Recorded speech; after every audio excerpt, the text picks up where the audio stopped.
During a 2-year reign of terror across the UK, a gang of ruthless robbers targeted high-security depots and cash-in-transit vans. The guy was on the floor. He was lay on the floor with his hands like this, and he's got a shotgun at his head. Their method was elaborate and unique, creating devastation in their wake. There was a huge skip-type vehicle with a ram which had been welded on the front of it, which had been deliberately driven into the wall of the depot. But each time they struck, they left vital clues, allowing the police to be right on their trail. They'd actually put a bullet through the window of a Securicore van. Big mistake. All culminating in one of the biggest showdowns in criminal history. They came across a firearms vehicle, and the robbers stole that vehicle, making this one of Britain's biggest heists.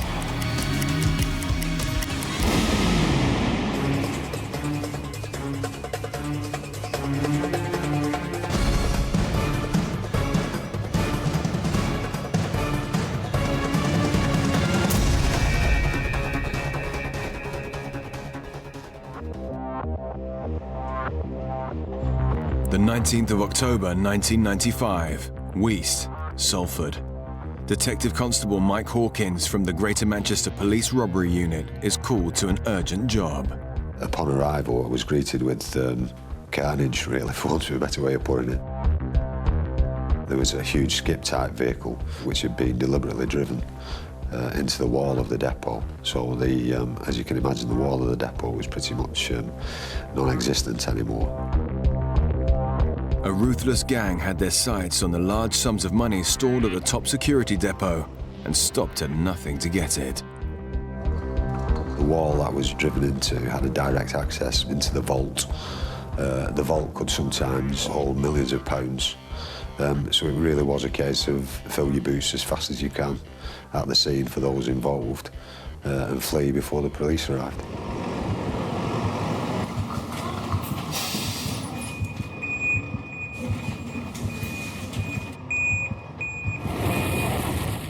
Three armed men went into the vault. The staff were terrified. One man got a sawn-off shotgun put to his head, and they're shouting at him. And there's no need. It's just totally pointless violence. The men were frightened, they were compliant, and the staff were on the floor, they weren't doing anything. And then one of them put a bullet through the roof.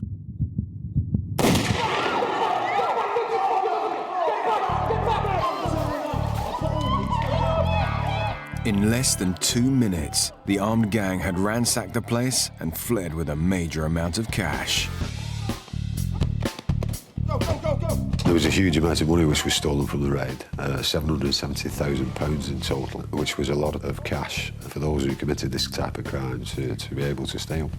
It's a heavy hit for the cash-in-transit industry to take. Earlier that year, there'd been a £6.5 million robbery at a depot in Salford. Securicore suffered that loss. And these types of robberies were of the order that the industry couldn't sustain them. If we didn't take this team out, we would probably have seen the collapse of the cash-in-transit industry.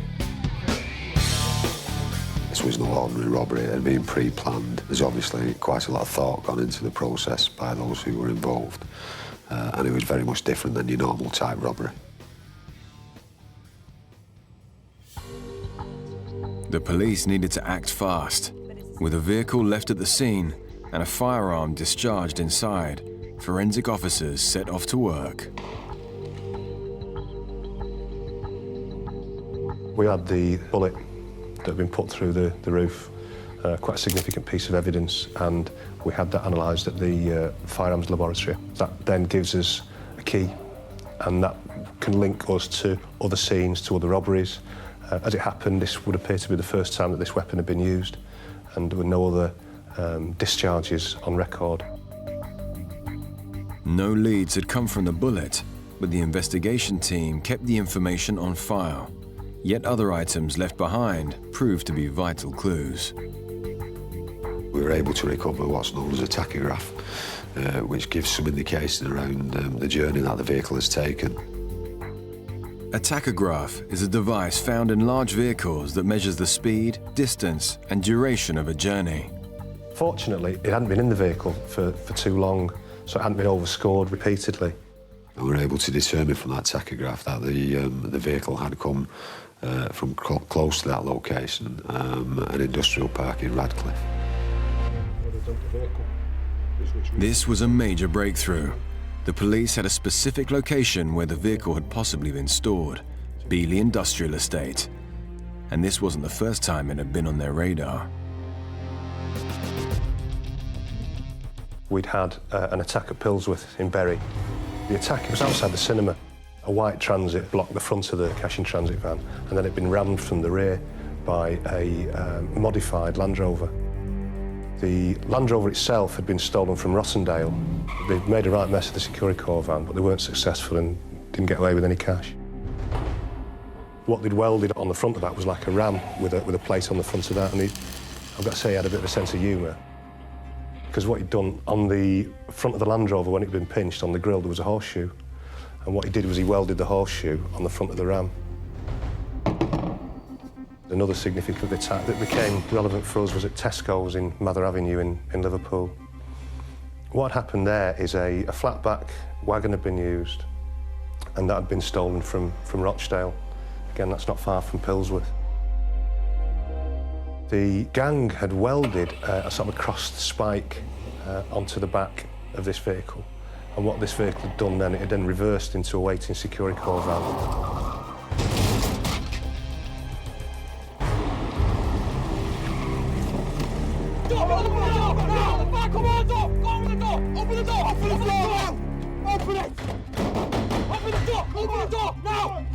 And in the cab of this was a tachograph.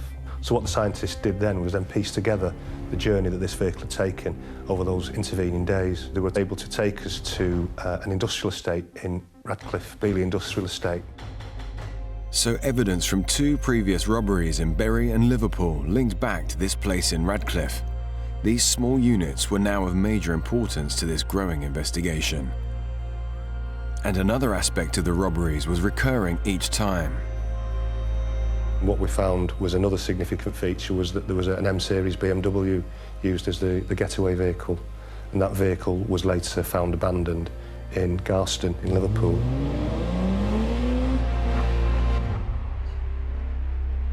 With these common features, a worrying pattern was now emerging. We were aware that there was a potential for a series developing here. We'd had an attack at Pilsworth in Bury, not far from the industrial estate. We knew that they'd stolen a vehicle from Rochdale. Again, that's not too far off. And we knew that they were using a venue to house these vehicles in. You can't just stand on the street welding a ram on the front of a van or a Land Rover. Somebody would probably ring it in because it looks suspicious. So to actually have a potential venue for us was quite exciting. Now the business park was a main line of inquiry, thanks to the tachographs found at Salford and Liverpool. I can't tell you how significant Bealey Industrial Estate was to us at that time. But the large estate housed many businesses, so honing in on one particular base could prove to be tricky. There was lots of different industrial units on there, lots of different types of industry taking place in there, some small units, some big units. Any one of them could have housed a vehicle, any one of them could have been used for welding. And we couldn't let the robbers know that we were actually not far off them now.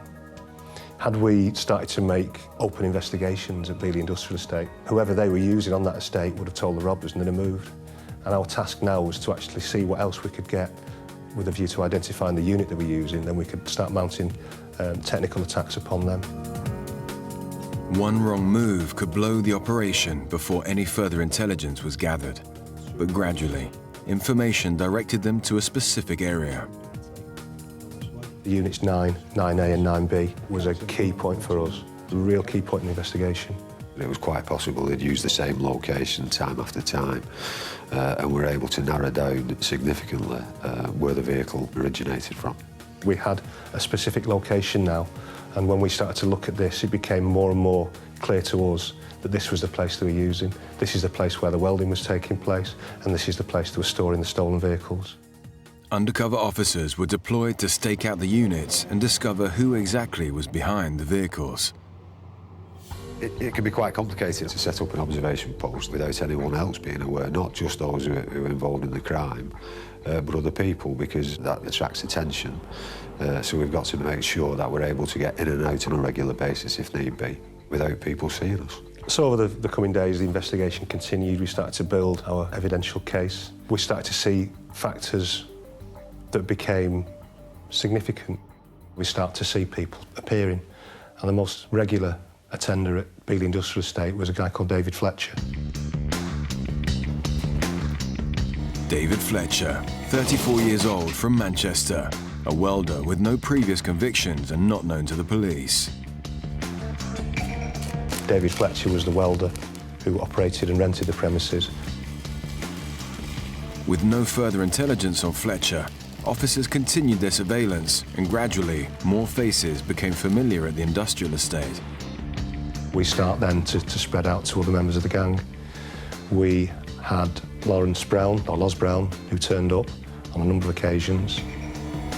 Lawrence Brown, 36 years old, from Salford, a known robber who had a track record with Greater Manchester Police. He lived in a house in Earlham-on-the-Heights. He got previous convictions for wagon theft. It was actually on bail at the time that we started to look at him for trying to steal a wagon in Stockport. He tried to assault the officers. See from the picture, I think he came off worse. Crucially, a key element from the Salford heist now placed Brown in the frame. We had the BMW that was the M series that was abandoned near Lawrence Brown's house. This vehicle was picked up and became vital evidence. Officers also discovered that the HGV used in this latest robbery had been stolen from Swinton, just a few miles from Brown's house. Now, two local lads, Brown and Fletcher, were in the officers' sights, but more intelligence was needed and time was running out. And we start to drill into the detail around them. You start with where do they live, who do we know that visits them, what can we gain by watching the house, who's attending at the house, what phone number are they using, who they're ringing, who's ringing them. And then you start to branch that out, and that's where the investigation led us into Graham Dorian. Dorian was actually the brother of Brown's common-law wife. Graham Dorian was a 32-year-old local lad with a criminal past. Graham Dorian is from Salford. He was a boxer and trained in local gyms. No obvious means of support, no obvious means of income on benefits, and was regularly seen at the Brown household. Loz Brown and Graham Dorian spent a lot of time together, appear to be quite good friends.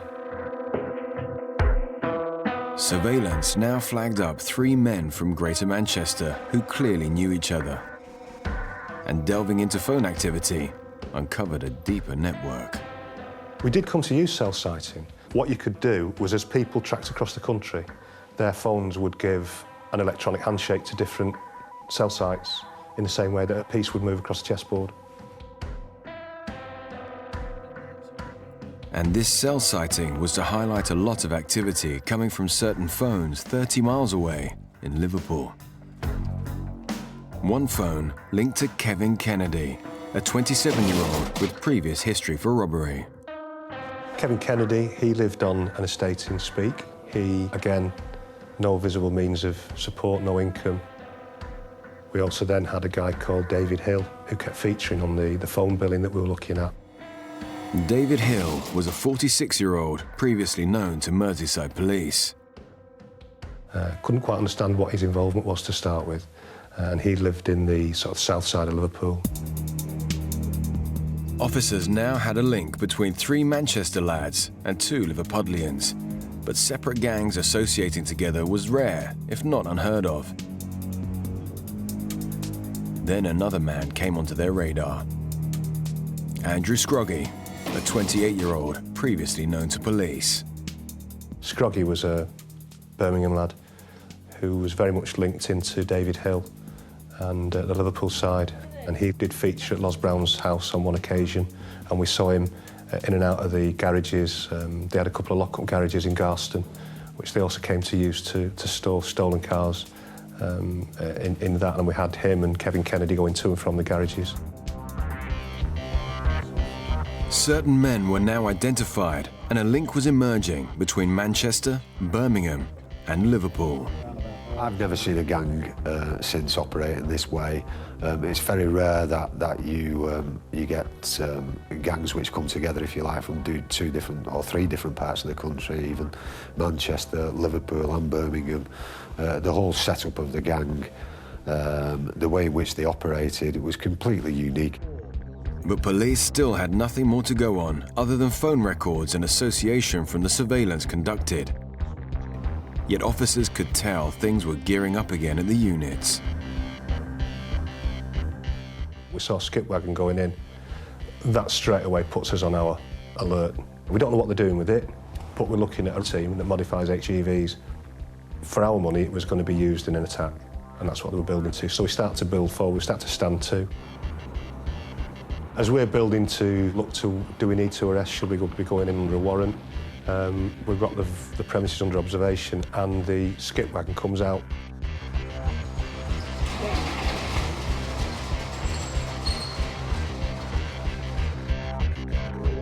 And it's like, oh my God, what are we going to do?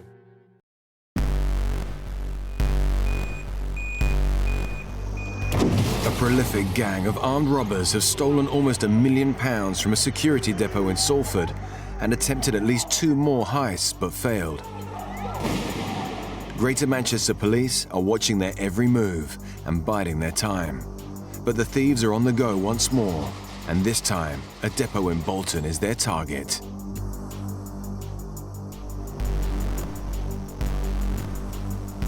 What we then did, we mounted a sort of loose surveillance and took it to the Bolton area, and all we could do was just stop them.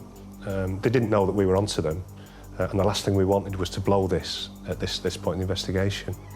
So what we did, we got a high-profile response in the Bolton area, and it was abandoned and the team made off, and they left it not far from the Securicorps depot, so we'd actually prevented a robbery.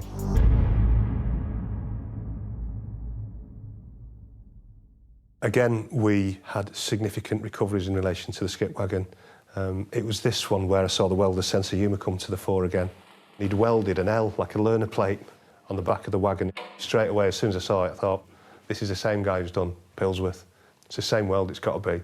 Because it's very unusual to see that sort of humour display within an armed robbery team.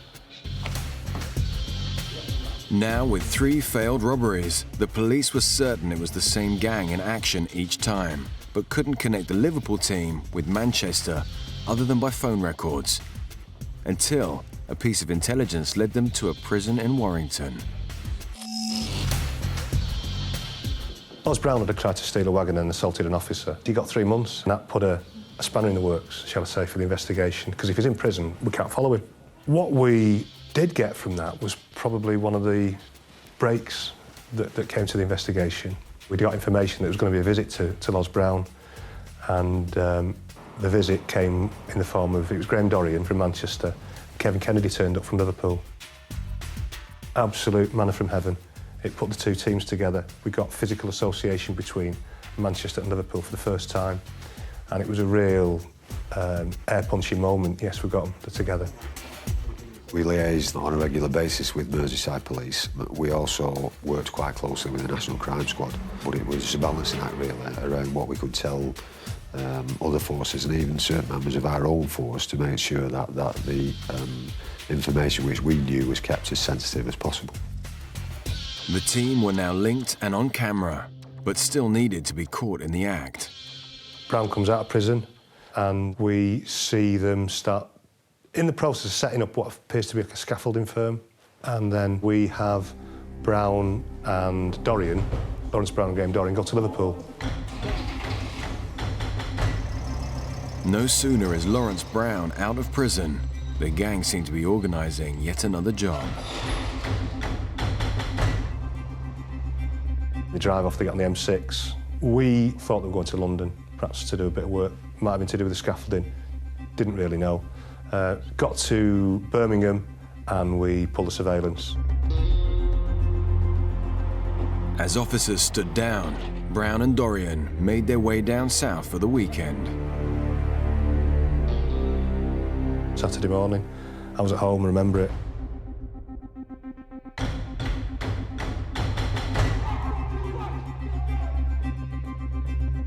They went down to Dartford in Kent and robbed a Securicore depot. Got £440,000. And I was absolutely livid. We'd missed a real golden opportunity, a real golden egg that had gone. And if we'd been with them, we could have had them.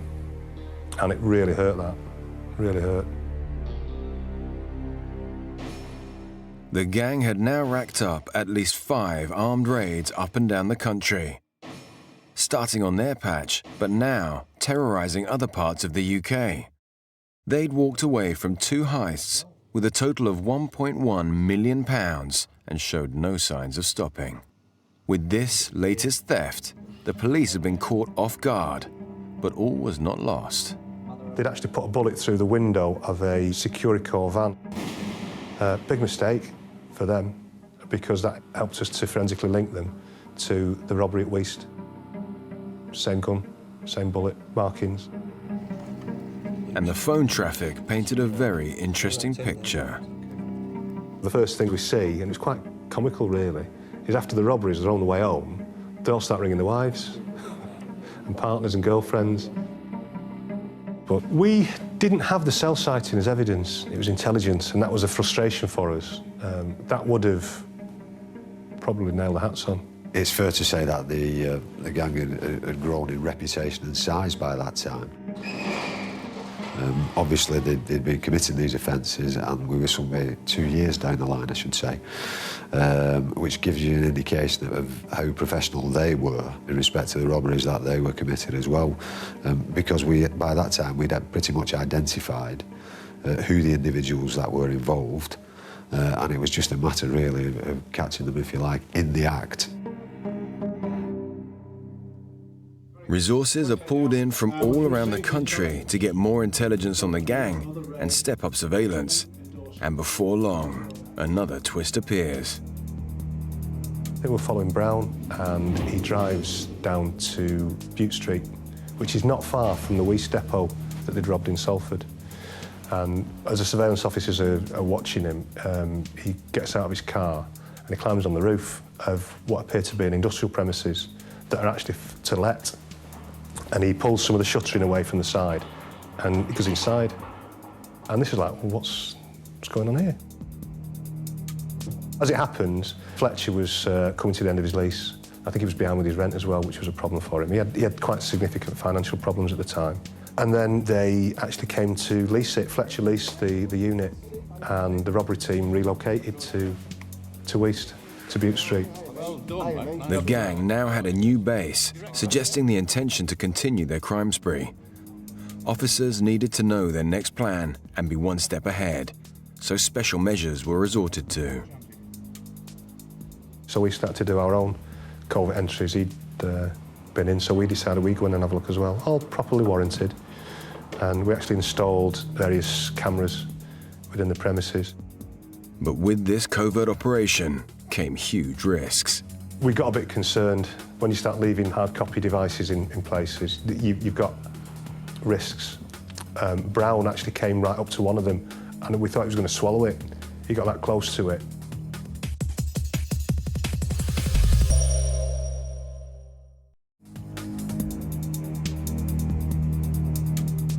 One of Britain's largest police operations is tracking a violent gang intent on fleecing the country's security system of millions of pounds. Officers have already missed a vital opportunity to catch the raiders at a depot in Kent and cannot afford to be caught off guard again. Now the cunning team are in their sights, but to bring them down will take major resources, particularly at the hub of the criminal network.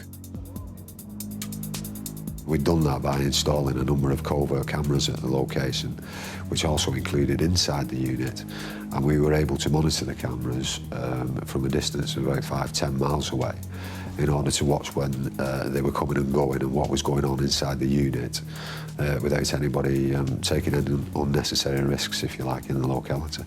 We got a bit concerned when you start leaving hard copy devices in places. You've got risks.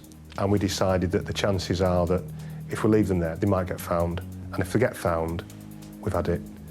And the point at which we decided to remove them, Brown actually came right up to one of them, and we thought he was going to swallow it.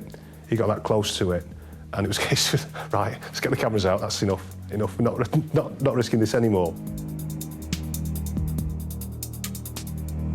Officers had come within inches of being discovered, but despite having to pull this part of the operation, the footage captured told an incredible story.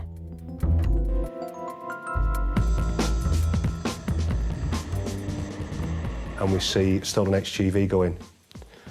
So we keep monitoring the progress on this, thinking, right, they're at it again. This is going to be the next robbery vehicle. They paint it, and we keep going and having a look at what's going on. And then they start to rip the floor out of the inside of the back, exposing the cross members. And then what we see being built slowly over a period of days is a ram, a telescopic ram. They'd repainted it, I think they'd repainted it white from blue. You could pull the roll shutter door down and you'd be none the wiser. Lift the roll shutter door up and you can pull the ram out and you could put locking pins in it. And there you had an effective and viable device. And taking no chances, undercover officers continued the surveillance once the cameras were removed. We'd have specially trained officers to get into premises and gather evidence. We'd have a layer of protection around them. And then what they'd do, they'd go in and they'd take photographs, they'd record their observations, they'd take pictures of the ram, and they took pictures of the van, general pictures, so that when they were coming back to us to tell us what had happened, it was like, yeah, and this is what we've seen. Very rare for you to actually witness an offence taking place. What's even rarer is to be in the position that we were in, where we're watching them prepare, and the evidential opportunities that we came across there were huge. For weeks, vital information was fed back to the robbery unit, and it was clear preparations were being made for another hit. Then Mike and his team received crucial intelligence. We had an indication that they were about to commit a further offence in Poole in Dorset.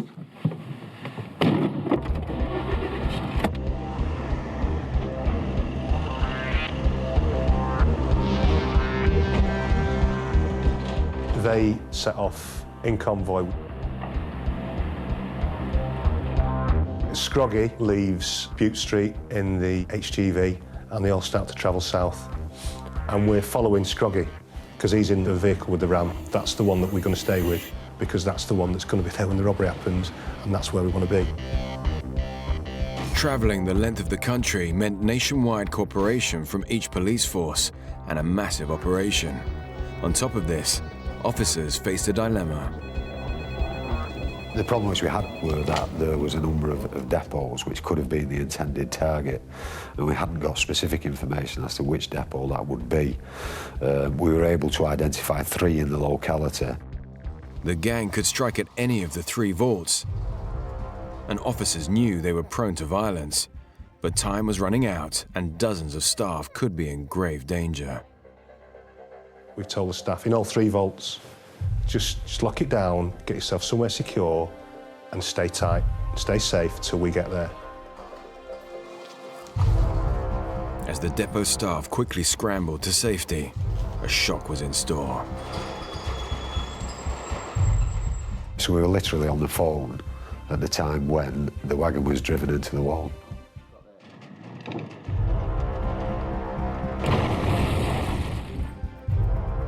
We have one of our officers on the phone, and in the conversation, you can actually hear this shuddering crunch as the wall gets breached. And you can hear the panic in the employee's voice. The penny's dropping, this is happening, and it's happening here to me. Terrifying place to be in, but he was safe, he was perfectly safe where he was. The member of staff was incredibly surprised as to what was happening and the fact that he got a police officer on the phone who was describing the events that were going to happen to him at the time they were actually happening. The 3 robbers go in, one waits outside in the M-Series BMW. Well, the unfortunate thing for them was they were greeted with nothing. Much to their surprise, there were no staff on the premises, and to some extent we've been able to secure the money. So having gone to all the trouble of driving all the way down to Poole in Dorset, driving a wagon through the wall. They were left with absolutely nothing, so I should imagine they had a rather lucky surprise on their face. And they try to get into the vault. They can't because it's all been locked down. And then you hear a rapid succession of gunshots.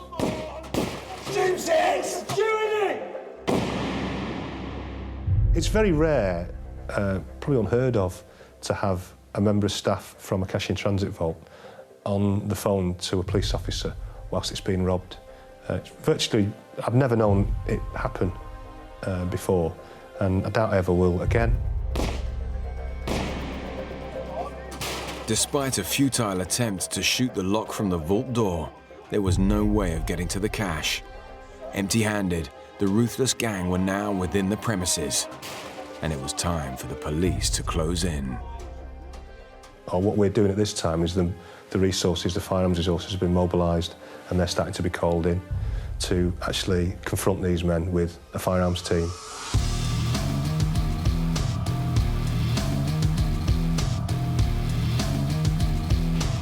Despite an incredible amount of effort, the thieves were now helpless and could not reach the cash now safely locked in the vault. It seemed like this time, the police were one step ahead. We'd received information that the 4 robbers had been detained and that they'd not stolen anything from the depot. So if you can imagine, the champagne corks were popping at the headquarters. But the celebrations were short-lived. They'd been thwarted, really. They're frustrated in their attempts to steal any cash this time. Come out of the vault, jump into the M-Series BMW and make off. Unfortunately, the HGV had blocked the road, and our firearms team was on one side and the BMW was on the other. This was now the gang's 6th armed attack, and despite the police being so close, they'd somehow managed to get away. And 2 minutes later, we get a call to say nobody's been detained. I'm not going to believe this. They got it wrong. They've got away. Oh. With the gang armed, dangerous, and on the loose, officers were under immense pressure to find them, and fast.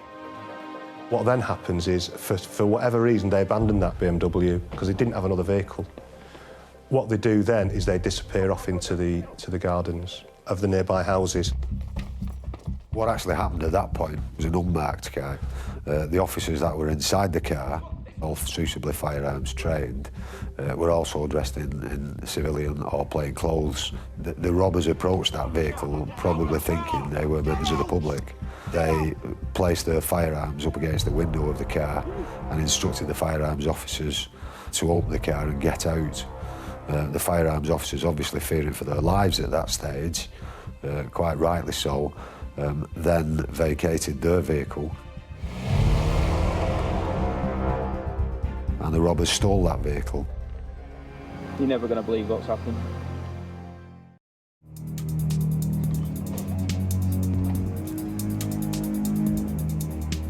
Greater Manchester Police are in the throes of bringing down one of the most prolific gangs ever to hit the UK. Having received intelligence about their next hit, officers race to Poole in Dorset to arrest the thieves in action. But the result is far from what was anticipated.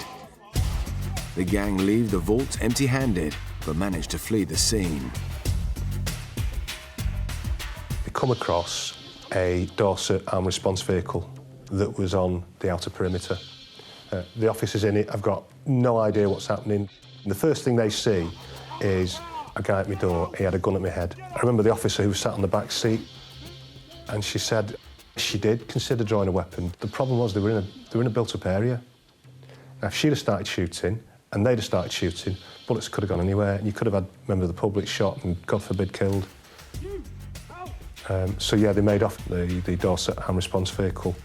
The irony of it is at that stage the robbers didn't even know that they had stolen a firearms police car. With the gang on the loose, each officer knew of the dangers ahead. What we're going to do? They got away. again. So it's start again, start from scratch. We felt incredibly disappointed, as you'll appreciate. This had been an investigation which had been running for years, and to think for 1 minute that everybody had been arrested, and then to find out 2 minutes later that nobody had been arrested and they'd kidnapped a firearms car was incredibly disappointing for the investigation. Registration's checked. It's fair to say at that point that the cavalry were turned out. We had marked police vehicles which were swamping the area around Poole and Dorset. The police helicopter was sent up to conduct observations. And we were able to ascertain in a reasonably short space of time that they'd abandoned the firearms vehicle and were now in and around the south of the UK on foot. Teams of officers scoured the south of the country to locate the robbers. Sometime after the robbery had been committed on that evening, we were able to ascertain through CCTV that two of the individuals who were responsible for the offence, Lawrence Brown and Graham Dorian, had found their way to Euston Station in London. With this lead, it was critical for the police to consider their next move and close in at the right moment. And it was apparent at that stage that they were making their way back to the northwest. And it was highly likely that they were going to do that by catching a train at Euston to Manchester. So we tried to get ahead of the game again and see if we could deploy firearms officers. Problem which we had was the train was due to arrive on a Friday night around 11 p.m, which, as you can imagine, is a very busy time. So it wasn't possible to deploy firearms officers. They are watched very closely. We note that they're carrying 2 holdalls, one each. Quite bulky holdalls.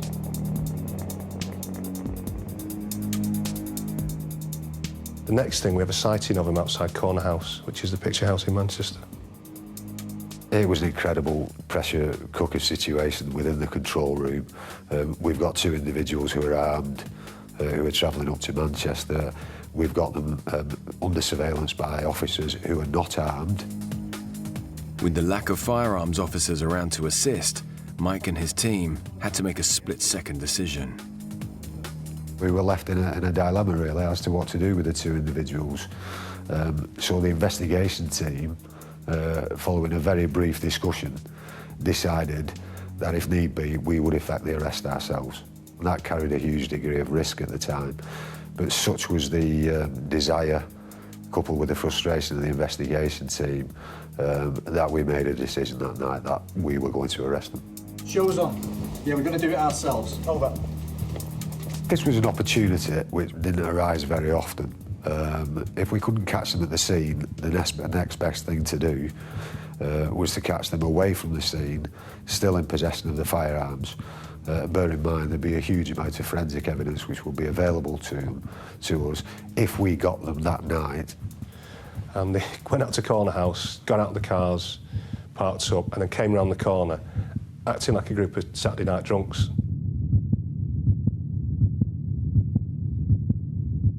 And it literally happened in a matter of seconds. We were close enough with the instruction that was given by the officer who was nearest to the 2 individuals, and very quickly we had 8 to 10 police officers who had jumped on these 2 individuals. They were forced to the floor, and we were able to disarm them pretty quickly.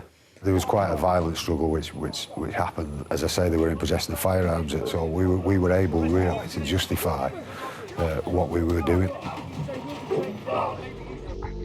After 2 years following this prolific gang throughout the country, it culminated in a dramatic showdown back in Manchester. With Dorian and Brown now finally arrested, the team had their sights on the other perpetrators. Fletcher's house is searched.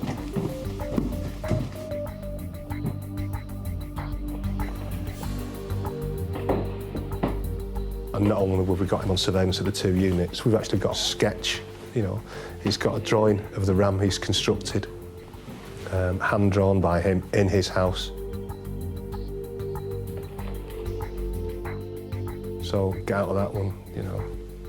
We've got Dorian and Brown, and we've got Fletcher. all charged with a conspiracy. 3 weeks ago. Anybody with a black BMW? And it was some time before we were able to locate Kennedy and Scroggy. For the record, you're saying no. So this Scroggy was eventually detained overseas and he was brought back to the UK to answer the allegations. pictures that show you. Nice. Kevin Kennedy had fled to Amsterdam. As officers liaised with the police in Amsterdam, 4 of the gang members went on trial. We went to trial in that November of 1996 with Dorian, Brown, Scroggy and Fletcher. Fletcher pleaded guilty at the outset. I've got a photograph of it. 2 years and 6 violent attacks on, 4 of the gang were found guilty of their crimes. Lawrence Brown received 20 years imprisonment. Graham Dorian, 16. Andrew Scroggy, 12, reduced to 10 on appeal. And David Fletcher, 5 years for their parts in the robberies. Now, the mission was to find the rest of the elusive gang and recover any of the missing millions. We had a breakthrough really towards the end of the criminal investigation as to what they were doing with the money. We start to see that they're all getting huge cheques, 20, 30,000 from bookies. So what's all this about? They can't all be successful gamblers. Yeah, Steve, it's Mike. Listen, I think I'm onto something with these money transfers. Before long, another man entered the frame. Jason Metcalfe, a 24-year-old money launderer from Aintree who had connections with the side of the gang in Liverpool. He was a compulsive gambler, but he would bet on short order events, football matches, cricket matches. He would place accumulators. And although he was still losing, wasn't losing an awful lot, and he was losing approximately 10 to 15%, which, as far as a launderer is concerned, is highly efficient.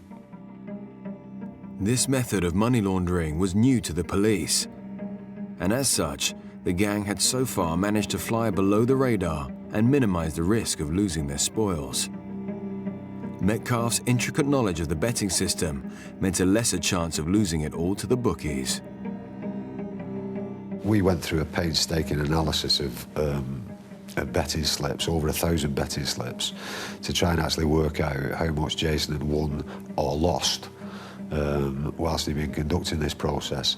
He used to walk into the bookmakers with anything up to £30,000, £40,000 in any one day and bet away with that. I mean, the trick with money laundering is to hide it away from the authorities as best they can.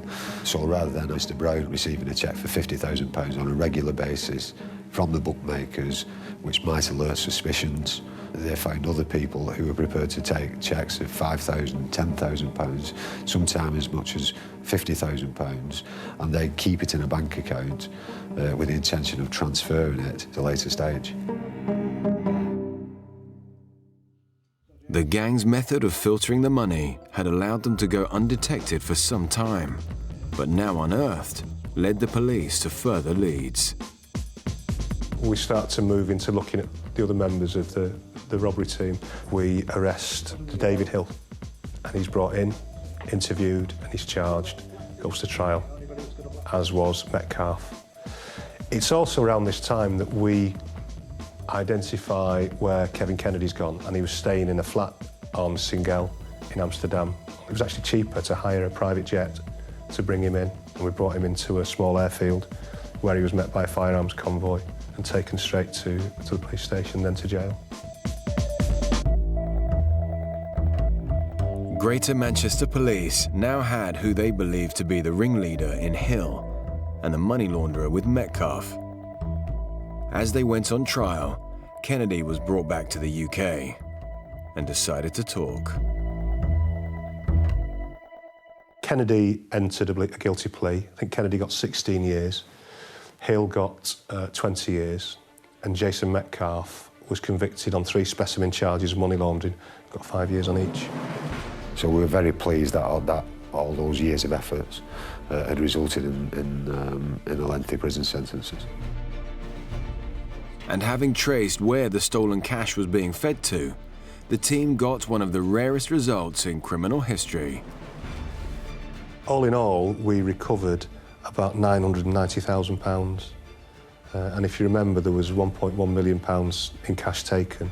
We recovered almost all of it.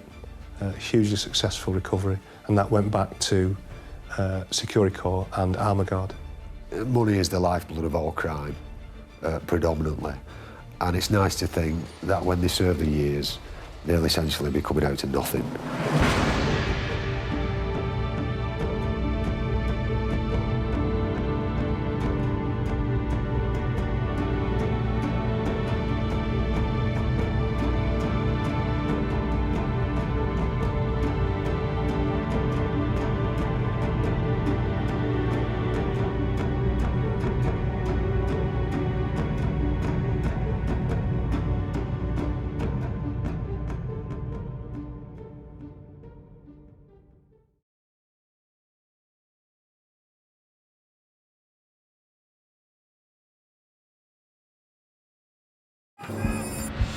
In the summer of 1995, a gang of masked men viciously attacked a security van in Salford, Greater Manchester. This was the largest single robbery offence that I've ever been involved in investigating. This is the largest, at its time, it was the largest cash robbery in Europe.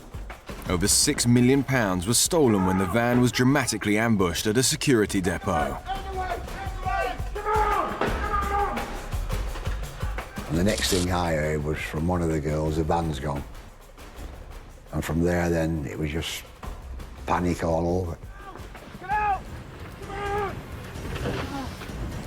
The heavily armed thugs stopped at nothing to get their millions, taking a guard hostage and fleeing with the money, making this one of Britain's biggest heists.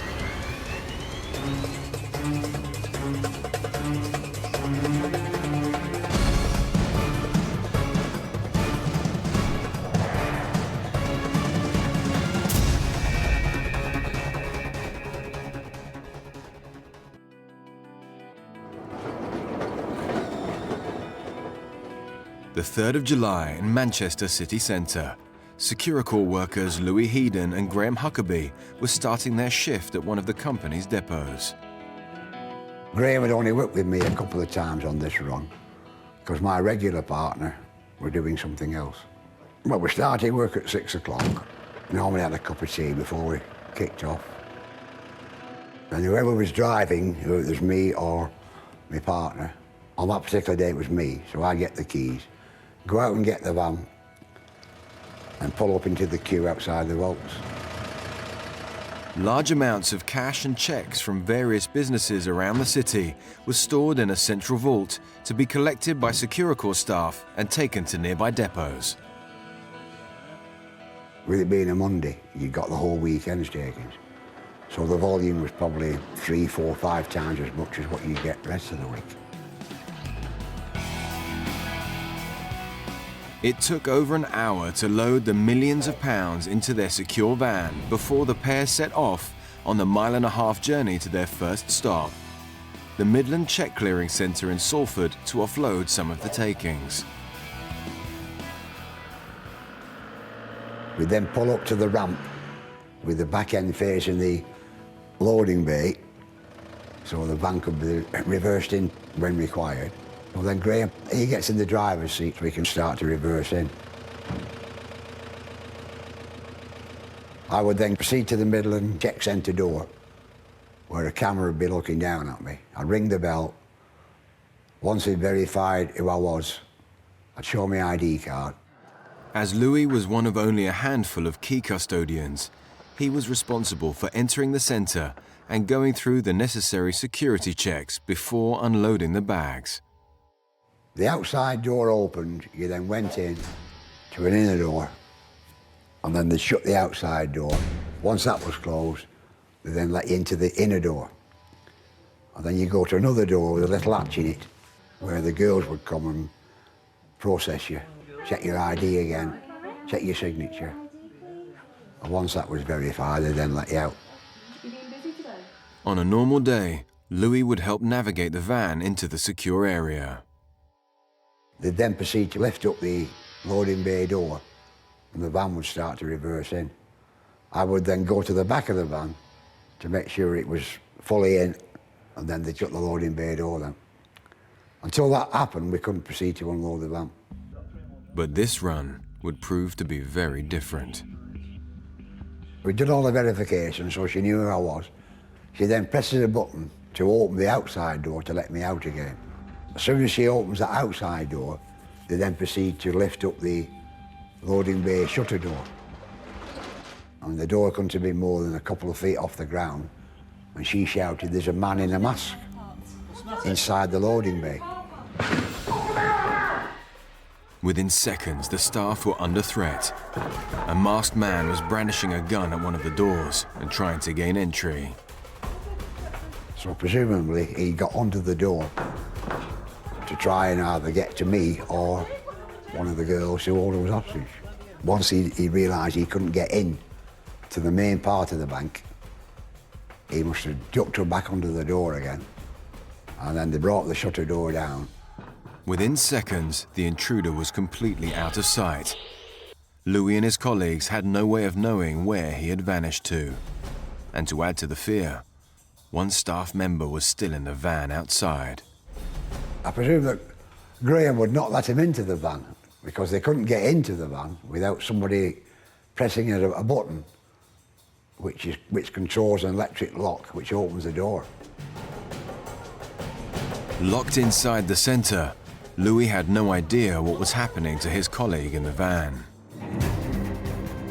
I'm inside two doors, so there's nobody can get to me, either, well, from the outside, because they're all electric locks anyway, and they're all steel doors, and the door inside the loading bay is two double doors which are barred and bolted from the inside of the bank. I couldn't see nothing. All I've got is a little screen above, well, inside the bank, and that only shows the loading bay. It doesn't show the outside. No, not from where I'm standing, anyway. Louis' only connection to the drama unfolding was news from his colleagues. And the next thing I heard was from one of the girls, the van's gone.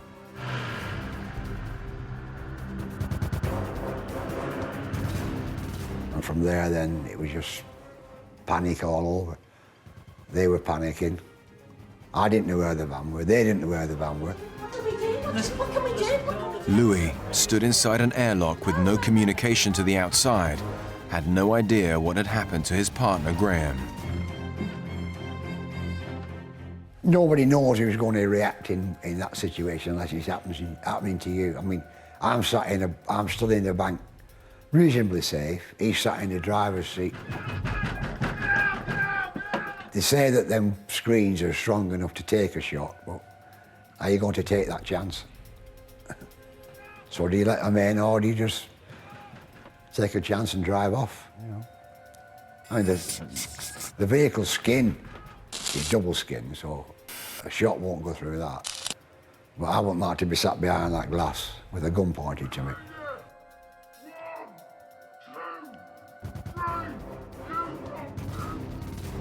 Once the staff was certain the gang were no longer in the vicinity, they released the doors for Louis to raise the alarm.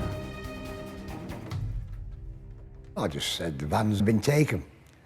Whether or not it'd been taken by people that shouldn't have took it or Graham had drove it away, I don't know. Millions of pounds were now missing, and Louis had no way of knowing if his colleague had been seriously hurt. All he could do was wait for officers to arrive.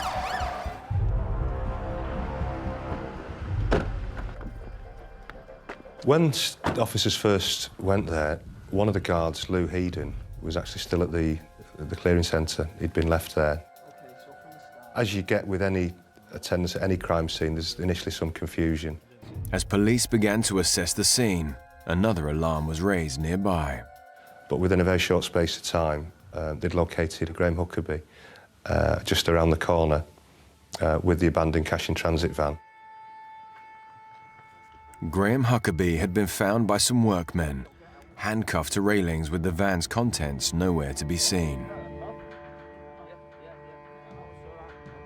It was approximately a mile and a half from the Midland Check Centre, round the back of some units. Couldn't be seen from the road. Bit of waste ground, if you like, behind units. And the van was just lying there, both doors open. Nothing on it at all. Been stripped.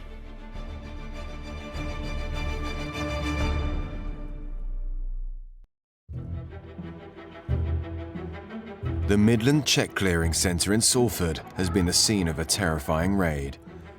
With one driver locked inside the centre, unable to see what was happening, the van carrying over £6 million in cash and cheques vanished.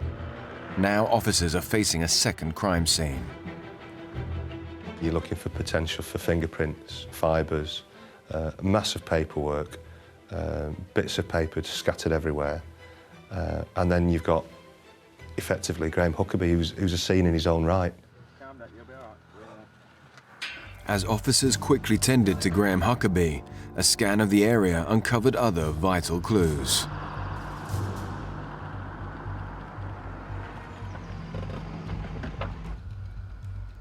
We didn't just have one crime scene, we had 3 straight away. So I think we're going to need to call Sockos out. Because the cash in transit van had been taken away from the Midland Bank DSC with a white Ford Transit van. That had then followed it to Hope Street. The contents of the cash in transit van had then been emptied into the white Ford Transit van, and then that had been driven just around the corner to Upper Wharf Street, and then the white Ford Transit was emptied, which came to be one of the main lines of enquiry, and it turned out that that had been stolen some weeks before in the London area.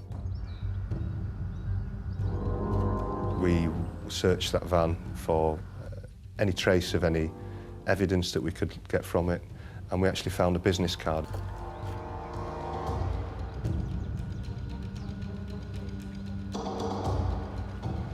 Checks were made on the business card. Meanwhile, officers at the Midland Centre scoured the place for footage that could shed any light on the raid. What's important from the investigation's point of view is early recovery of CCTV, which is where our first difficulty came. The bank had more than a dozen cameras monitoring inside and outside the building. But just 5 minutes before the robbery, most went dead. Unfortunately, there'd been a problem with it that morning and it wasn't on. So we didn't have any footage of potentially what had taken place, which hampered us quite significantly. With no images from the crime scene, the police widened their search.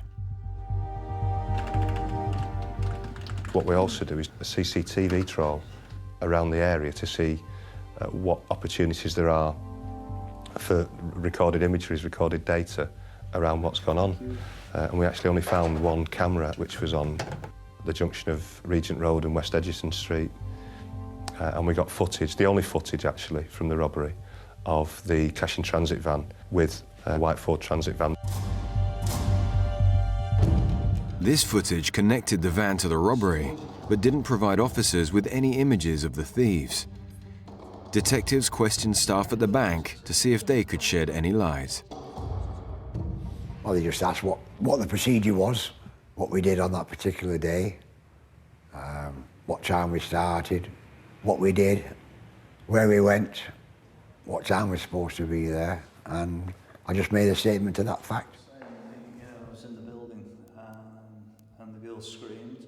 Checking all your records, obviously, you know. That kind of money involved, they're checking you haven't got Rembrandts on the wall and you haven't got massive bank accounts and a Rolls Royce parked outside, you know. Officers eliminated certain members of staff as the investigation continued, but holes started to appear in the company procedure. They shouldn't really put the cash on the van because part of the agreement with the Midland Bank, part of their service agreement, was that the vehicles that serviced there wouldn't take cash on the premises because it was a threat, it was an enhanced risk. Well, they should have had one van for the checks and one van for the cash. I've asked many and many a time, why can't they split this money? Well, we haven't got the vans to spare, we haven't got the crews to spare, we haven't got this, we haven't got that. It was all play it by ear. So the second breach of security policy which the crew operated was the fact that when the van went out on the road, it went with 2 cabby keys. Both of these deadlock keys were placed in the inner and outer doors at the same time, opening up a passageway to easily move the money. It was acceptable within the vault to have two cabin keys, to have both van doors, the inner and outer airlock doors open.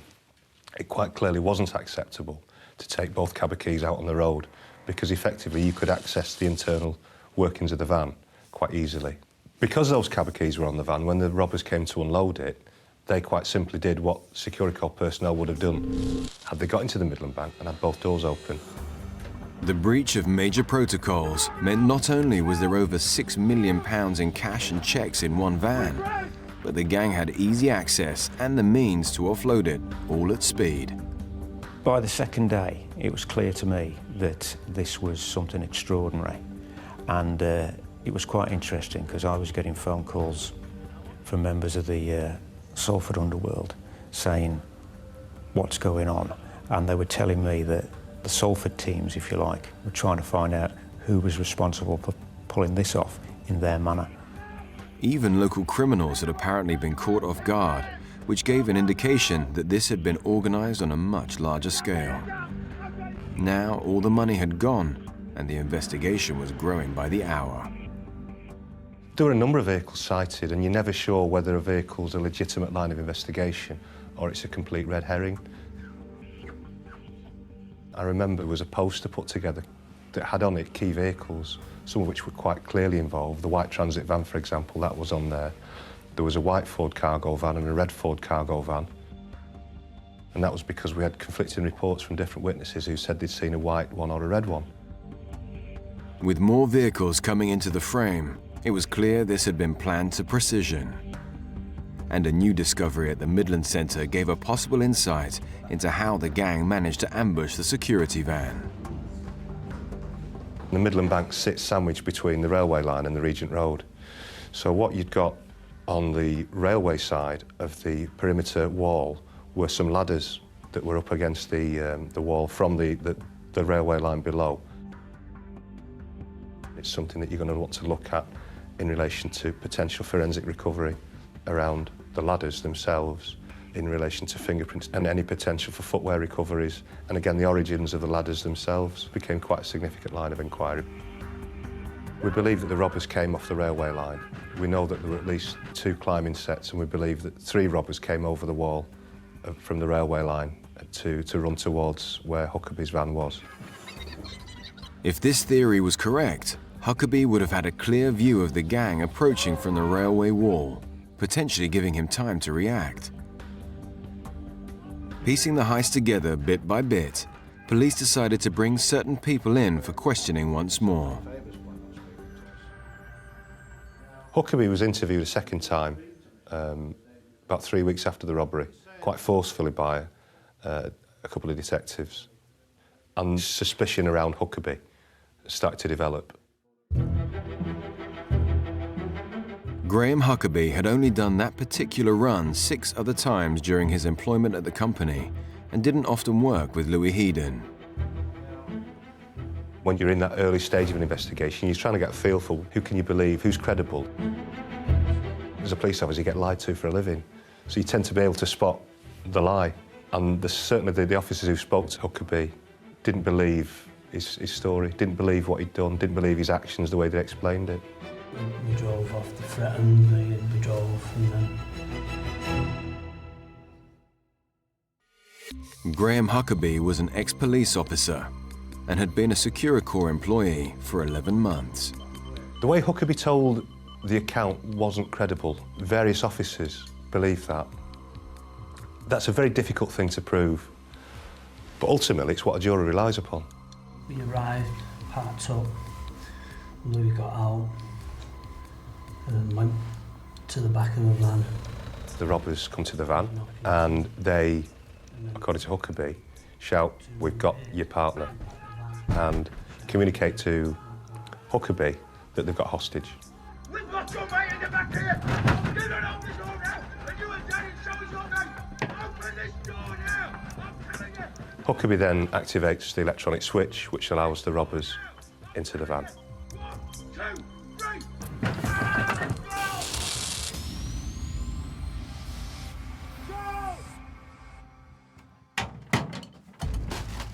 Immediately adjacent to the driver's seat is the data track activation button. This is a small box, about 4 inches square, in the centre of which is a little red button, which you can pop. And there's also another one in full view on the dashboard in front of him. The one at the side of him would have been down by his right-hand side, between his seat and the door. And all he had to do was drop his hand and activate that button, which he didn't. He didn't do as he'd been trained. He didn't activate the data track button.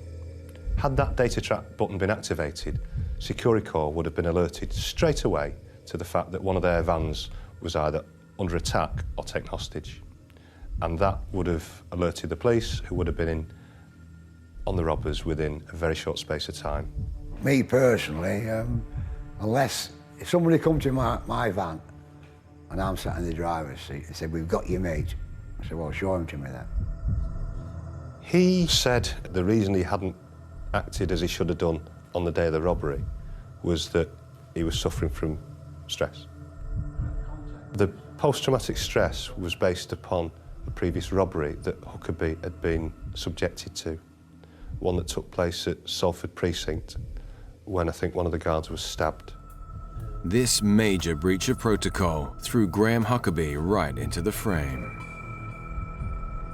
It was put to him that he was the inside man and he wouldn't have it. Power.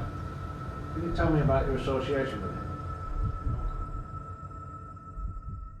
With doubt cast on a member of staff, detectives began trawling telephone records.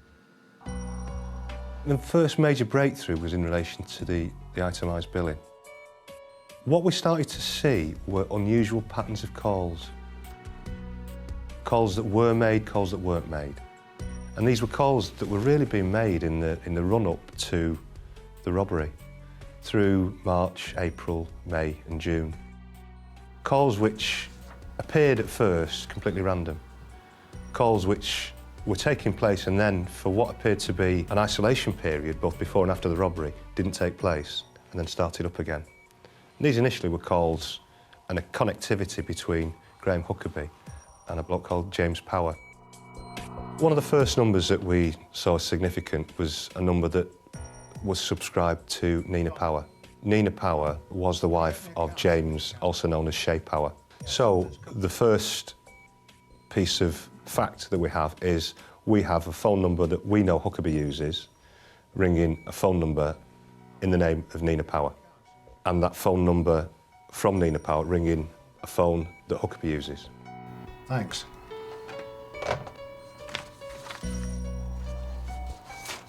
Shay Power was a doorman from Prestwich, Manchester, with known criminal connections in his past. Power was quite a heavy drinker. He drank in pubs in the Prestwich area and was virtually in there all the time. And that's what we knew that from surveillance. Huckabee featured occasionally, but Power was in the pubs all the time, from quite early during the day till quite late at night. Detectives went to work monitoring Huckabee and his associates. What we got was surveillance evidence of Huckabee and Power actually looking at buying a pub in Glossoport, Derbyshire area. As police built a picture of the two associates, a further connection emerged. It's from the Power phone and the Huckabee phone that we get the call, or we get the connectivity to the phone in the woman's name that we linked to Jimmy Hayes. That was linked to Jimmy Hayes because Mike Whiting had been on a previous investigation and knew that that was a Jimmy Hayes address. And Jimmy Hayes was a known robber, historically committed a number of offences and was well known to the police. By now, the spotlight was on Hayes, Huckabee and Power. If the phone numbers were used by those suspected, a clear link was appearing, and more was to come. We had one call directly to or from the Hayes number to Huckabee. And through that number commenced a major line of inquiry. Remember, if this goes pear-shaped, it's down to you.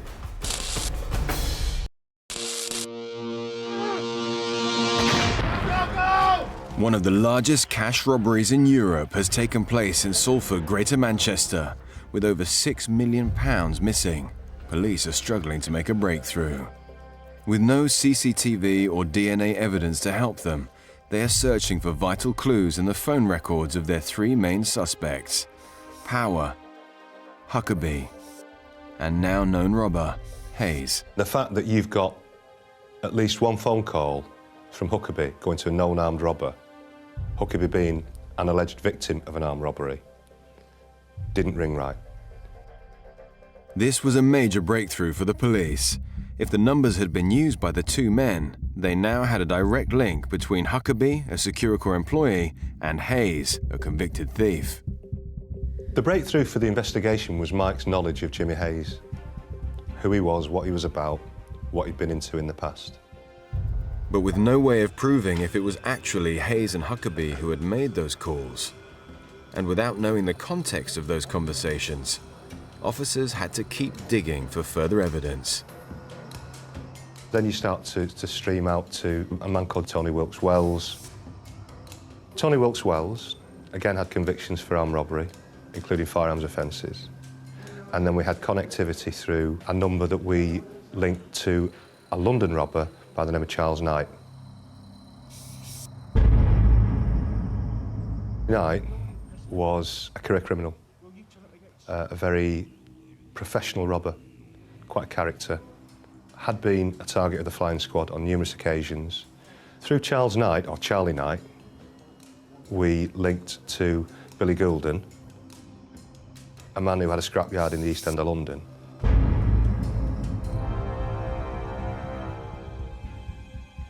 Billy Goulden had no previous convictions for robbery, but officers were interested in phone records connecting him to Charlie Knight. A network of suspects was now forming from this phone activity, which connected other known criminals to Jimmy Hayes. But with only these records to go on, was it enough to establish their involvement in the crime? Jimmy Hayes, Scotch Jimmy, as he's also known, had lived in Manchester for quite a long time. He'd been sentenced to a number of terms of imprisonment, including for robbery, hardened criminal, and a close associate of Charlie Knight. Sir, before you go, you should take a look at this. With this possible link between Manchester and London associates, officers believed the business card in the abandoned van could give a further clue. See what they can come up with. And let's do a trace on this Derek Wilson chap. What we'd got in the van, which was significant, was a business card with Derek Wilson's mobile number. He was a small-time mechanic from the East End. We were devoid of any fingerprints, any DNA, any forensic evidence, but we got his business card, which had his mobile number on. I think the subscriber was nothing to do with him, but that's the link that gave us that phone number and put that phone in Derek Wilson's hand. There were calls from Huckabee to Power to Hayes, Hayes, Wilkes-Wells, Hayes, to Knight, to Goulden and Wilson. And it was almost like something had happened that had caused this ripple effect. On paper, these phone connections looked damning to police, but they couldn't be certain it was these suspects actually using the numbers. So they continued digging, and detectives made a further connection between Wilson and the abandoned van. Derek Wilson was the man who had serviced the white Ford Transit van that was used in the robbery and that was dumped. Servicing a van used in a robbery drew attention to Wilson, but this didn't confirm any direct link with the heist. For the detectives, a strong pattern was nevertheless emerging between certain suspects in the south and those with connections to Securicor in Manchester, but further concrete evidence was needed. What was developed then was a complex operation involving an undercover officer. Greater Manchester Police took the dramatic decision to deploy a covert officer to pubs in and around Manchester that Power and Huckabee drank in. Look where you left the wine. The task of the undercover police officer was to become part of the circle in which Huckabee and Power frequented, and in particular Power. Now, for the first time, we can hear actual recordings from the Greater Manchester Police undercover operation. What was it doing? I worked on the road at that security court in Manchester. The officer at times wore a listening device. I was in the cylinder. There's two on the van, yeah. He was driving on in the back. I do both now. So. They're just in a pub and a power says, step into my office, sits down at a pub table, and the undercover officer sits with him and they start to talk about things. Then he starts to talk about his connections, about who he knows, without being specific, without going into detail. And he starts to talk about how professional the gang is that he's linked to. What they do, they let you out. All right. Pretty dangerous men, these. The undercover officer had to maintain a pretense and work for the security company each day before going to the pub to talk about his job.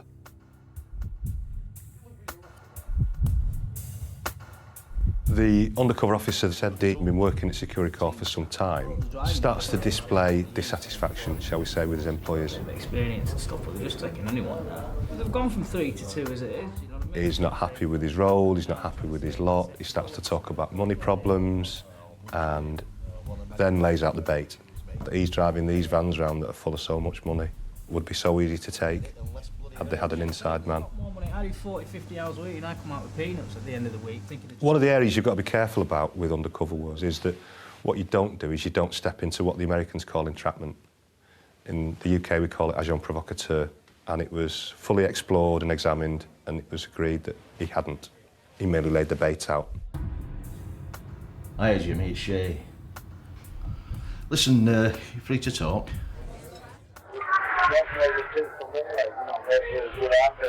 Just then, but it is so much potential.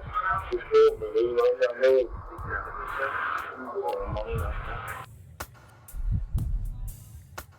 Yeah. I want to do it for me. No, I do use money. You can let 3,000 about 4 accounts. Right. You get somebody who can trust me. That's also an account for them. I just keep working there, like, but those two members, whatever, so obviously get questions about the 3 hours off the police, I mean, the other ones who were, like, you know, who were, like, 2 months or something on the trip, like, you can't be able to live with that yesterday, so to get to win them that time. You're not hurt anybody. You're all hurt, no, don't hurt anybody. You're not hurt. You know, don't be hurt is an absolute. Altogether, the undercover officer was enrolled for about 12 months, nearly a year, which is quite a substantial deployment, quite a substantial effort to maintain that facade. I think what happened was those further up the chain from Shay thought, this is too good to be true. We're not going to get 2 golden geese out the same nest. And they pulled the plug, and that's what the undercover officer was told by Shay. We'll have a think about it. They're not happy. And he walked away. Despite the trail turning cold, detectives were convinced there was a connection between all of their suspects. But they still did not have the concrete evidence they needed to place their suspects at the scene of the crime. More than a year after the raid and thousands of man-hours later, officers decided to watch and wait.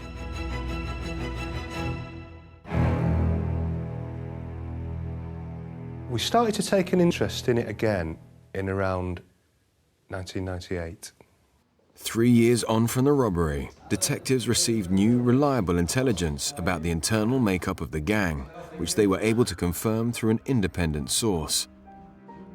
Despite no additional evidence from the crime scene, this intelligence confirmed their original suspicions. We gathered a substantial picture of events both leading up to the robbery and after the robbery. And we were able to put together a package that led us to believe that we should bring these people in. Off the back of this, Alan Donoghue and his team quickly hauled the suspects in for questioning. When we effected those arrests, it was quite a quite a memorable moment, really. We'd had this investigation in Manchester for over 4 years and had gone through enormous difficulties with it. Almost absence of any forensic evidence from the scene.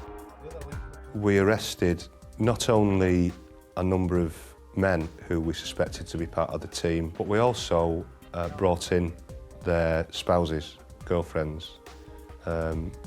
We didn't know what they knew.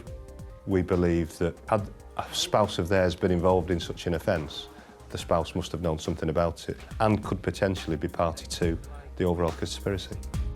And this move brought a turning point to the whole investigation. Claire Healy, as she was called then, was Huckabee's girlfriend at the time of the robbery. Claire Healy was to give us significant information which ultimately came to be used as evidence against Huckabee.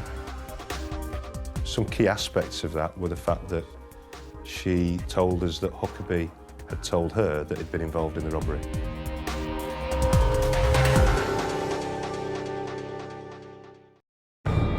After one of the country's biggest heists from a cash-in-transit van in Salford, a major revelation has rocked the case. Officers have decided to pull in family and friends of the key suspects with surprising results. Huckabee's girlfriend has alarming new evidence to share. She told us that Huckabee had had a sweetener. She also told us about some aspects of his finances, and we also spoke to his ex-wife, again, who declared to us that he was spending more than he had. Not massive amounts, but if you've got nothing, you don't spend money, and Huckabee was spending. Officers found evidence of deposits in Huckabee's bank account, but these were justified as a friend paying off an outstanding debt.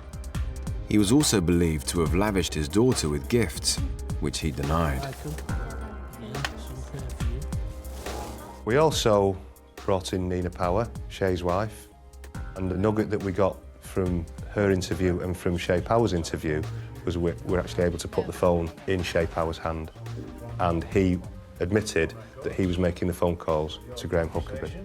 Associating with Mr. Huckabee. I'm not saying I didn't ring him. I rang him, OK, I rang him. Shay Power passed off the calls between Huckabee and him as being innocent, but the other allegations rocked the investigation. I don't know where you're getting this from. However, the rest of the key suspects denied any involvement in the robbery. Maybe you'd like to explain how it got... Most of the others were just no comment. Was Mr. Tony Wells known to you? They were experienced and knew not to say anything. What about Shay Power? Mr. Graham Huckabee, Mr. Billy Goulden. No, don't know who you mean. Mr. Knight, if you wouldn't mind.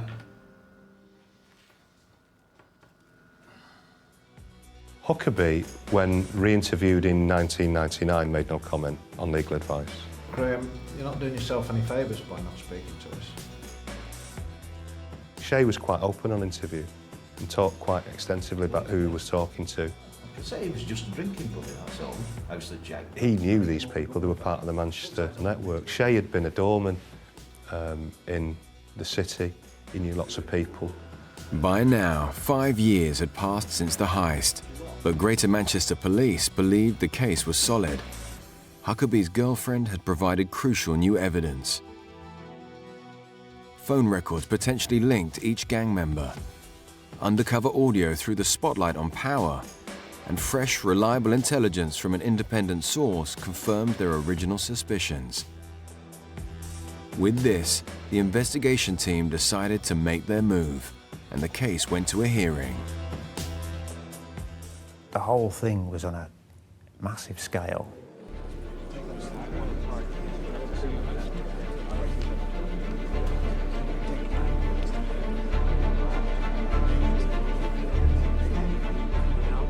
And it was almost, before it could even start, there was another drama, which was that the defence for two of the defendants, Charlie Knight and Anthony Wilkes-Wells, argued that evidence that was going to be used against them was inadmissible because it proved nothing, namely phone traffic between them and others before around the time of the robbery and after the robbery. The telephone records produced by the prosecution are inadmissible. This was a blow for the prosecution team, and a difficult decision had to be made. In light of the decision about sufficiency on those two, we, the prosecution, abandoned the case against Jimmy Hayes. Court adjourned. Officers had built a similar case against Hayes, that he was using the phone number being investigated, but this was difficult to prove. So when we actually went to trial, we went to trial on Billy Goulden and Derek Wilson, who were the London end, and on Graham Huckabee and Shay Power at the Manchester end. With the case against 3 suspects dropped, officers faced another challenge with Huckabee's girlfriend.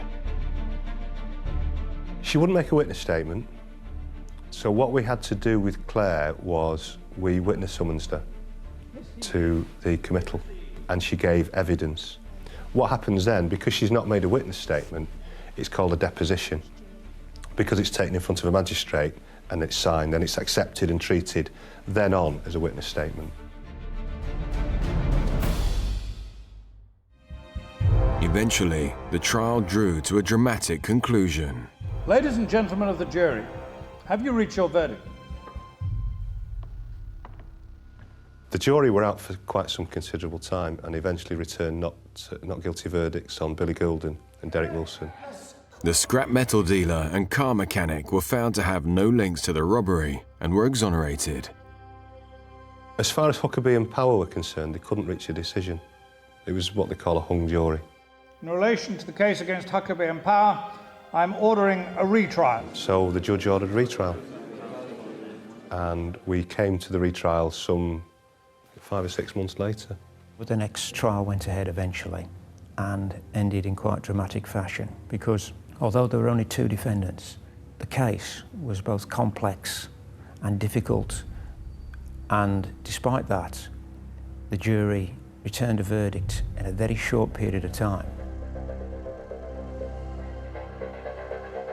Heart was in my mouth. And then you hear the indictment read, how do you find the defendant? And the names were read. Guilty. And you hear the guilty come out, and it like rings across the court. And when they delivered the guilty against Huckabee, he quite dramatically fell to his knees. What have you done to me? He's innocent! And it was just street theatre. Officers, take them down. Power didn't react. And then the judge came in with the sentences, and he gave them 14 years each. Quite a reasonable sentence. For Greater Manchester Police, the case had come to a head. Huckabee, the driver, and Power, who they considered to be the handler, had been found guilty. The other suspects walked free. But the story didn't end there. After the convictions, there was an immediate and very public backlash from Mr. Huckabee's family, who announced that they would campaign to free him. Huckabee's family and girlfriend Lucy Roper became a formidable force in trying to prove his innocence, drumming up huge media attention and picking through reams of notes on the investigation. The campaign started immediately after the conviction and continued for about 2.5 years. It got quite an amount of high-profile publicity. Myself, at the Manchester Evening News, I covered several stories. There was one demonstration outside Greater Manchester Police headquarters. On another occasion, Mr. Huckabee's girlfriend campaigned on his behalf to a committee meeting at Westminster. The campaign gathered huge momentum, and just over 2 years into Huckabee and Power's sentences, an appeal was granted. The grounds of appeal were, one, that Huckabee's defence counsel didn't think the conviction was safe. That's not a ground for appeal, but was nevertheless included. And the second one, they appealed to the Court of Appeal about the admissibility of billing in relation to Jimmy Hayes. And in another twist, Huckabee's defence focused on one major element to appeal on: As part of his defence, Huckabee put forward some medical evidence in relation to post-traumatic stress disorder. This medical evidence was based upon an examination undertaken by doctors some 7 years after the event. What he sought to do was say that the reason he hadn't acted as he should have done on the day of the robbery was that he was suffering from stress. Stephen Regal is the psychotherapist who assessed Graham Huckabee whilst in prison. My prior knowledge of Graham was primarily what Lucia told me, was that she felt that he was suffering from post-traumatic stress prior to the robbery that he was in prison for. And she briefly described the episode where he had witnessed a colleague being stabbed. She felt that this was a significant contribution to his behaviour and that there'd been no formal assessment of his psychological or psychiatric condition. I felt that he was suffering not just from post-traumatic stress disorder, but he had what we would describe as a comorbid depressive illness. When we say comorbid, what that means is that there's another psychiatric condition occurring around the same time. He was clearly very depressed. And he was obviously clearly depressed prior to his imprisonment because he was clearly suffering from post-traumatic stress at that time as well. These findings were to have an incredible effect on the case. Oh, yeah? Graham's family have been campaigning for this day. It's finally come. Graham Huckabee is a free man. It feels unbelievable, I can tell you, absolutely unbelievable. We're just going to have a nice family Christmas now. On the day that he was actually let out of prison, I travelled down to Staffordshire and was waiting outside when he came through that door and got the first picture. He was embraced by his mum, his sister. Cheers! Cheers! Freedom! Freedom! 7 years after the robbery, Huckabee and Power walked free from prison after serving 2 years and 7 months of their sentence. Shay Power passed away 12 months later. As for the missing millions, I think there was a £50,000 reward for the cheques. They were never recovered. And there was a reward for the cash. We never actually got any of the cash back. This robbery had quite clearly been subject to detailed planning. They'd clearly researched the topic, they'd clearly prepared the ground, and they executed it almost perfectly.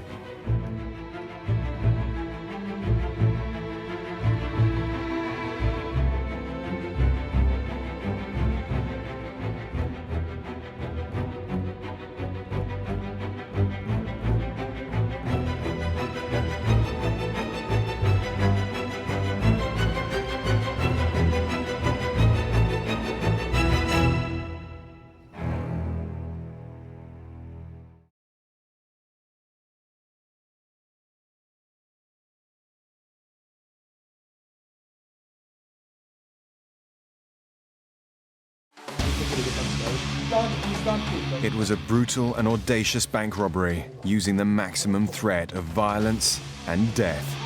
Terrifying commands were being administered to the Ward family. Be calm, don't look at me, look at the floor, here's how it's going to be. It sent shockwaves around the world. Just days before Christmas in 2004, the theft of £26.5 million took place from the headquarters of the Northern Bank in Belfast, Northern Ireland.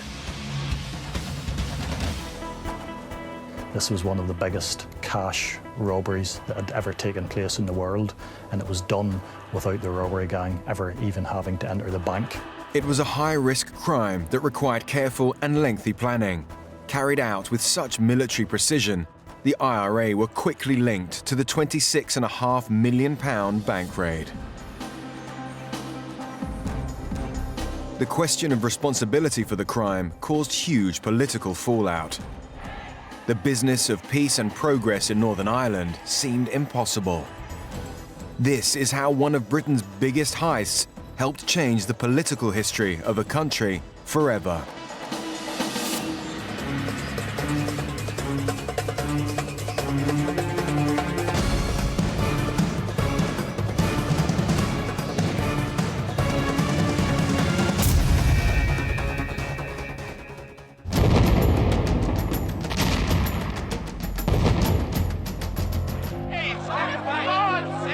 For decades, Northern Ireland had been ripped apart by two groups, the Unionists and the Republicans. The conflict led to violence and bloodshed. The British government wanted to strike a peace deal that would involve the sharing of power between the Democratic Unionist Party and Sinn Féin, the political wing of the IRA.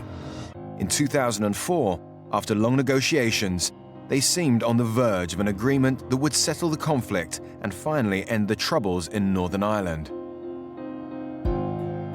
But for now, the troubles were far from over. On Sunday, the 19th of December 2004, it was a cold, wet and dark night in Polglass, West Belfast. 23-year-old bank worker Chris Ward lived at home with his parents Gerard and Rose Ward. Chris's older brother Gerard and his partner Ursula were upstairs. Around 10 p.m. that evening, there was a knock at their front door.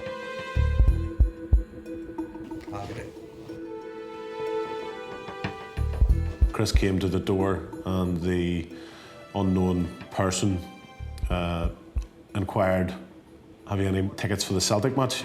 Chris at that time was the treasurer of a Glasgow Celtic supporters club in Belfast, so it wasn't an unusual inquiry for a stranger to make at the door. In Loughin Island, County Down, Kevin McMullen and his wife Karen were relaxing at their home. That evening, they too received a knock at their front door. There were two policemen at the door. They told Karen that Kevin's sister, who lived in Cookstown, had been killed in a car crash. Obviously, this was shocking and distressing news. In Polglass, identifying himself as a Celtic football supporter, Chris Ward invited the stranger into his home.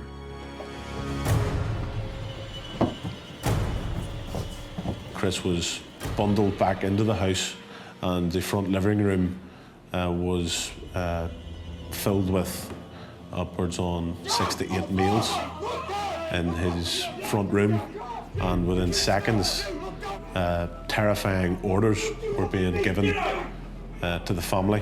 One of the first directions given to the Ward family was don't look at us, look at the floor, and they were told in no uncertain terms that Chris's very life depended upon their cooperativeness. In Loughin Island, the uniformed officers were invited into the McMullen home. The uniformed officers was really just a front for the main gang who were hiding somewhere behind. As soon as the door was opened, they rushed into the house. What the hell? Shut your mouth! I'll put a bullet in your head! Shut your mouth, mate! Get down there! Stay there, don't move! Just take him upstairs. Up on your feet! Shut up! Shut your face! First thing they then did was to take Kevin to another room where they tied him up. You listening to me? And he was given some particularly rough treatment. Listen to me, gonna do as I say. Good. Got your way. Understand? Karen was taken to a different room, was stripped, put into overalls. Put on the boiler suit! What part of that don't you understand? Get it on! It doesn't hurt you! The more sinister thing was what they told him they would do to his wife. They used the term damage beyond repair, and they also said to him that she would be shot in the head. There could be no more direct or chilling threat to somebody than that. They also said to Kevin that if he made any attempt to raise the alarm, he would be, or his wife would be killed. Back in Polglass, the criminal gang had imprisoned the terrified Ward family. All of their phones were taken from them. Their ability to make contact with the outside world was taken from them. Chris was then given very finite instructions, and he was told to go upstairs and get his clothes for work and to get his bag packed, that he wasn't going to be at home that night. With his mind racing, Chris packed his clothes into a sports bag before returning downstairs. Fearful for Chris's safety, his family made a religious pledge. A holy picture of the Blessed Virgin was present in the sitting room, as it would be in many Catholic homes in Ireland, as an expression of confidence in each other. They swore upon the holy picture that they would be calm, that they would cooperate, and that they would get through this ordeal in one piece as a family. Chris Ward was then abruptly removed from his home. He was put into the back of the car and told to lie down and close his eyes. He was told not to speak to anybody. He was threatened. Chris, your life depends upon this. Chris was terrified. All he was thinking about was the family that he had left behind at home.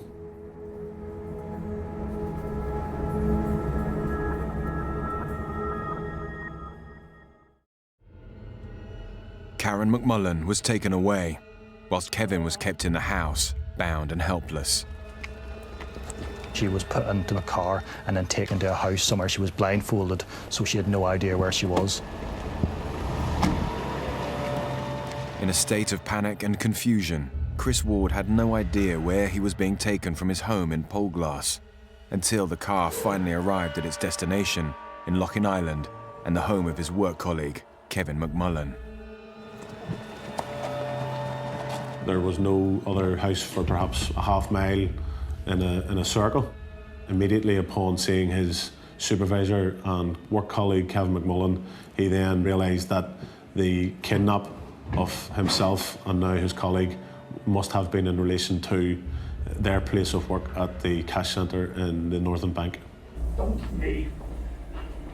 As the two men immediately realised, their terrifying ordeal was related directly to their jobs at the Northern Bank. They were told they would be helping the criminal gang steal money from the bank's vault.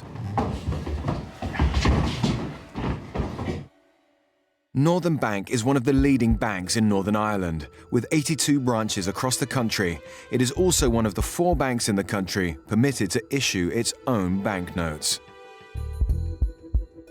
Kevin McMullen was employed as an assistant bank manager, and Chris Ward worked as a supervisor. Both men were key holders to the bank's vaults. Throughout the night, Chris and Kevin were interrogated in separate rooms as to the processes within the cash centre. And a well-worn technique, I would imagine, for kidnappers and robbers of this type was that interrogators would go from one room to the other and say, "You're not telling us everything here. We're being told something else from your colleague." The psychological pressure and fear that the two bank employees must have felt on this night must have been absolutely intense. How long does it take you to get downstairs? About 5 minutes. How long? 5 minutes. That's not what he's saying in there! About 5 minutes. They had been separated from their families. They were at this time living in fear. They didn't know where their families were. They didn't know if they would ever see them again. They knew what they wanted to do. Their knowledge frightened Chris. And through that process of dual and separate interrogations, all information with regards to the cash centre systems was volunteered by both Chris and Kevin. They knew how to carry out a crime of this sort. Presumably they had done similar crimes in the past. They were totally ruthless, totally without compunction or morality, and they knew that the success of the crime was based on instilling this degree of fear within the employees, and they had no doubt and no hesitation in doing that. When the interrogations were over, Kevin and Chris were given a set of instructions. Both Chris and Kevin were given mobile phones and were told to expect certain phone calls at certain times throughout the day, and on receipt of those phone calls they would be given further directions.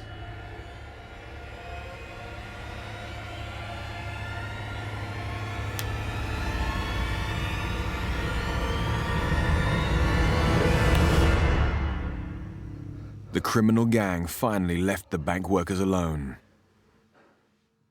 They were left in absolutely no doubt that for their own personal safety and for the safety of their families, they would cooperate and be as calm as possible to carry out the wishes and directions of the kidnappers. Monday the 20th of December 2004, Kevin McMullen and Chris Ward dressed for work as normal, but there would be nothing normal about their day. They went to work the next day from Kevin's house in Kevin's car. That Monday was the 20th of December and therefore was a pre-Christmas shopping day. It would have been frantic activity in the cash centre, and as a result both Chris and Kevin were able to settle into their day's work ahead of them. They both had busy days to get through. You can only imagine how difficult it must have been for them to be at work that day and go through, meet all their colleagues, have the normal exchanges you would have with your work colleagues, but knowing all the time this terrible secret and knowing what they had to do.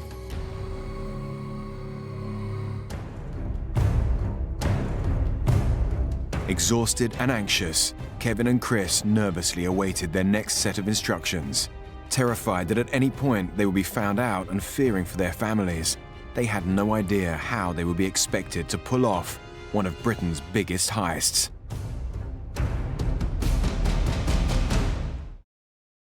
Listen to me. Just days before Christmas in 2004, 2 employees of the Northern Bank and their families were abducted and held hostage by a criminal gang who threatened them with violence and death.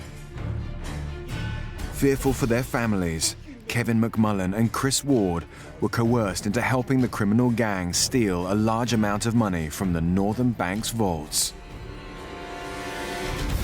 As far as we know, the 2 employees were told to make contact with the gang by phone on 3 occasions throughout the day, just to tell them everything was going as planned, and just to, probably as a little reminder to them as well that we still have your families and don't forget about that. First phone call was to ensure that, is there any suspicions, is everything okay, is the plan still as per previously agreed.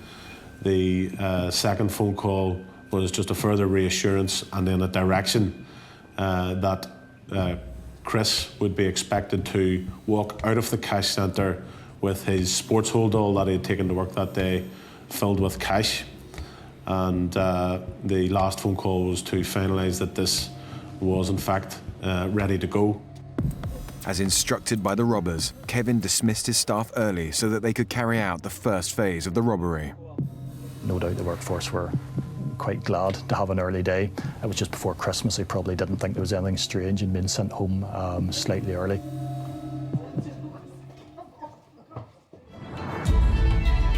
Once the staff had left, they followed the gang's instructions to fill Chris's sports bag with cash. Kevin McMullen took it upon himself to fill the bag with cash from one of the vaults. Kevin was aware of a blind spot in the cash centre where he would be able to fill the bag without being witnessed on any monitoring system that the internal, external security people would have had access to. Chris then took the bag and walked out the back door.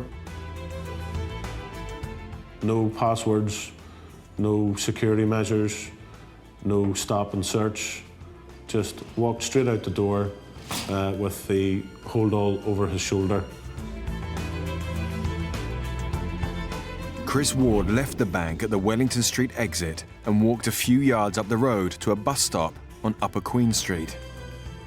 They would meet an unknown individual there, and that Chris would hand the bag over to him, that there was a pre-set phrase of words. I think it was, have you everything in for Christmas? Chris would say yes, hope all's well with you. The unknown male then lifted the bag and walked off. This was seen as a dummy run. Could they get the money out of the bank without alerting suspicion? Whenever this dummy run went ahead without any problems, they then moved on to the more substantial part of the robbery. Oddly, the bank's security never stopped or questioned Chris Ward. The fact that Chris was able to walk out at his leisure with a sports hold all filled with cash speaks volumes as to the inherent insecurity of the Northern Bank at that time. With the successful completion of the dummy run, the gang were confident with the main robbery. A further phone call was then received, and Chris and Kevin were told that the robbers intended bringing a white van into the cash centre. The robbers' original intention was to bring the white van actually into what was called the bullion bay.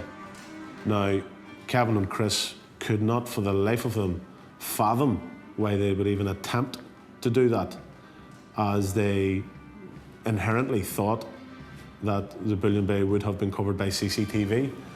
As it transpired that day, the bullion bay vault door broke at about 3 o'clock. Throughout the phone calls, Chris and Kevin related to the robbers that if you're still intending bringing the van in, you'll not get it into the bullion bay because the vault has broken. Another security guard van, I think, hit it. But undeterred, the robbers were determined to proceed with their plan. Chris and Kevin were told that it was up to Chris and Kevin to bring the cash out to the van. So this was bringing even more stress, because the success of the robbery now lay with them being able to get the cash physically out of the bank. It's just before Christmas. The money was due to be distributed to all the 95 Northern Bank branches across the province. So the vaults were loaded with up to probably about £30 million of money. But how would Kevin and Chris be able to get such huge quantities of cash past security? They were able to inform the local security officer that there was a delivery of rubbish that was to be collected, and that they had to bring the rubbish out to the delivery van. Chris and Kevin then set about making the green boxes containing hundreds of thousands of pounds in cash look like rubbish. And this involved one simple technique. A green box with no white security sticker was rubbish. A green box with a white security sticker had millions of pounds in it. So after 5 o'clock, Chris and Kevin were in the cash centre by themselves, albeit remotely monitored by a CCTV bank that should have been closely inspected by another security guard. It wasn't. However, Chris and Kevin weren't to know that. What the CCTV shows is Kevin and Chris peeling the white stickers off green boxes and thereby determining that they were rubbish for collection. They also threw in, I think Kevin lifted a broken Hoover that had been sitting in the cash centre for weeks and months. A broken chair was brought up, and the pretense of rubbish being collected was not hard to convince to the security officer on the gate. They loaded the green boxes onto large trolleys. The trolleys were rolled from the cash centre into the bullion bay lift, into the bullion bay, and from there it is simply a roller door that separates the bullion bay from the public street. At 7:05 p.m, the robbers' white van reversed from Upper Queen Street into Wellington Street. The trolleys of cash were then loaded up and rolled onto the van. It was that easy. Such was their satisfaction with how the day was running, they decided to send the van back down to be refilled. I'll be back the others later. This was not in the original directions from the robbers. This caused both Chris and Kevin serious fears and considerations that they could not possibly get away with wheeling 2 loads of rubbish out. This time, Kevin and Chris were instructed to wrap the trolleys with black bin liners to conceal the cash. Both Chris and Kevin were given black silage wrap by the robbers and were told that they would be coming back and to go and prepare more trolleys filled with more cash and to expect their return within half an hour. Exhausted, Kevin and Chris returned to the cash centre. They then went back to the cash centre and set about loading up the second trolleys for the second van run. Kevin effectively phoned the control room and told them that the delivery van was coming back for more rubbish. Kevin and Chris loaded up the trolleys and wrapped them in black silage wrap, and just as per the first run, brought them onto the bullion bay lift, loaded them up into the bullion bay. Actually received a phone call from the control room advising, your white van's here. Get the trolleys up. And they did that. The robbers' van had returned for the second time. Having loaded the van with the cash, the white van then drove from Wellington Street, turning left onto Upper Queen Street and right onto Howard Street before disappearing along the Grosvenor Road. The robbers had just stolen a staggering £26.5 million in cash, the largest amount in British criminal history. This was one of the biggest cash robberies that had ever taken place in the world, and it was done without the robbery gang ever even having to enter the bank.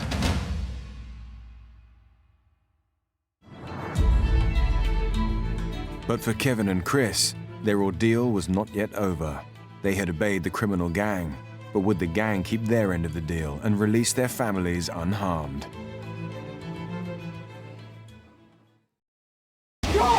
You keep still! The families of 2 employees of the Northern Bank in Northern Ireland were abducted and held hostage by a criminal gang, whilst the bank workers were coerced into delivering the money to the robbers. After successfully completing the robbery, the criminal gang instructed Chris and Kevin to return to the Ward family home. Chris Ward's family members were released, but no one knew what the gang had done with Karen. Where's Karen? 24 hours after she was first abducted, Karen McMullen was finally freed. Karen was taken to a forest, Drumkeira Forest, which is a very remote location in County Down. She's suffering from massive hypothermia as well. She's been taken from her home, kept overnight, kept for almost 24 hours blindfolded, no idea where she is, no idea where her husband is, no idea if her husband is safe, no idea if she'll ever see her husband again. You can only imagine the terror that must have been going on in her mind. And then when she's eventually released, she's dumped in the middle of a forest.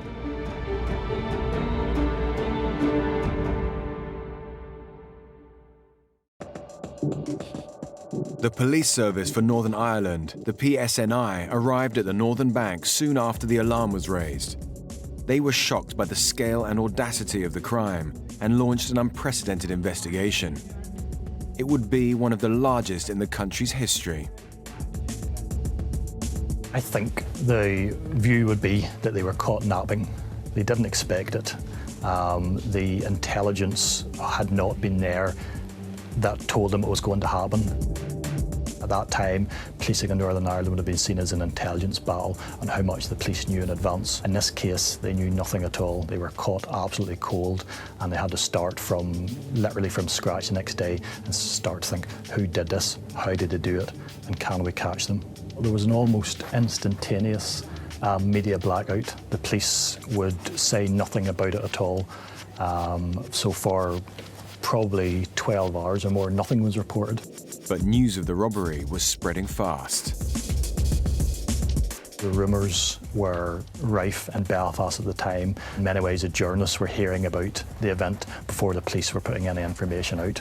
I established early the next morning that a robbery had taken place, but that was all the police would say. But we were told very quickly from other sources that the amount that had been stolen was in the tens of millions of pounds. This automatically and straight away made it different from any other bank robbery or crime of that sort that we'd ever reported upon in Northern Ireland. It was absolutely unique in its scale and its audacity and in the scope of what they were able to achieve.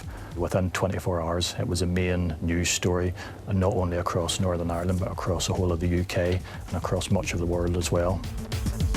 With global interest in the amount of cash stolen and the terrifying threats used in the crime, the pressure was mounting on the PSNI to quickly find those responsible and bring them to justice. The scale and the audacity of the robbery and the level of organisation and the amount of personnel that it took to carry out this robbery, only an organisation like the Provisional IRA could have done it. There were no other criminal gangs at this time in Northern Ireland that would have had sophistication to do something like the Northern Bank robbery. The IRA was a paramilitary organisation who wanted to bring about a united Ireland separate from the UK. Their extreme political strategy included killing British soldiers and bombing cities across the UK.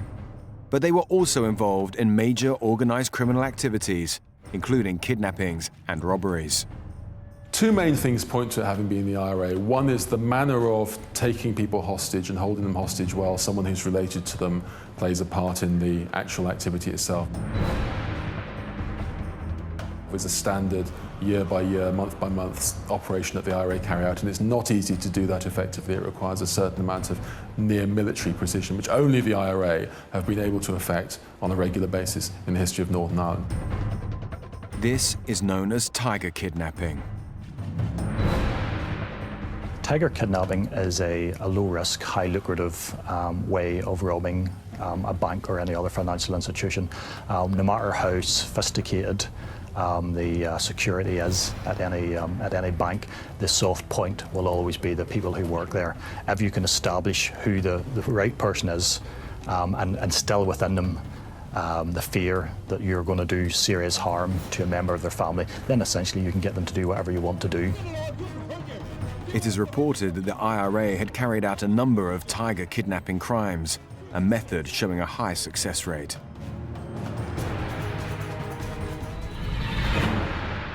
Second is the scale of the thing. There would have been a lot of people involved in this operation. It's not something which could have been done by 5 blokes having a go at a bank robbery. It was something which involved a large-scale operation of intelligence in advance, of cleaning up afterwards, of what you do with the money once you've got it, of various different people involved in the kidnapping of someone, the intimidation, the interrogation of someone, of the actual robbery, of having people who are going to be guarding in terms of what happens if the police intervene. In other words, this is a large-scale operation, and the only organisation that I'm aware of in Northern Ireland's history which would have been able to carry this out in 2004 was the Provisionals. On Christmas Eve, 4 days after the heist, the police searched a number of prominent Republican homes. And they opened their Christmas presents under the Christmas tree in front of their children, presumably looking for money within them. The searches failed to find any Northern Bank money. The quick breakthrough they were desperately hoping for was looking less likely. It was going to be a long investigation. As in any crime scene, the first thing the police will look for is any traces of forensic or scientific evidence that will link any possible suspect to the crime. The people who carried out this crime cut their nails. They brought bleach, mops, detergents and buckets with them. They spent more time, apparently, cleaning the crime scenes than they did talking to or interrogating the people they had taken hostage. They were absolutely relentless in this pursuit of making sure that the crime scenes would be left forensically clean, and that's exactly how it was. The police examined thousands of hours of CCTV footage, but the bank's CCTV proved problematic. First of all, the cash centre, or the vault, the CCTV in there was impeccable. Every angle was covered. Every single action that Chris and Kevin undertook can be reviewed and monitored. However, the CCTV in the bullion bay, the second area, wasn't working and had been broken for some months. And the third phase of CCTV was the external CCTV at the back of Wellington Street, right at the back of the vault doors of the cash centre where the white van collected the cash. There is no CCTV at all from the external cameras of the Northern Bank.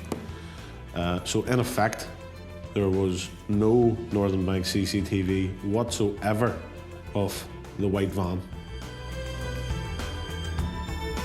With a lack of firm evidence, the police were struggling to convert their intelligence into evidence. But such was their certainty of the IRA's involvement that on the 7th of January 2005, Chief Constable Hugh Ord held a press conference. The Provisional IRA were responsible for this crime, and all main lines of inquiry currently undertaken are in that direction. There was no doubt in his mind, he was 100% certain he would not have said it, because this was not any normal policing environment. He knew that by making that statement, what he was going to say was going to have massive political implications way above and beyond anything that happened in the police investigation. The British government and other major political figures supported this accusation, but the IRA vehemently denied any involvement. The IRA forthrightly, if concisely, denied that they had been involved, but the IRA throughout much of its history has frequently denied things which are embarrassing or damaging to it. There have been murders, there have been bombings, there have been abductions where they've said it wasn't us, and then it's demonstrably, unquestionably been proved subsequently that they were. So there is no serious observer who doubts that the Provisional IRA carried out the Northern Bank robbery. The Republican Party, Sinn Féin, also refuted the IRA's involvement. Sinn Féin's reaction to Sue Yord blaming the IRA was one of anger and fury. They demanded that if the Chief Constable was going to say this publicly, then he had to produce evidence to back it up. And as far as they were concerned, there was not one shred of evidence. Politically, the bank robbery and its suggested links with the IRA couldn't have come at a worse time. At the time, the British government were holding private talks with Sinn Féin leaders Gerry Adams and Martin McGuinness to broker a peace deal between them and the Unionists. Peace process talks in Northern Ireland are always partly precarious because there's a lack of trust between the two communities, because there's such a long, bitter and bloody hostility between the rival political factions in this part of the world. Immediately after the robbery, there was a shock in terms of this having happened at this particular moment. People had been confident that maybe Sinn Féin were leading the IRA away from acts of violence, away from intimidatory politics, and then suddenly you found an organisation carrying out the largest bank robbery in UK history. Peace seemed impossible. The British Prime Minister, Tony Blair, made it clear that a complete end to all criminality and paramilitary activity was necessary for peace to be restored. Blair saw this as his legacy, and he devoted more time to it than any Prime Minister ever has or ever will. So the door was always open for Republicans, and that was quite a thing because it was only a few years previously that IRA had been trying to bomb Downing Street. So for Tony Blair to open his door to Sinn Féin in that way was seen as a huge leap of faith. Imagine the scorn that was then poured on him whenever the IRA carried out the Northern Bank robbery, and Unionists were only too quick to say, "We told you this would happen." The £26.5 million haul included just over £17.5 million of brand new banknotes and nearly £9 million of used notes. Following the raid, Northern Bank announced that it would take the drastic step to withdraw all its banknotes. This was an unprecedented move never before done in UK banking history. They printed a whole new set of banknotes which ran to hundreds of millions of pounds. So basically what that meant, they changed the colour of the notes, they changed the design of the notes so that and they gave them people a certain amount of time through which they could use the old notes before they then became null and void. So this then raised the bar in terms of how could you launder so much money in so short a period of time. All the old notes essentially became worthless. The police knew the serial numbers, and they were very confident that if that money appeared in the currency system anywhere in the world, such were the financial systems that the money would be traced, none of that money ever turned up anywhere. This leads the police to the very firm belief that the money was never used, and Sue Yord called it the largest theft of waste paper in history. But despite the best efforts made by Northern Bank to print brand new notes to flush any stolen money out of the system, the robbers had still managed to get away with nearly £9 million of used notes, which if they spent quickly, would forever be untraceable. That the IRA for a long time has been running a serious financial empire, and it's had operations whereby some of the money goes into quite legitimate businesses or buys houses or funds operations which are in themselves legitimate, but which are funded with money procured through criminal or IRA-related operations. 11 months after the bank robbery, the police investigation was no closer to catching the individual criminal gang members until suspicion fell upon a bank worker believed to be the inside man.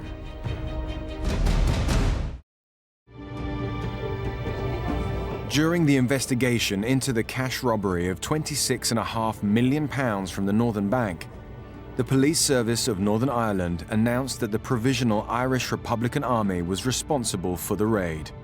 Despite the IRA and Sinn Féin's denial, the British government and major political figures supported this. Trust and confidence in the peace process had been damaged. But despite the lack of any evidence, the police persevered with their investigation in the hope of tracking down the individuals who were responsible for orchestrating the heist. There seemed to be no immediate progress in the investigation, never mind a breakthrough, but no sense that it was going anywhere or they were moving towards anything. The pressure became unbearable on the police. The police investigation moved its attention to finding the inside man. They had all the detail of the two employees. They had the detail of who was going to be working at night. They had the detail of how to get into the vault, and they did detail of how to get away with the money. All of that presumably came from someone who had a very detailed knowledge of what went on within that bank. Initially, all Northern Bank workers, including Kevin McMullen and Chris Ward, were considered as suspects. Once it began to scratch below the surface, it was clear that McMullen was not involved. The nature of the ordeal that he had suffered basically disqualified him straight away. If he was the inside man, then they wouldn't have made him and his wife go through what they had done. The PSNI focused their attention on Chris Ward. There was a feeling, certainly within the police, that the ordeal which had been suffered by the Ward family had not been quite as traumatic. Although the family had been taken hostage, they didn't seem to have received the same rough treatment. The guns were not produced in the same way that they were with the McMullen family. Chris Ward was arrested 11 months after the Northern Bank robbery. He was held in Antrim Serious Crime Suite for 8 days. At that time, he was the first person in Irish history to be held beyond 7 days. All of the atrocities which occurred in the history of the Troubles here were investigated on arrest by police within 7 days. But for the first time ever, police extended the detention of a suspect beyond that 7 days. It was like a glass ceiling that had never been broken before. The police questioned him numerous times. Chris Ward came from an area of West Belfast, Poleglass, which would be considered to be quite a Republican stronghold. And certainly some people within that community would believe that the police would have or at that time would have had a predestined prejudice against people from that community. But the police believed they had one piece of crucial information that pointed the finger of blame firmly at Chris Ward. The police case then became more apparent, and it seemed to then revolve around a circumstantial case, namely that Chris had prepared the staff rota, and that Chris therefore prepared this with the robbery in mind, and that spoke to his guilt. The PSNI felt convinced they had the right man. For the police to charge Chris Ward with carrying out the robbery, they obviously believed he was integrate and right in the middle of it, as opposed to being the periphery or just being an inside man who passed on some information. Based on what they charged him with, they obviously thought he was heavily involved in the planning of this. After 8 days, the police decided to charge Chris with the false imprisonment of his own family and also the false imprisonment of Kevin and Karen McMullen. And then he was also charged with the armed robbery of £26.5 million from the Northern Bank. On the 8th of September 2008, Chris Ward stood trial for the Northern Bank robbery. The case unravelled as each witness got in to give their evidence, because the malevolent and disingenuous interpretations that police had sought to put during their interviews of Chris were not coming across in the evidence. And the reason for that was because they didn't exist in real life. They may have existed in police strategy rooms, but they didn't exist in the courtroom. The case against Ward was entirely circumstantial. There was no DNA evidence against him whatsoever. There was no witness evidence. Nobody had pointed the finger at him. But what the prosecution believed was that by pulling together a number of strands of what had happened, his behaviour on the night, they could paint a compelling picture that he was involved in the crime. The rota that Chris Ward prepared did not have Chris or Kevin on duty for the late shift on the Monday, which was the shift that the robbers required control of. So it was a fallacy to attempt to say that Chris was guilty by virtue of the rota that he created. The rota had actually been changed by a senior manager, which was nothing to do with Ward, and once that central plank of the prosecution case was taken away, there was nothing else there. And the prosecution rightly decided to review the decision to prosecute because they knew that the central thesis to their case didn't come alive with the witnesses. When they gave their evidence to the best of their recollection, there could be no other consequence but an acquittal for Mr. Ward. The prosecution withdrew its case. Proper to make further submissions, my lord. Case dismissed.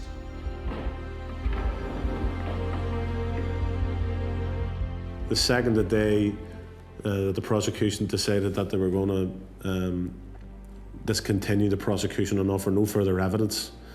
The relief on his face was so emotional and tangible that it's a moment that will stay with me for a very long time.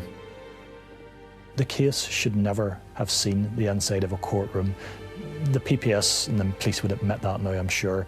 You have to assume that it was based on some sort of whether it's a political motivation or a desperation at the time that they had that this was such a huge crime, they had to be seen to put somebody on trial. But it rebounded on them so badly because whatever pressure or criticism they got for not making anybody amenable, that was magnified whenever a case is brought to court and it collapses in farce. It's then increased tenfold. The case was a PR disaster for the PSNI. They had no evidence and no eyewitness. They were unable to convict anyone for the Northern Bank robbery. The IRA seemed untouchable until they were linked to the brutal murder of a Catholic man from Belfast called Robert McCartney, who was stabbed outside a bar. IRA members said, no one's going to talk to the police, we're going to cover up the traces, we're going to make sure no one can be prosecuted for this. In other words, that this was actually an IRA killing. Both of them had profound effects upon the way that people looked at the IRA, the Northern Bank, in terms of the way that it brought complete political ostracisation for the Provisional Movement and for Sinn Féin, and Robert McCartney and the public disgust there was over what had happened. In the wake of the Northern Bank robbery and the wake of the McCartney killing, the IRA and Sinn Féin had to decide whether or not they were going to move into a different kind of politics decisively. They'd already begun the process of actual decommissioning in 2001 in the wake of 9/11. In September 2005, the IRA carried out the final act of decommissioning their weapons, allowing the next step towards political unity and peace. And in 2007, Ian Paisley, unionist, and Martin McGuinness, a Republican nationalist, former IRA man, came to be the first and deputy first ministers in Northern Ireland, effectively the Prime Minister and the Deputy Prime Minister of Northern Ireland, in a way that brought together old enemies and seemed to set the seal on a new kind of politics where old enemies would disagree politically rather than fighting it out in a military or terroristic way. The Northern Bank robbery had a profound impact upon the country's politics and helped bring peace to the people. For the first time in generations, we have stable government and we have people who were once opponents and hated each other sitting around the same table and making decisions about health and education. We've got our own police force now, which is ruled. We've got our own Department of Justice. So these are things that at the time of the Northern Bank robbery you couldn't have imagined would ever have happened.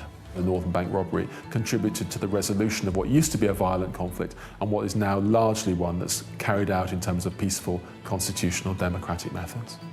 One thing about the Northern Bank is different than any other bank robbery is that it is loaded with political symbolism. It had a massive impact, not just in the criminal world, but in the whole political spectrum of Northern Ireland. It was one of those events that you knew nothing will ever be the same again, and that's how it's been.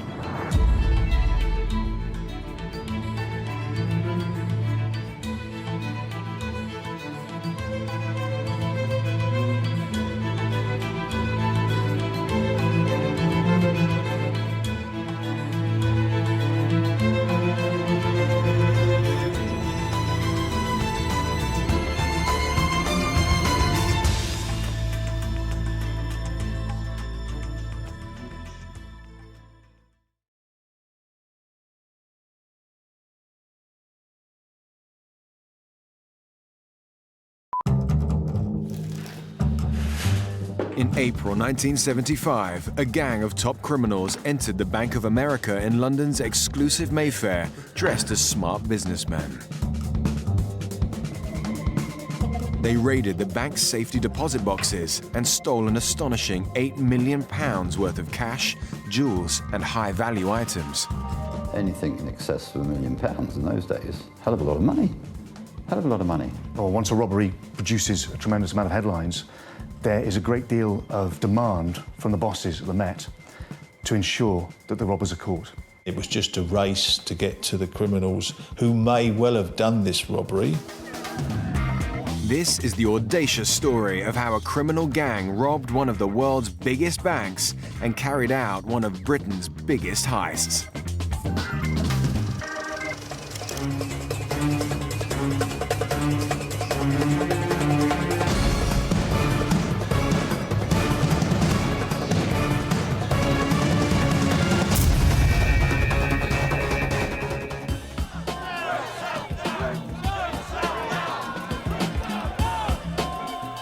Whereabouts on the A40 and which river? Like I said, start from the beginning. Who did you meet? Where did you meet them? How did you get involved? Oh, I don't know. Now, don't mess around with me, son. And don't make any mistake about this. If we do this the hard way, you're going away for 18 years. What do you want to know? What would I do? The best thing you can do is start from the beginning and tell me exactly what went down.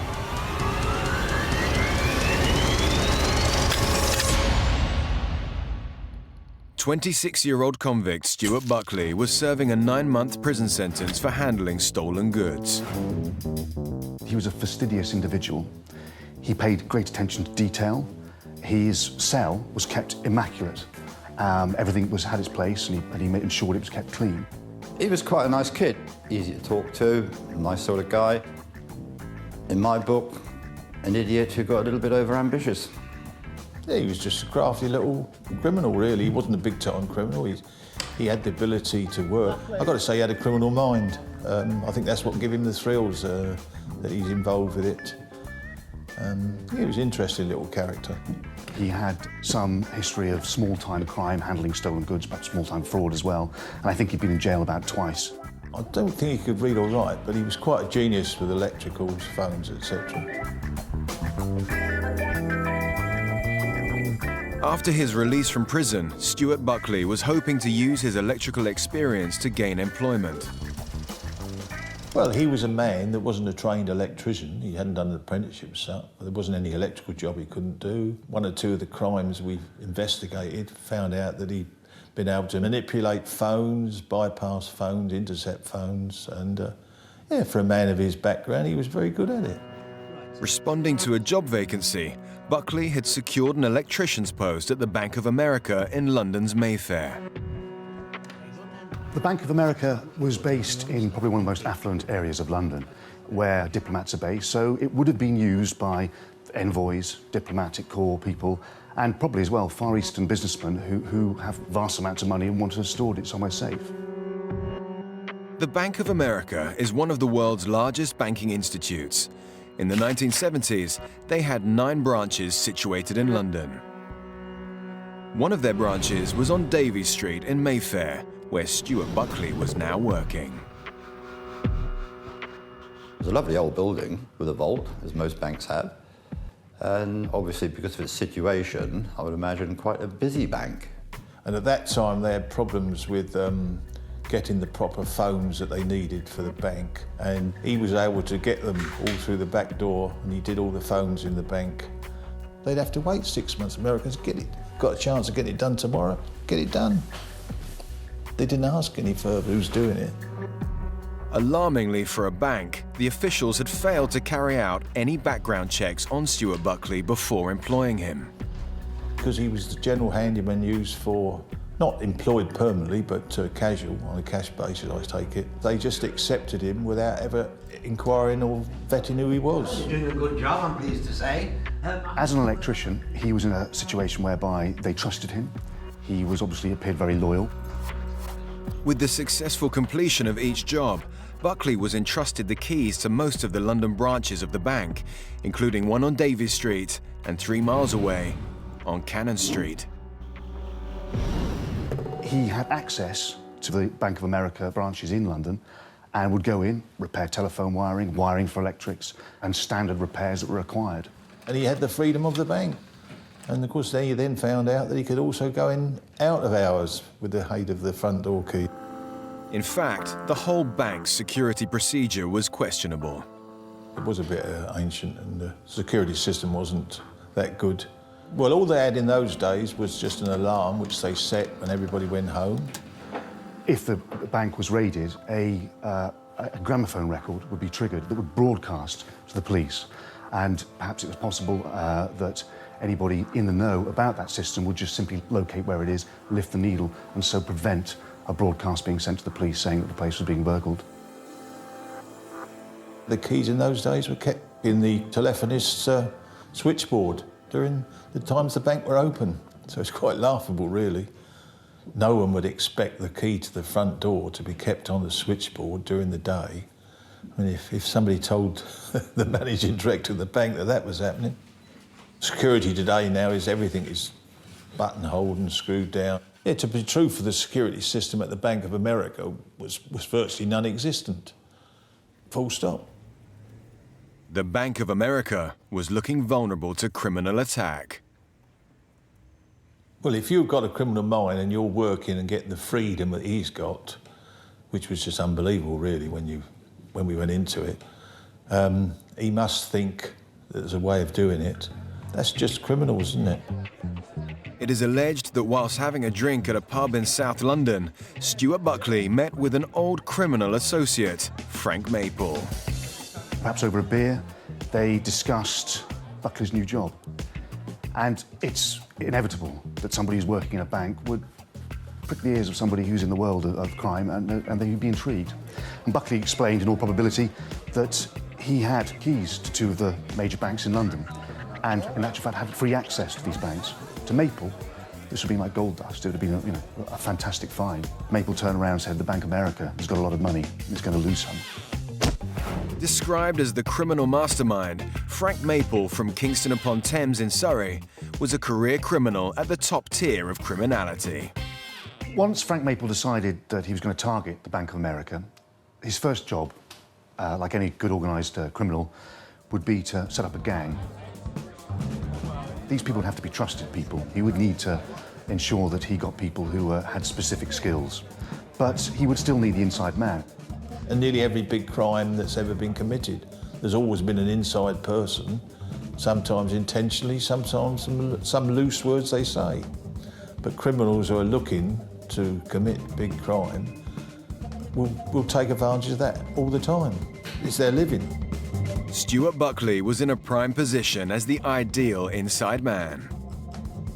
Buckley was pivotal to this heist. His role was to provide information that the average hunter would not be able to get. That, for any organised robbery, is absolutely essential. Stuart Buckley gave all the information of how to enter the bank of a night when it was closed, make his way through to the vault, open the vault, go in and clear it out with as much stuff as they could take. That was his role, quite simply.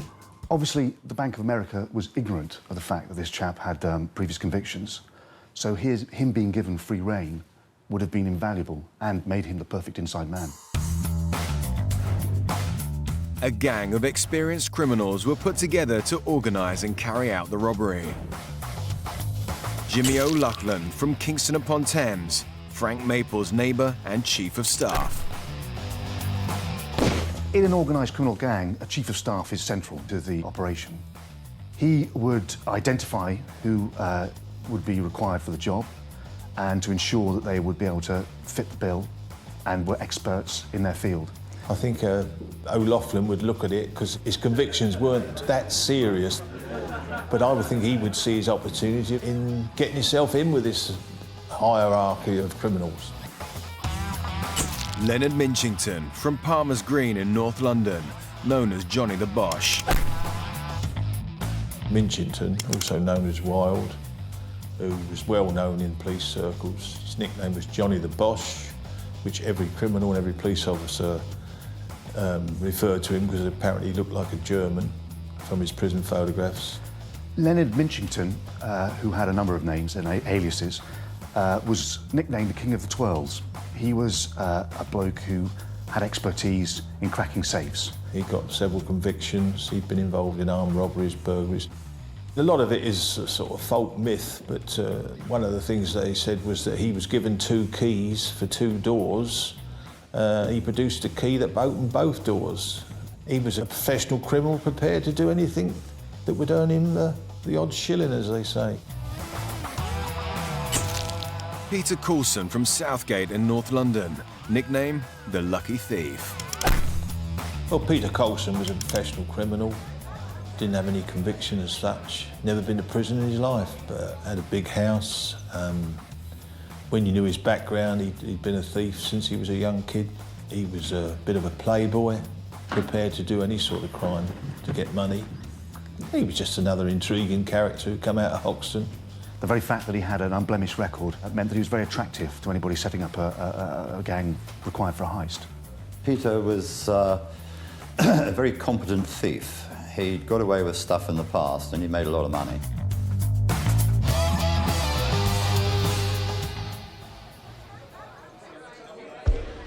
The team of criminals set about planning the Bank of America heist. When Buckley had finished his shift, or perhaps in the morning before he went in, he would go to a cafe near the Cannon Street branch of the Bank of America. There he would meet Minchington and O'Loughlin, and over a quick breakfast, a cup of tea, coffee, they would discuss the plans and the information that he probably learned that day during his work. Stuart Buckley was able to describe in detail the bank's working procedure, and whilst he already had keys to the bank's side door, he did not have keys to the vault area itself where all the money and valuable items were kept. The bank vault door was gated. Beyond the vault gates was the vault door itself. There were 2 independent dials set into the front of the door. The bank manager had one set of combination numbers, and the chief cashier had the second, but neither knew the other's combination. Expert safecracker Leonard Minchington would have to crack the vault door's combination. But he first needed keys to the vault gate itself, which were kept at the bank's reception. He was the one that supplied the cuttlefish for Buckley when he knocked the keys off the switchboard in the Bank of America in Mayfair to take the impressions of the keys. We worked out that it was essential for him to befriend the receptionist who held the keys to the vault. He had already been given a tin with plasticine, and it was his job to, through sleight of hand, get imprints of those keys. During a conversation with the receptionist, he just managed to knock the vault keys off the table, and as he bent down to pick them up, discreetly pressed both of those keys into the plasticine and got a perfect copy of each key. Having successfully distracted the bank's receptionist and obtained the key's impression, the band of robbers had everything they needed. But little did they know that an underworld informant had alerted Scotland Yard's intelligence branch, C11, that they were planning a major robbery.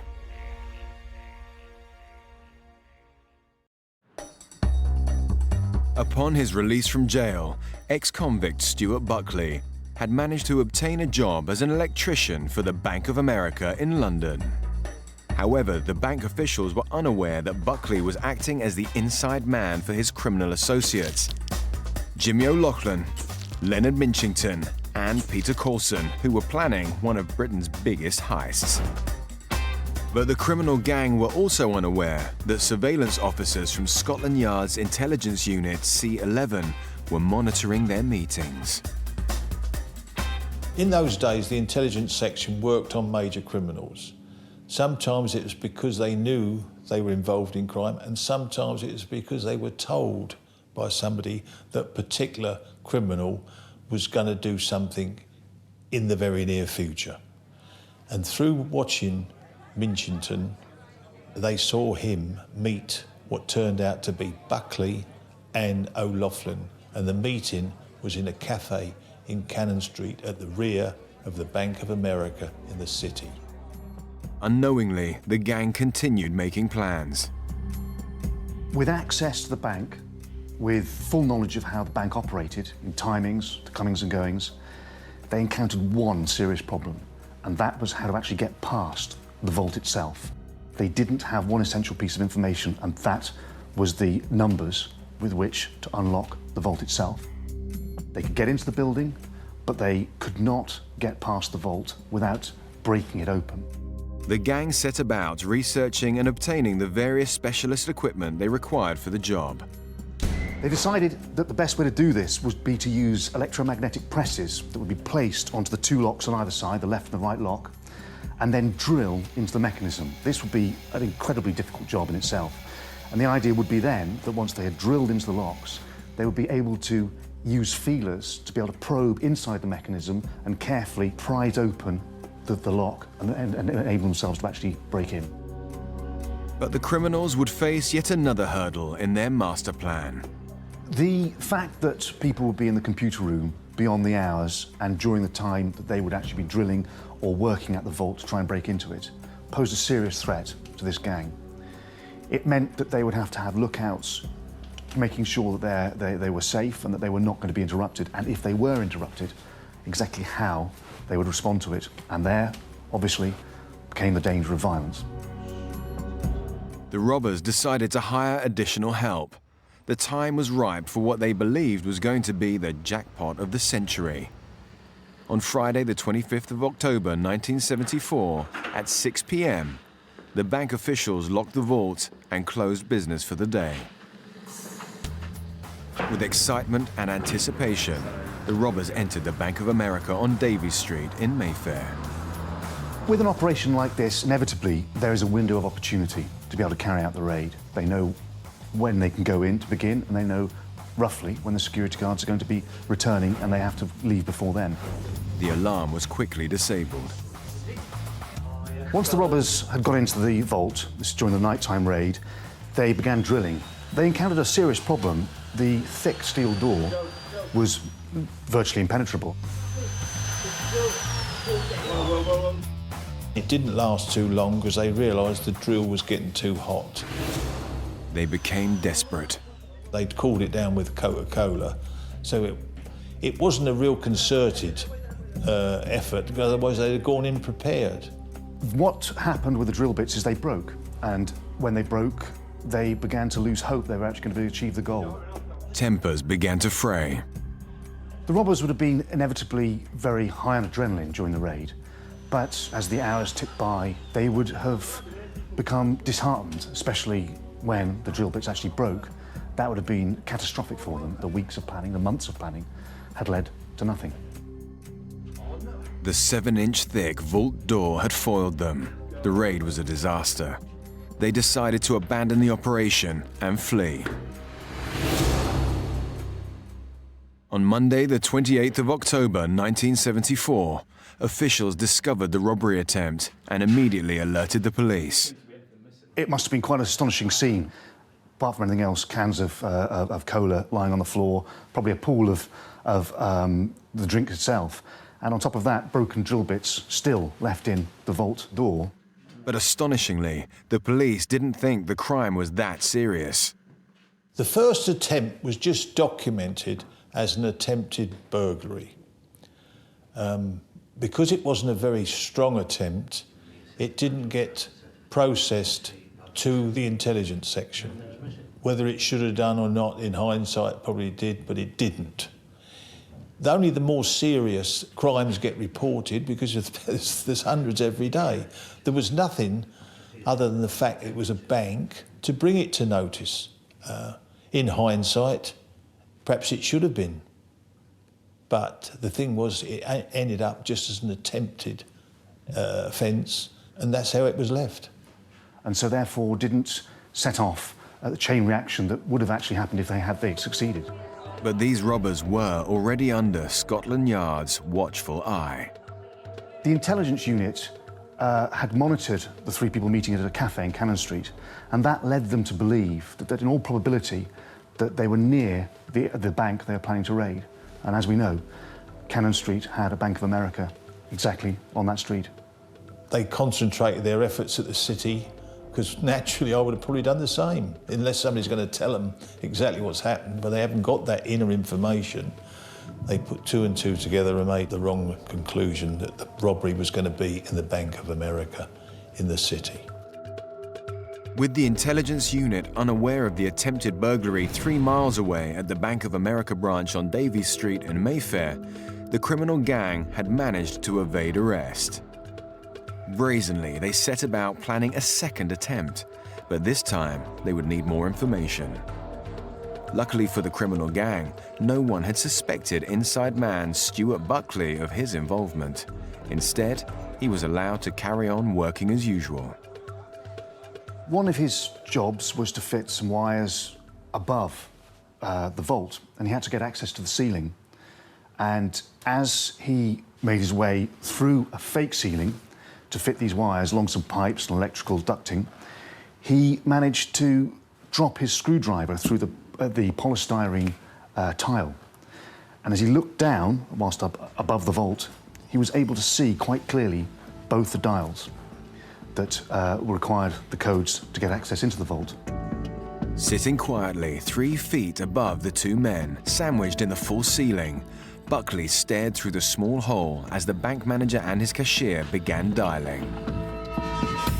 And I believe he put in there some form of magnifying glass, whether it was a lens from a camera or something like this, to magnify it. When they came in the morning and did the various dials, he was able to write it down.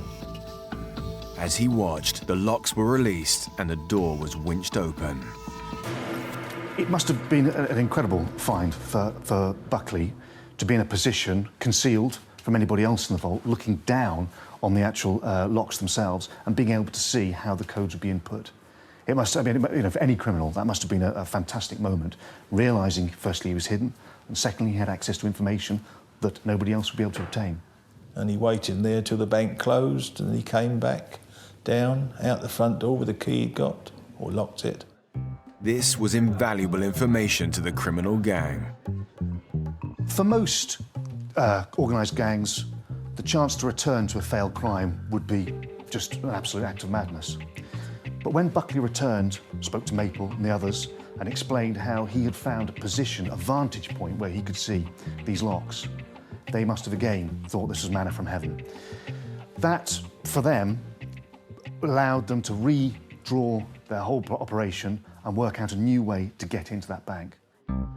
Finally, their plans were back on track. If he could access the vault, right, then pass that on to his friends to do the robbery, there's a lot of money in it for him.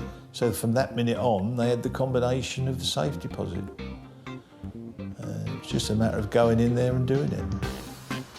The gang of thieves were finally ready to rob one of the world's largest banks. They were about to make criminal history. But this time they were better prepared. They had hired a team of criminals to help.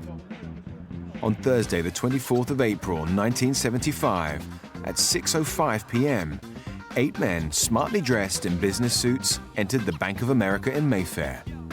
They were about to carry out Britain's biggest heist.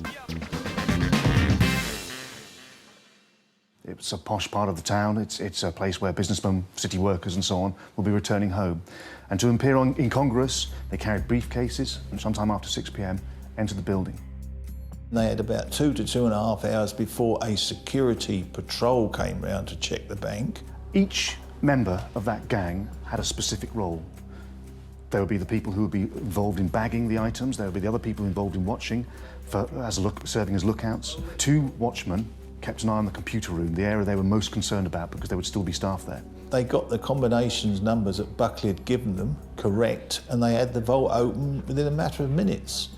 And it was a matter of how many safe deposits boxes they could get open. They used the expression caned, which is levered it open, because it takes a while to lever each one. So they managed to get into 79 boxes, and I think there was 400 or 500 in there. They discovered a treasure trove of money, jewellery, and exceptionally valuable items. They began bagging them. But not everything was going according to plan. During the robbery, as the other members of the gang filled their loot bags, as it were, there were two lookouts who kept an eye on the room where the computer workers were carrying out their work. At some point, one of the staff came out to take a break, and the watchman, the lookout, became concerned that he was going to become privy or aware or interrupt the raid itself, and so actually seized him. Suddenly, there was a hostage situation, and tension mounted dramatically. And it was decided that they would have to seize the two other people in the computer room to ensure that they were not interrupted at all or the alarm was raised. The nature of the crime had now shifted. They'd stepped up a gear. Had moved from burglary now to robbery. The two watchmen were armed. This fundamentally changed the crime being committed. As soon as hostages became part of the equation, identity became an issue. The robbers who had balaclavas immediately began putting them on to ensure that no one whom they took hostage would be able to identify them if it came down to a parade. They had planned it to that extent, and inevitably they knew the risks that they were taking. Whilst no physical acts of violence were inflicted on the hostages, they were left bound and gagged as the robbers escaped with their haul. They ended up £8 million better off. But in actual fact, they left a great deal behind. It was, to put it mildly, a robbery that they had beyond all their dreams. Having stolen the property from the robbery, they then went to an address all pre-arranged, which in those days, and probably still is, referred to as the flop, where they would flop down and do the share out. Inevitably, with a haul of this nature, a variety of different currencies, different types of jewellery, it's impossible to know what value is worth what. So that the actual dividing of it was probably quite tense. What they did was divided it into lots and, as it were, drew straws to see who got exactly which lot. And that usually is a time when tempers can fray. Coulson, being a bit somewhat thinking he's a bit of a jeweller, he gave cash to the others for what he considered the nicer pieces of jewellery. And of course, so within a few hours of it all happening, everything's divided. Back at the bank's vault, the computer room workers remained bound and gagged. Because of the force used, the offence now became one of robbery, which carried a maximum penalty of life imprisonment. But would the police be able to find the criminals and track down the stolen treasure? Or had the gang managed to get away with Britain's biggest heist?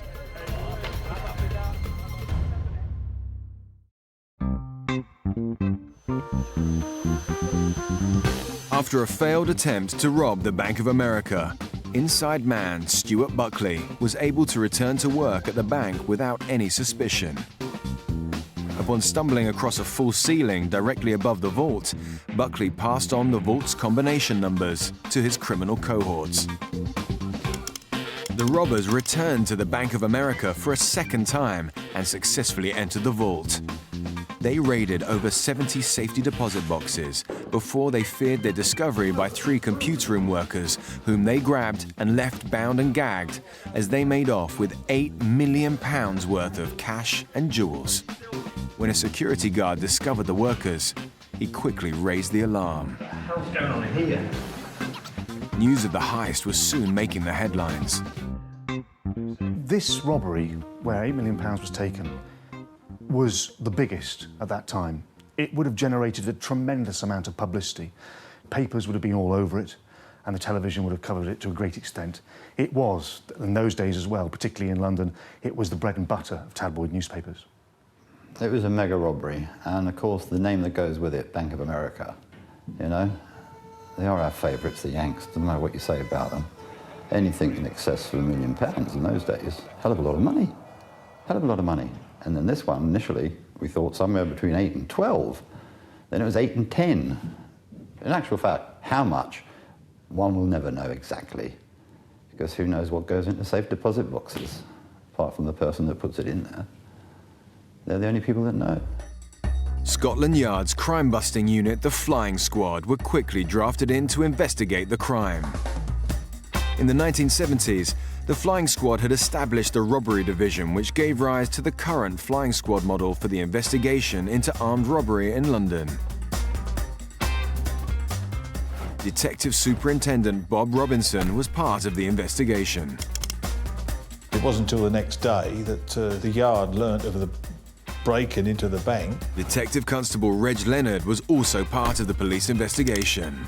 I was one of the chaps who went up there. We set up an office. I was supposed there'd be somewhere in the region of about 20, 25 of us involved in that inquiry. Once a robbery produces a tremendous amount of headlines, there is a great deal of demand from the bosses at the Met to ensure that the robbers are caught. Detective Chief Superintendent in charge of operations at the Flying Squad was Jack Slipper. With a case like this, it went to their best man, and that was Jack Slipper, nicknamed Slipper of the Yard. Pivotal to the investigation of major robberies, and best known for his pursuit of the great train robber Ronnie Biggs, Detective Chief Superintendent Jack Slipper cut an imposing figure. Slipper went to C11, which is the intelligence unit, and there he discovered that there was intelligence from a tip-off that some robbers were planning some kind of raid in the City of London at a bank. Very quickly, the intelligence section, who had been doing the observations, knew that the probability that the Bank of America in Mayfair Street was committed by the people they'd been watching, the Bank of America in the city. There's not too many bank robberies per day. They know that they've got the right people, and it was just a matter of getting the ones they knew quickly. The information that C11 provided Slipper was pivotal. It gave 3 names, 3 addresses, and from that information they were able to work out who they mixed with, where they met, where they had drinks, and who were their friends. Jack Slipper quickly deployed the arrest phase. They started watching O'Loughlin because he was one of those they knew. And they obviously had an address, and they saw him go to Harrods, buy the suitcases.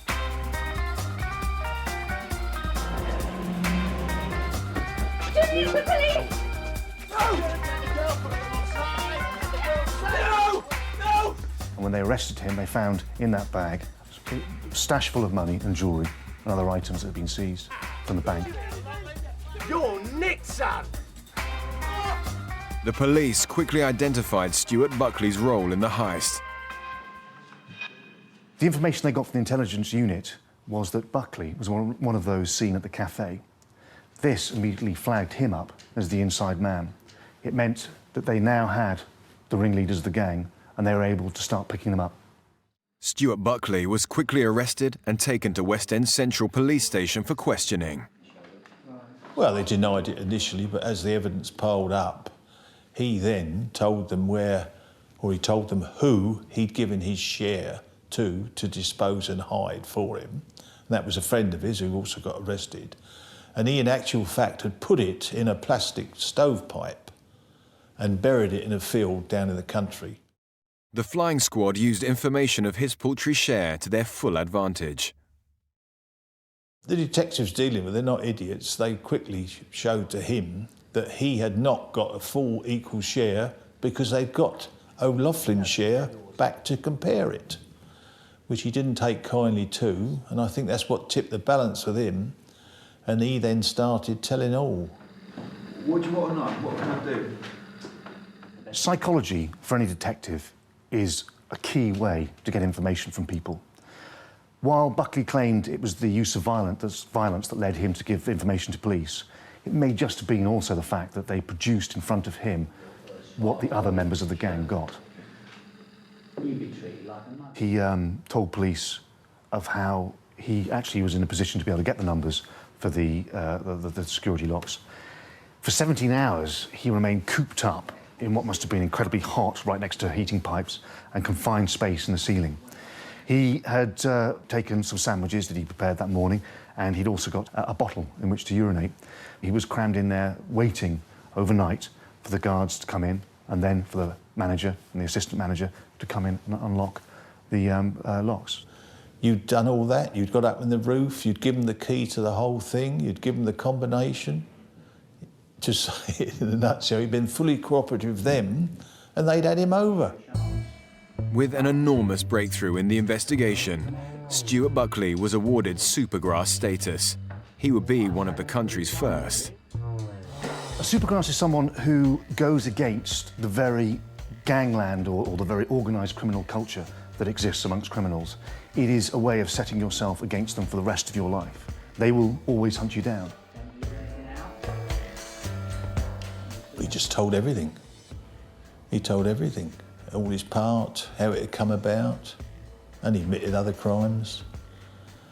And he agreed that he would give Queen's evidence. In my book, he's a super guy who gives us super information so we can make super arrests.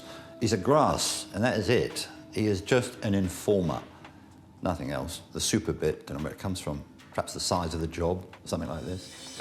But there's nothing super about them. They're crooks. The 1970s gave birth to the era of the supergrass and opened a new chapter of criminal investigation in Britain. No criminal had ever before been granted immunity from prosecution or a reduced prison sentence in exchange for giving information.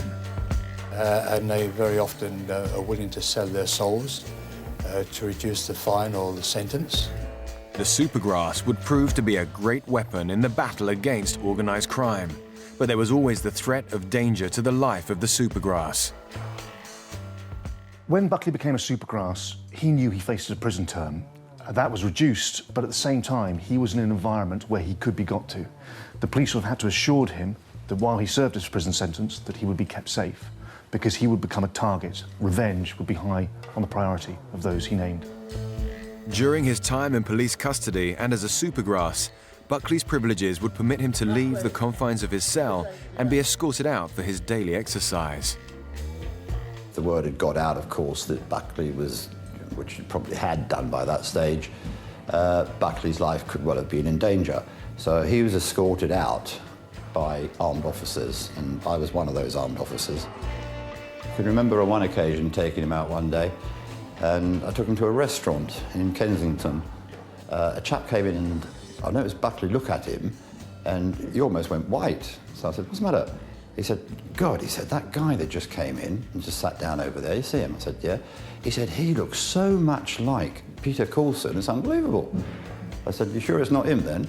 So he said, No, he said, "It's not him." He said, "God," he said, "just made me jump for a little while." He said, "Very same build, facially, it looks the same, the hair." He said, "That could have, very, very much like Peter Coulson." That's something that stuck in my mind and came in very handy later on. Meanwhile, the flying squad was successfully arresting some of the other criminals involved in the heist, including Leonard Minchington. When Minchington was arrested and questioned, he kept stum. He refused to say anything. Jack Slipper later recalled how, in actual fact, he just sat there deep in thought, concentrating, probably quite determined. I think Slipper felt he was close to confessing, but they just couldn't crack him. Billy Gear had received a parking ticket, which later helped the police in tracking him down. When we were doing the inquiries, we found out that he'd taken his children to the dentist on the afternoon of the robbery, which necessitated him having to take the car to get there in time. He had double parked after he arrived late for the robbery, and that led police to his door, where they realised, they probably put two and two together and realised that he was a known criminal, and he was at the scene at the time. Billy Gear was arrested along with his wife. He confessed to his part in the heist and returned his share in exchange that the police released his wife, as she was never involved. As the police were desperately trying to find and arrest the few outstanding criminals, they discovered that Frank Maple, who they believed had masterminded the whole heist, had left the UK for Spain. Peter Coulson had also evaded capture. Would the flying squad be able to track him down, or would his reputation as the lucky thief remain intact?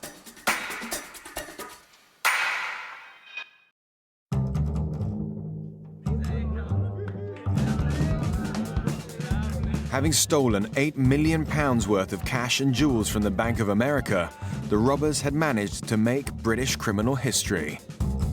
But the flying squad was quickly drafted in to investigate the crime and bring those responsible to justice.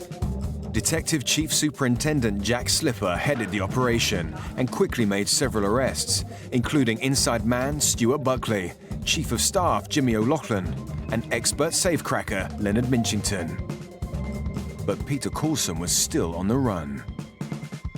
We had information from a grass that Coulson was ringing two girlfriends in North London. Coulson was using a public telephone box somewhere in Knightsbridge, and he was ringing these two women at least 2 or 3 times a day, and always between the hours of 10 a.m. and 2 p.m. So as a result of that information, we covered some 20 telephone kiosks, all in that area. And it just went on, 10 or 12 days we were doing that. Very, very boring job. On about the 12th day, or the last day, we're making our way back to the office, back to West End Central, and we're driving past Harrods. As I used to work that area, back in my mind, I had this telephone box. I thought, I don't remember seeing that telephone kiosk in the game plan. Just as Reg had thought, the telephone box was there. As he and another police officer called Guy approached the kiosk, they could make out a figure in the phone box. We had information that Coulson was not going to be taken easily, which to us meant he could be armed. And if he was armed, he could be dangerous.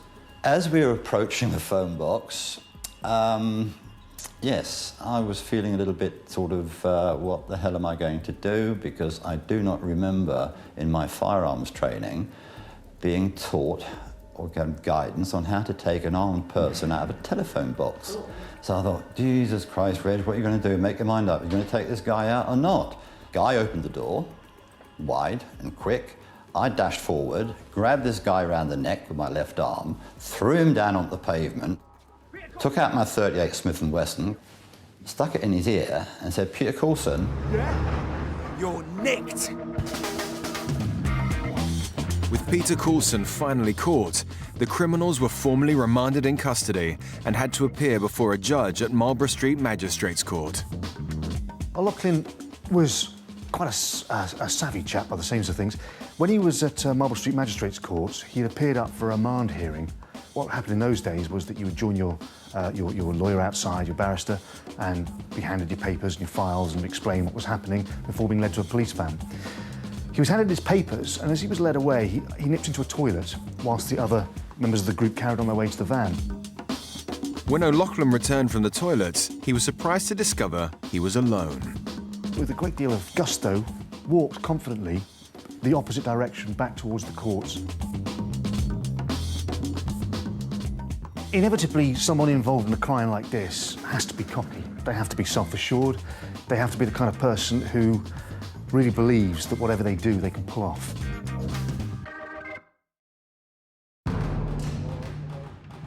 News of Jimmy O'Loughlin's escape would soon reach the British press, where rumours of police bribery were circulating. Once again, the city, the country's press were obsessed with this story, and the flying squad had the humiliation of realising that one of the key suspects had just walked out, arrogantly, just broken bail and disappeared. The pressure on Slipper must have been tremendous. How many times have we got to catch a villain? That little scrote O'Loughlin has escaped from court under our bloody noses. A furious Detective Chief Superintendent Jack Slipper decided that he would take matters into his own hands to find Jimmy O'Loughlin and bring him back. What he did was naturally went to the first port of call, and he went to O'Loughlin's girlfriend, who lived in South London. Janet Allen was described as a shrewd and intelligent lady. She was fiercely loyal towards her boyfriend, Jimmy O'Loughlin.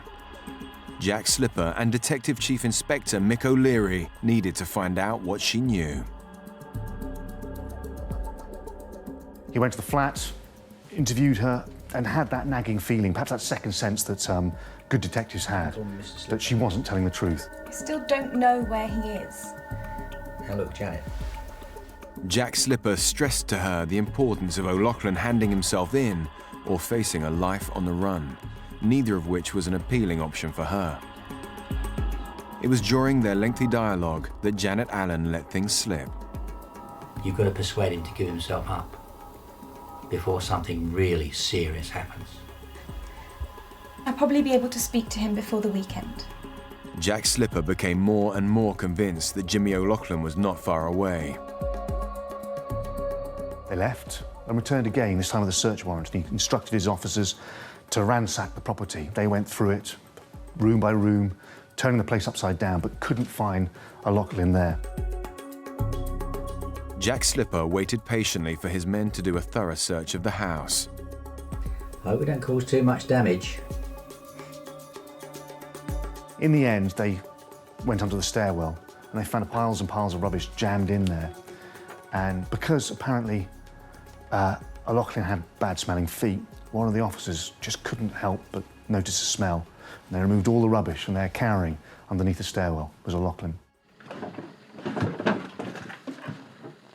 Gotcha! With all the prisoners now safely in police custody, a trial date was set. On the 16th of November 1976, 8 men were sentenced for their various parts in the Bank of America heist. But the main gang members received the longest sentences. Jimmy O'Loughlin got 17 years. Leonard Minchington was sentenced to 23 years. And Peter Coulson received 21 years. Supergrass Stuart Buckley was tried separately and received 7 years. Guilty. Despite having caught some of the key members of the criminal gang, the police only recovered Stuart Buckley, Jimmy O'Loughlin and Billy Gear's share of the stolen treasure, totaling a mere £500,000. A staggering £7.5 million still remains missing. It could be said the criminals did get away with one of Britain's biggest heists.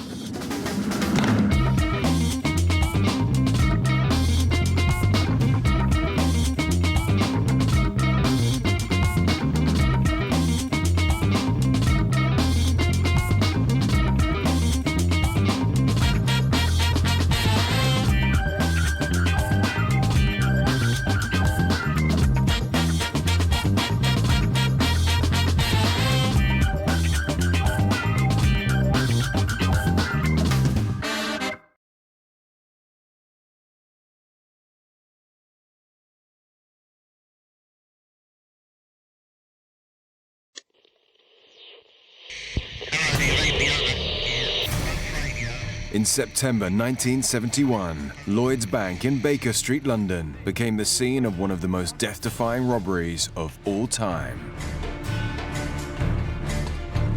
This exposed a vulnerability which sent a shudder through the banking world. This particular kind of offence takes major planning. It takes a certain amount of criminal audacity. I mean, explosives, thermic lance. These are serious endeavours. Whilst a fearless gang were going to incredible lengths to reach their loot, they didn't realise they were broadcasting the robbery. I heard somebody say, "We've got 400,000 and we'll let you know when we're coming out." It was very unusual, the police listening in to the broadcasts and trying to track the robbers down.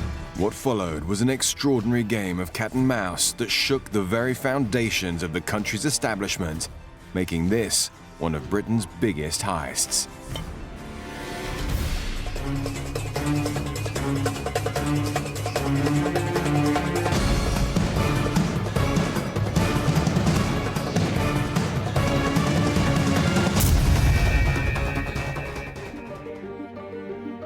Saturday evening in the affluent area of Wimpole Street, central London. Robert Rowlands, a radio enthusiast, was retiring for the night. I thought I'd go to bed early, read a book, maybe listen to the radio, and so I turned it on, and it happened to be on the Citizens Band frequency, which is the walkie-talkie frequency. The trend for CB radio, it's that citizens band radio where you can talk to one another, was all the rage in America, and it was coming to Great Britain, but the government still said it was illegal. And so people were doing it illegally, and I used to sometimes listen to the broadcasts on my specialised radio. And while it was warming up, I didn't change the frequency because I was going to listen to Radio Luxembourg. But Radio Luxembourg never kicked into the airwaves. Instead, Rowlands tuned into something completely unexpected. And I heard two people talking on walkie-talkies. And I thought, that's very strange. And when I heard them say they'd got about 400,000 and they'd let them know when they were coming out, I knew that it was quite serious. In the dead of night, Robert Rowlands feared he may have stumbled upon a robbery in progress. There were two voices. One was inside the premises, and the other voice, it sounded as though it was outside because it was a much clearer signal. So I assumed there was a lookout. I thought it might be the tobacconist shop just round the corner. These two were talking together and discussing what they were going to do. And when they said they got 400,000, I naturally assumed it was cigarettes. Concerned that he had somehow managed to tune into a frequency being used by thieves, Rowlands knew he had to inform the authorities. It was quite an exciting moment because one doesn't hear that sort of thing every day. I realised it was a serious situation, and I felt, as I knew the person that worked in the tobacconist just round the corner, I thought at least it was my duty perhaps to prevent the thing going any further. So I decided to ring the local police station, and the duty officer answered the phone, and I said to him, I'm listening to the radio and I think there's a robbery going on. He said, oh, that's very not good, sir. If you hear any more funny broadcasts, why don't you record them? Okay. As it was a Saturday night and just after 11 o'clock, he presumed that perhaps I was a hoaxer. I was not surprised because I expected him to not believe what I was saying to him because it was so unusual. In fact, I was rather grateful to him because his suggestion was a good one. So we ended the conversation, and I got my little cassette recorder out and I recorded the conversations for the next 2 hours. Although the officer hadn't taken him seriously, on his advice, Rowlands rushed to gather any potential evidence. I got my little cassette recorder and I held it by the radio, got back into bed, and every time they spoke, I pressed the record button.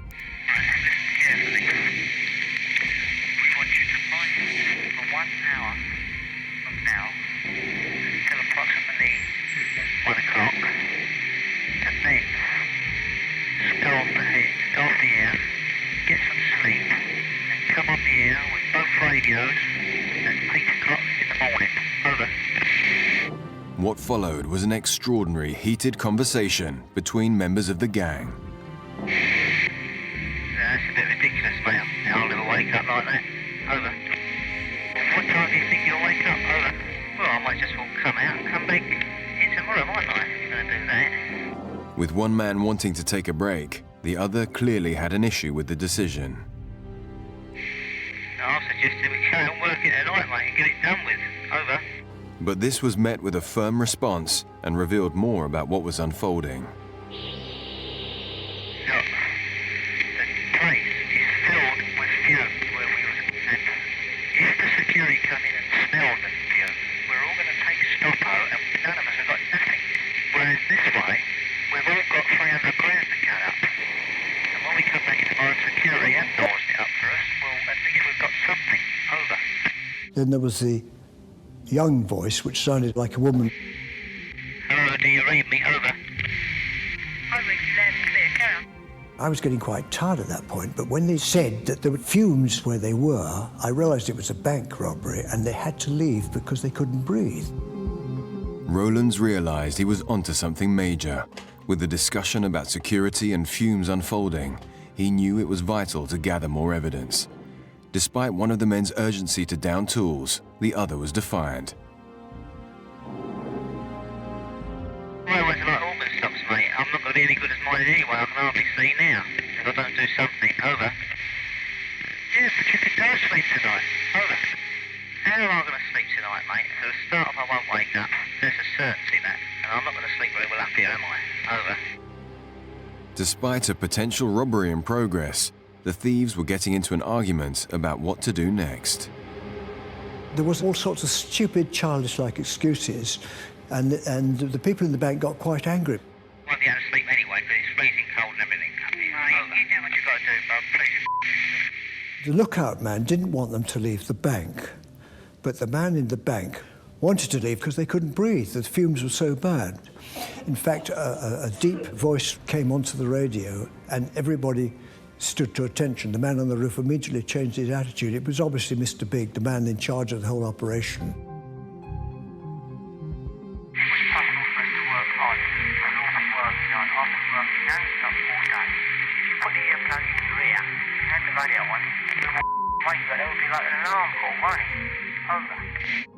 And the man on the roof calmed down then.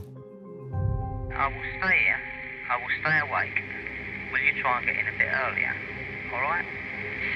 So they left the bank, and he was left to sleep or not sleep. The robbers had leaked vital clues, and with early conversations alluding to the theft of thousands of pounds, Rowlands was now in a race against time to warn the authorities. It was about 1 o'clock when I phoned the police the second time. As I hadn't had much response from the local police, I phoned Scotland Yard. I told him that I knew there was a robbery going on and that I'd recorded it.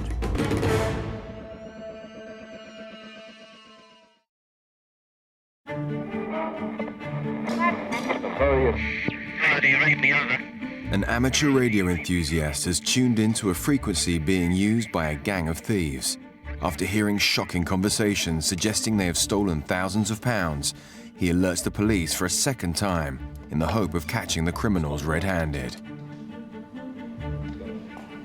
Mr. Rowlands was able to hold the signal with the equipment he had and listen to the various bursts of conversation which drew his attention to the fact that this could be not a joke or not somebody skylarking about, but actually a real crime being committed. That was the initial source of what swung into a massive operation. The Metropolitan Police immediately dispatched officers to Wimpole Street. I played some of the cassette, and he was quite convinced then that this was a genuine situation. We've all got 300 grand to cut up. And when we come back tomorrow, security have doors it up for us. Well, at least we've got something. Over. Officers listened intently to Rowland's recordings, but nothing else was coming through the radio. They sat there all night until the morning. At 8 o'clock, we listened to the radio. He was still on, and we were getting quite tired by that time. And at 8:30, it suddenly crackled into life. How's everything okay? And the lookout was thrilled because he'd been a bit agitated the night before, having to stay up on the roof overlooking the bank. Everything's fine. No intruders whatsoever. Over. And so the robbery then continued. Well, these policemen were absolutely fascinated. After 7 hours' silence, the police had a unique dilemma ahead. A major robbery was taking place right before them, but they didn't know where it was. How do you catch a ruthless gang in action when your only clues are voices on a radio? As senior officers quickly scrambled to Rowlands, the gang continued, unbeknownst to them that Scotland Yard were listening in. By the way, they're treading the road outside somewhere. Over. Okay. But straight after this dialogue came a clue that the officers didn't want to hear. They're in there now. Over. So pay absolute attention to that front door. Over. By now, Rowlands had already heard them talk about thousands of pounds. As the daring gang gained entry once more, officers needed to find the location, and fast.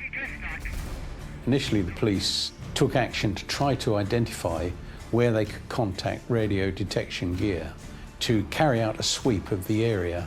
Of course, radio transmissions in those days were very difficult to locate. Buildings would absorb a signal, the signal itself could be distorted, and so There's no certainty as to which direction the signal was coming from. Shortly after that, there was a bit of a drama because the restaurant next to the bank, one of the waiters must have heard all the noise because he went to the bank and he put his eyes against the window and tried to see what was happening. Hold on, hold on. Stretch it out and clear. The guy from next door has just gone and looked in our window. He's gone back to his doorway now. He's standing in his doorway, but he come and looked in our window. Over. And then again he came and had another look. They had to stop work for a short time because the waiter could obviously hear a lot of noise going on. Okay, what is he doing?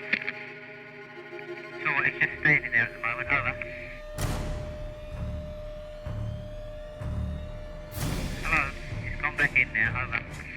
And these clues I would have thought would be vital in detecting which bank it was. But they seemed to think that there was a lot of drilling of the roads on Sunday mornings anyway, and they thought it wasn't important. But the waiter was important because not many restaurants would be open on a Sunday morning. But as teams were scrambled to search for anything to identify their whereabouts, the one and only link to the unfolding drama fell silent.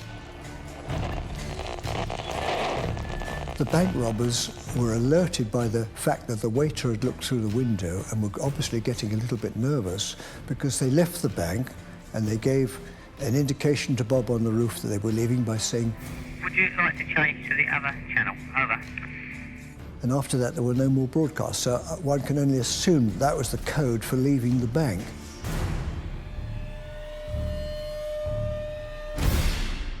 With nothing else to go on, Scotland Yard were on the back foot. Teams of officers were sent to scour the streets. Okay, guys, come on, let's move it. 750 banks were checked within an 8-mile radius of central London. The actual bank staff, bank managers, bank security people had to be alerted to actually attend with the police and check premises because police don't have right of entry to these places.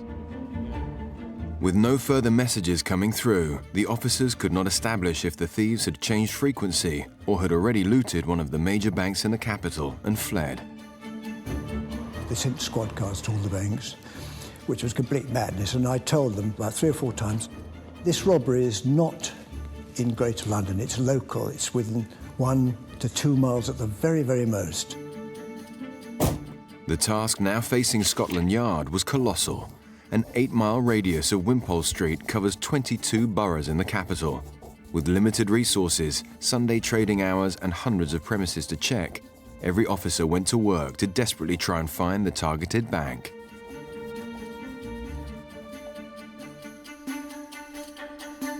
The risk factor for the actual losses were increasing because the simple length of time that the criminal operation had been going on. Really, you're looking for a needle in a haystack. That's the reality of communications at that time. By Sunday evening, more than a day since the first radio communication from the gang was detected, Scotland Yard was still combing the streets of London. And an enormous police operation was going on, but going on fairly covertly in order not to disturb the criminals or to try to catch the criminals in the act of committing the crime. In a race against time, more officers were drafted into the already extensive search. As the investigation grew, businesses in London opened as usual on the Monday morning. Well, the bank manager, when he entered the premises and the vault was opened, there were over 260 vault boxes opened, strewn across the floor. To any bank manager, it must have been his worst nightmare.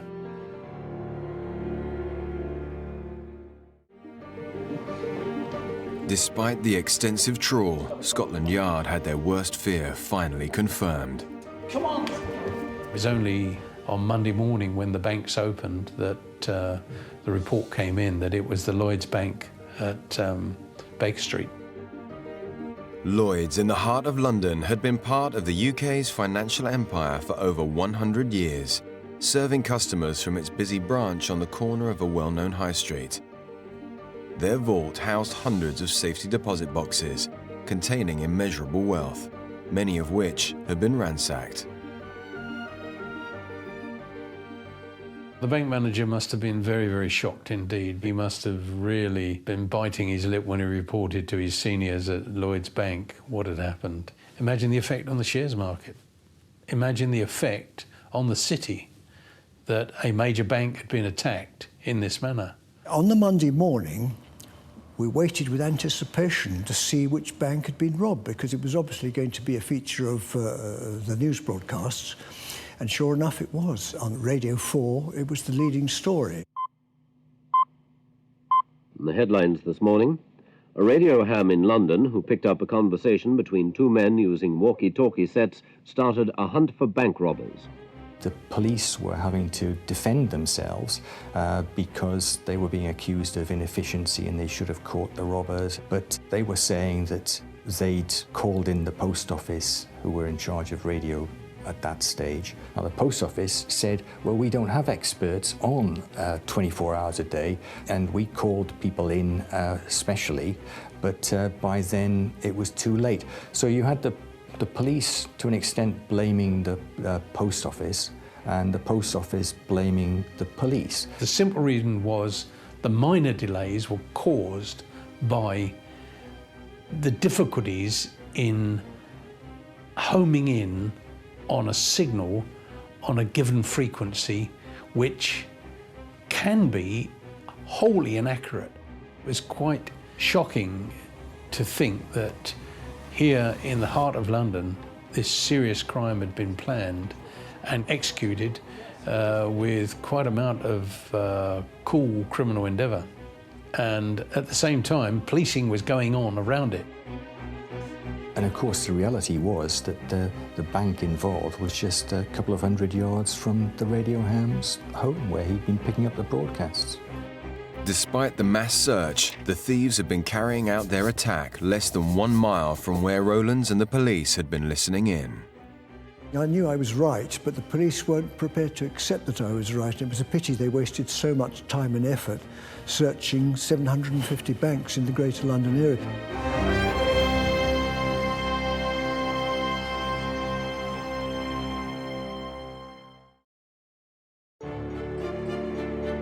The most audacious robbery in British history has taken Scotland Yard by surprise. Having listened to a gang of robbers trade remarks on walkie-talkies, officers searched London to catch them in the act, but the gang got away after ransacking a bank vault only a mile from where police were listening in. Now, further revelations come to light. We'd had robberies where robbers had got in through the ceilings of banks before, but I think this was probably the first that was coming up from under the ground. The hole in the floor was fairly small. I was quite surprised how small it was. It was about 14 inches by 10 inches, something like that, through thick concrete, with a little tunnel coming in. The devastation around would have been considerable. The debris everywhere would be quite shocking. The bank staff had started clearing up the mess, and they'd put up some trestle tables, and on each trestle table they'd identified various items that were lying about in the vault, which the robbers had left behind, thinking they were of no value. And on one table there was a pile of watches and jewellery, another table piled of share certificates and paperwork that had just been thrown on the floor. People who have that kind of security box don't necessarily volunteer to come forward to be interviewed. And as such, the police would have been seeking the assistance of the bank to identify who the people were who actually owned the boxes. This crime was one of a kind.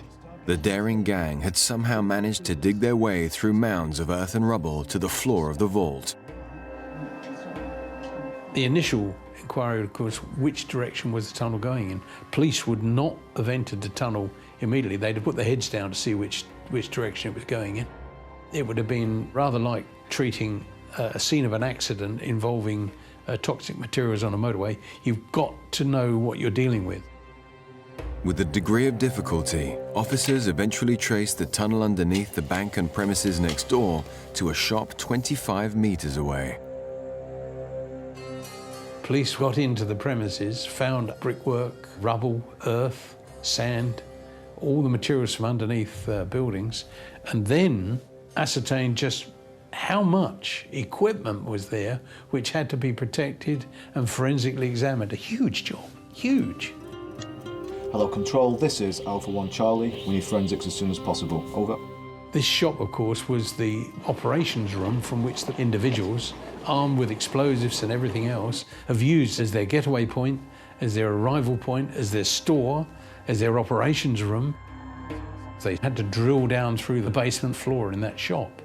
The actual hole itself was small enough to be concealed using shoeboxes. Very, very claustrophobic conditions. And they went about it with a determination that said to me, there's been a major level of planning involved in this. The scene that faced detectives in the nearby vacant shop was extraordinary. The gang's meticulous planning was evident. The windows were all whitened up. There was a notice in the front to say reopening 1st September. It was a common feature of the West End of London for this kind of shop to close down and reopen with another style of shop. Anybody visiting the shop would have thought that it was a purely normal premises. Detectives assessed the scale of the robbery and started the enormous task of finding clues. Meanwhile, rumors about what the gang were looking for in the vault began to circulate. The rumors made it very, very difficult for the operations room to sort out what was real and what wasn't real. Allegations that the target was not in fact money and jewels, but compromising photographs of people in power were quickly dismissed by the Yard. In order to follow up what was factual and dispel that which was rumors such as blackmail, photographs, stuff like that, think in the line of the way the criminal committed his crime. Blackmail material, I would suggest, if it even existed, would not have been the prime target of these criminals, because the simple reason was the kind of individuals that carried out this crime are using explosives and other materials to forcibly enter this bank, and then over 260 security boxes within the bank. Their intention would have been to gather as much of value to them as they could. Secondary stuff like material that you could use for blackmail and stuff like that, if it existed, would have been the furthest thing from their minds, I'm sure. The police were quick to quash the rumors, only for another twist to appear.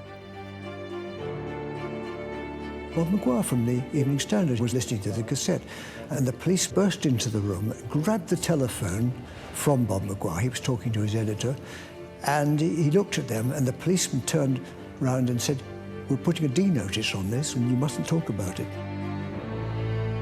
There was a ban or an embargo on the Sunday, and the police didn't want to alert the robbers to the fact that they were onto them. D-notices were requests, and there were always requests to editors not to use certain material which was seen as involving national security. Not something like this. There couldn't have been a D-notice because it was fairly widely reported over the following few days. Despite speculation, the press were keen to focus on other aspects of the case. You get ordinary people listening in and then tipping off the media to what the police were up to. You also had robbers who'd get equipment in their cars and they would listen into police broadcasts. But this was the other way round. This was the police listening in through the radio ham to what the robbers were up to. Okay, forensics. I want each and every fibre.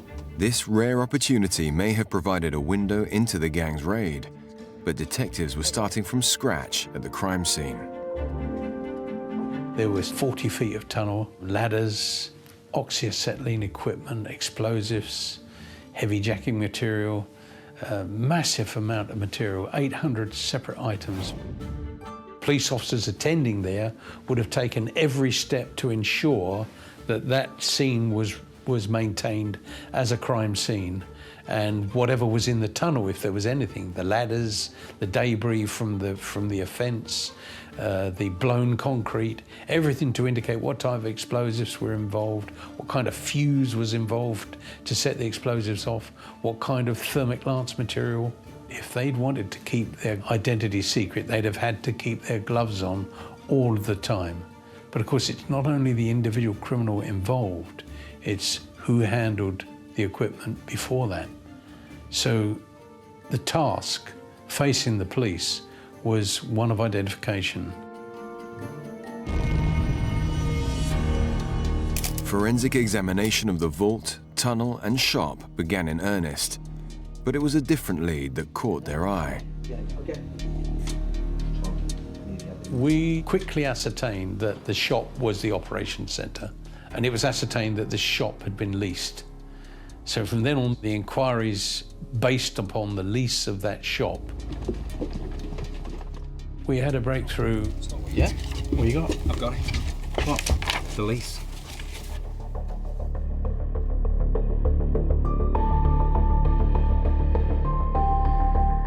The investigation exposed the individual involved in the lease of the shop. Suspicion was thrown on him immediately. That was a bonus for the investigation.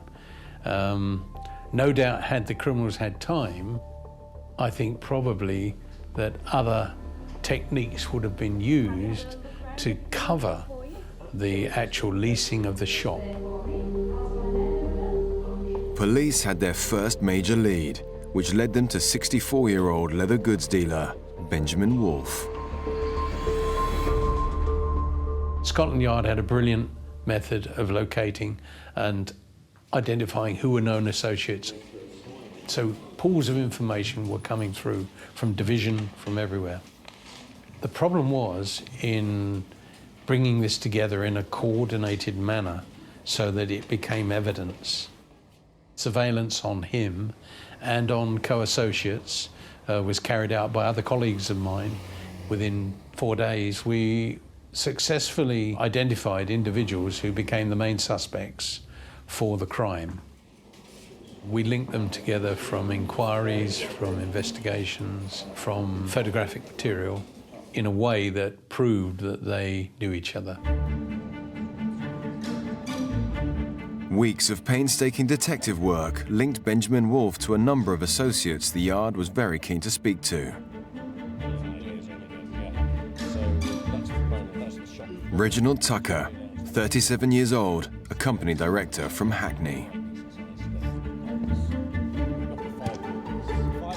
Thomas Stevens, 33, a car dealer from Islington. And Anthony Gavin, 38, a photographer from Dalston. I think they were an amateur gang that decided on a particular event, and probably something triggered it. The man that dug the tunnel, I think, was probably the trigger.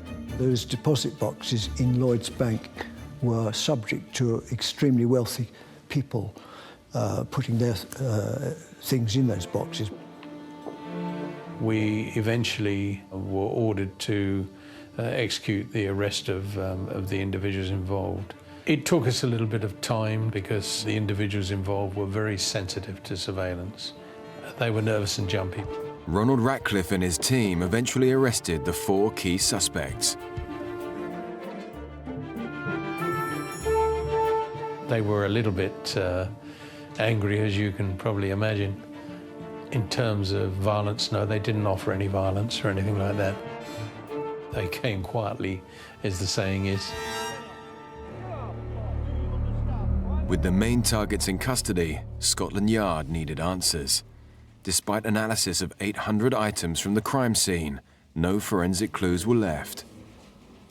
Clearly, when you think of the size of this crime, we were deeply concerned about others, but you need considerable resources, time and evidence to commit to an investigation, and in the end it may have proved fruitless. The actual interviewing of the individuals involved was carried out by the operations team, who had all of the factors at their fingertips, which they could employ in questioning and answering. What bloody walkie-talkie? It's not me on. It was thought that Tony Gavin was the key factor in tunnelling, was the expert, was able to achieve a very, very difficult task in tunnelling from the shop 40 feet through 8 tons of material. So I don't think he was alone in that endeavour, but nevertheless, I think he was a key factor. Let's make some money.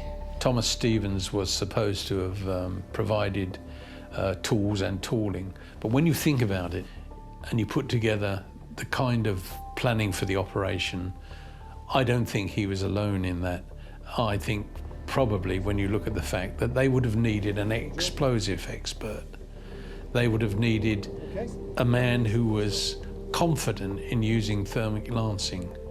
The thermic lancing isn't something you can just take on and do at the drop of a hat. It requires previous experience. It's believed that Reginald Tucker, using a pseudonym, had previously entered the Lloyds Bank at Baker Street and taken out the box using false details, and allegedly had carried out the initial measuring of the vault by using his umbrella. My own personal feeling is that due to the accuracy of where the tunnel emerged in the vault, this is a risk that the kind of team planning this operation would not have left to an umbrella. I think that other covert measures of measuring were undertaken, and I think the banking hall was visited probably on at least 4 or 5 occasions by individuals who were covert to the operation. But the gang stonewalled officers. Despite this, Radcliffe had his own theories on their involvement. Well, we'll be right there. Cheers, thanks. The bank itself was wired up with alarms on the windows, the doors, the walls, and the ceilings as well, because there had been robberies through people renting premises above and then dropping down into them. But it seems as though no one had thought about the tunnelling. So what had actually happened on the Sunday afternoon was that the police had visited the bank with the bank security people. They'd gone inside, checked things, found the alarms were all intact. Hold it, stop!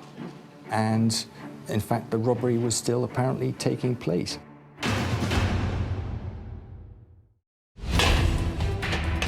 Lloyds Bank in central London has been the target of the most elaborate heist the capital has ever seen. The amount stolen from safety deposit boxes potentially ran into millions of pounds. With no sign of the missing loot, Scotland Yard also learned how officers were just meters away from catching the criminals in action. We did visit the Lloyds Bank, but a police officer just doesn't walk into a bank. He relies on authorised personnel to be with him. And so the initial check at the bank and in the area revealed everything to be secure. There was no sign that the vault had been disturbed. Hold it, stop! My feelings are that probably they were still inside the bank. They were probably ready to make a quick getaway if they had to, but I think that they'd been achieving quite a lot already. Despite this close call, the hardened criminals got away, but not for long. A careless oversight on the lease of the shop led detectives to one of their suspects, and the rest unfolded. I think, to use the term, I think you could say that they staged dumb. We've got your voice on tape. They eventually pleaded guilty on the advice of their lawyers.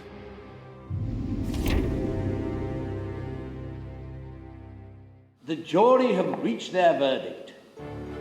Anthony Gavin, Thomas Stevens, Reginald Tucker. 2 years on from the Baker Street heist, a jury found all 4 men guilty of their part in the crime. Anthony Gavin, Reginald Tucker, and Thomas Stevens each received a 12-year jail term. The judge passed down an 8-year sentence to Benjamin Wolfe, taking his age into consideration. The gang gave little away about the robbery, but thanks to their walkie-talkies and what was left at the scene, we can piece together how they pulled off such a heist. I think there were two separate gang areas, and as such, they were disciplined enough to actually interchange because of fatigue. The digging of this tunnel itself must have been exhausting. The actual claustrophobia of going down through the floor of this shop must have been a big strain on the criminals involved. I know you're tired, we're all tired. It was possible for us to work hard. We'll all be working on. I've been working non-stop all day. And shifted 8 tons of material from under the shop, under the premises next door, under the bank, and as such, in doing so, they exposed a well which was underneath. They then used extendable scaffolding type ladders, which I think were used like tram lines to shift the heavy equipment along. But at one stage, of course, they actually tried with, I believe, with a 100-ton jack to press out the floor. But in doing so, it began to press through, push the whatever they were resting the 100-ton jack on through the ground itself, rather than achieve the upward thrust. We made it. They knew precisely where they wanted to penetrate the bank. Using thermic lances in enclosed places is extremely dangerous, and they still carried on. They did not give in. They had to resort to explosives to completely make sure that they got into the bank, but in a controlled manner. They used explosives and succeeded in getting in through the flooring without disturbing the doors of the bank. The gang were relentless, cutting through 2 feet of reinforced concrete from their confined man-made tunnel below. It was chaotic, but the criminals knew what they were doing. Their main target was to remove valuables. Once inside the stronghold, they wasted no time smashing open some of the 268 boxes that lay before them. But using heavy-duty industrial equipment eventually proved problematic. I can hear you. How long do you think you're going to be in there? There's too much smoke from this thermic lance. I'm making my way back. Mr. Rowlands heard a conversation about somebody being tired and overcome by fumes, and that this individual needed refreshment in the way of tea and sandwiches. What followed was a bizarre war of words between those trying to reach the vault and the man tasked with making sure the coast was clear. The weak link was one of their lookout persons. Clearly, he didn't have the discipline that they wanted. He was getting bored, probably cold, probably a little bit frightened, and as such was overusing the radio system. I personally think there was more than one lookout, and probably there was a different frequency being used as well, which Mr. Rowlands was not picking up. When one looks at the amount of equipment that was accrued to carry out this job, they took other means and methods of communication besides the one they were doing. Despite their differences, it appears the gang decided to have a break partway through the robbery and resumed only to be almost caught when the police called in with the bank manager. They did not panic, and they knew that they'd got a window of time. Once the bank had been visited, they knew that unless they were visited again, then they had a reasonable amount of time to exit from the premises with the stolen cash, jewellery, and then they managed to get out of the bank by going back through the tunnel, which was an endeavour on its own. When officers turned on their heels at the vault door, the gang made their getaway. When they vacated the property, they exited through a rear window in order to leave the property locked and secured, so that even if it drew attention, access was not going to be gained immediately.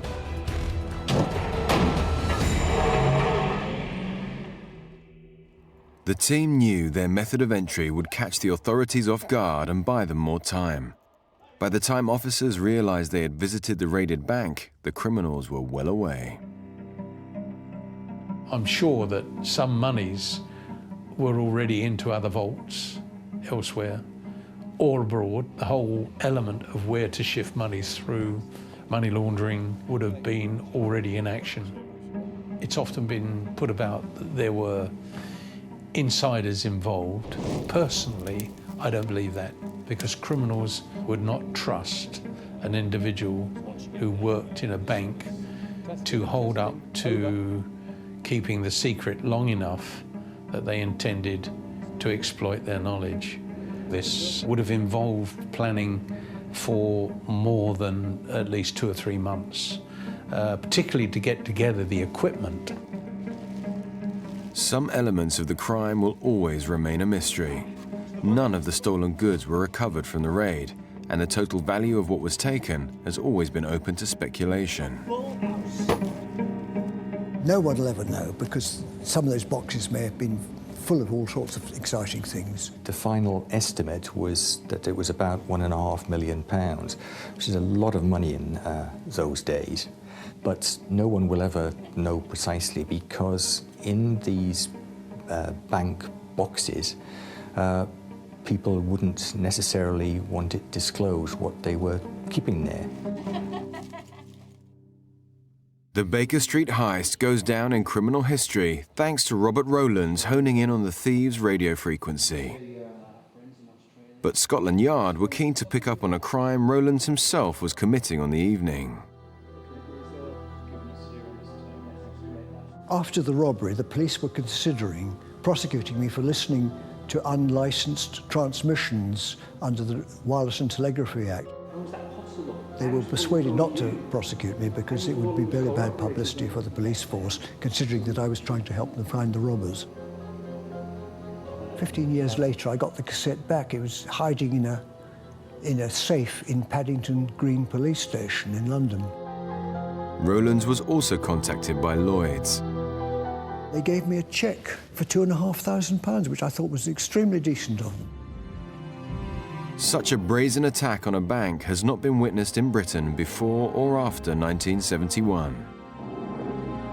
A final twist in the tale could give an insight into where the gang got their inspiration.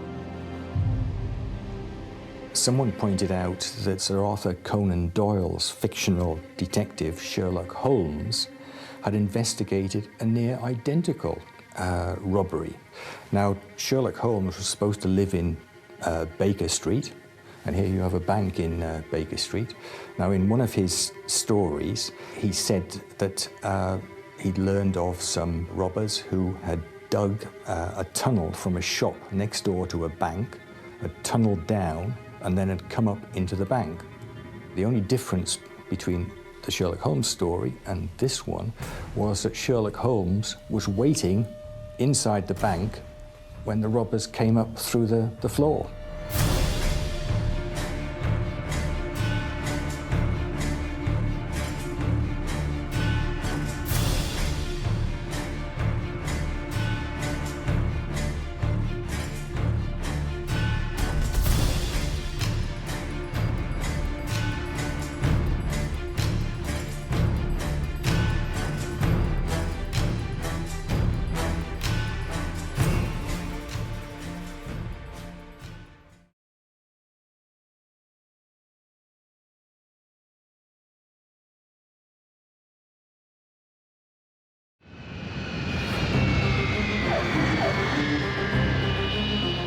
In May 2004, a gang of 8 masked robbers raided a high-security bonded warehouse near Heathrow Airport.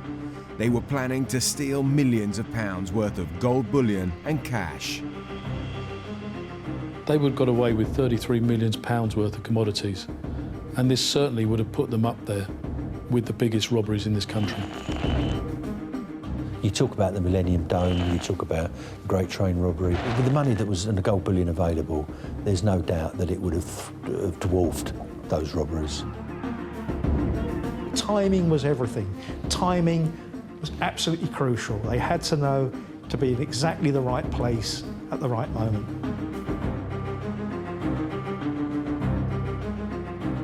But instead of a jackpot, they found a flying squad. This is the spectacular story of how Scotland Yard's elite flying squad prevented what would have been Britain's biggest heist.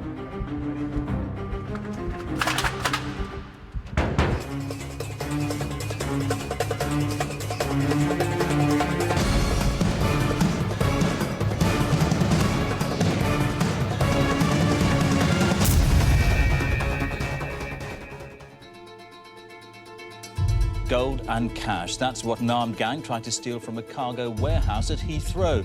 The gang raided the warehouse this morning. They threatened staff with knives and cudgels. Armed police were lying in wait for the gang, and 7 people have been arrested. It's quite ironic that neither the police or the robbers were aware of each other's existence.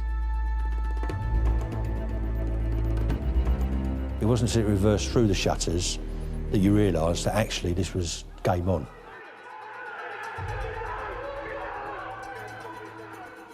You have to say, to do a job like that, you've got to have balls of steel.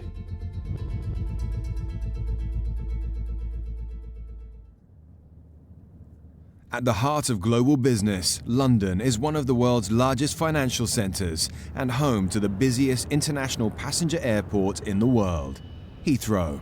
It serves over 180 destinations in more than 90 countries.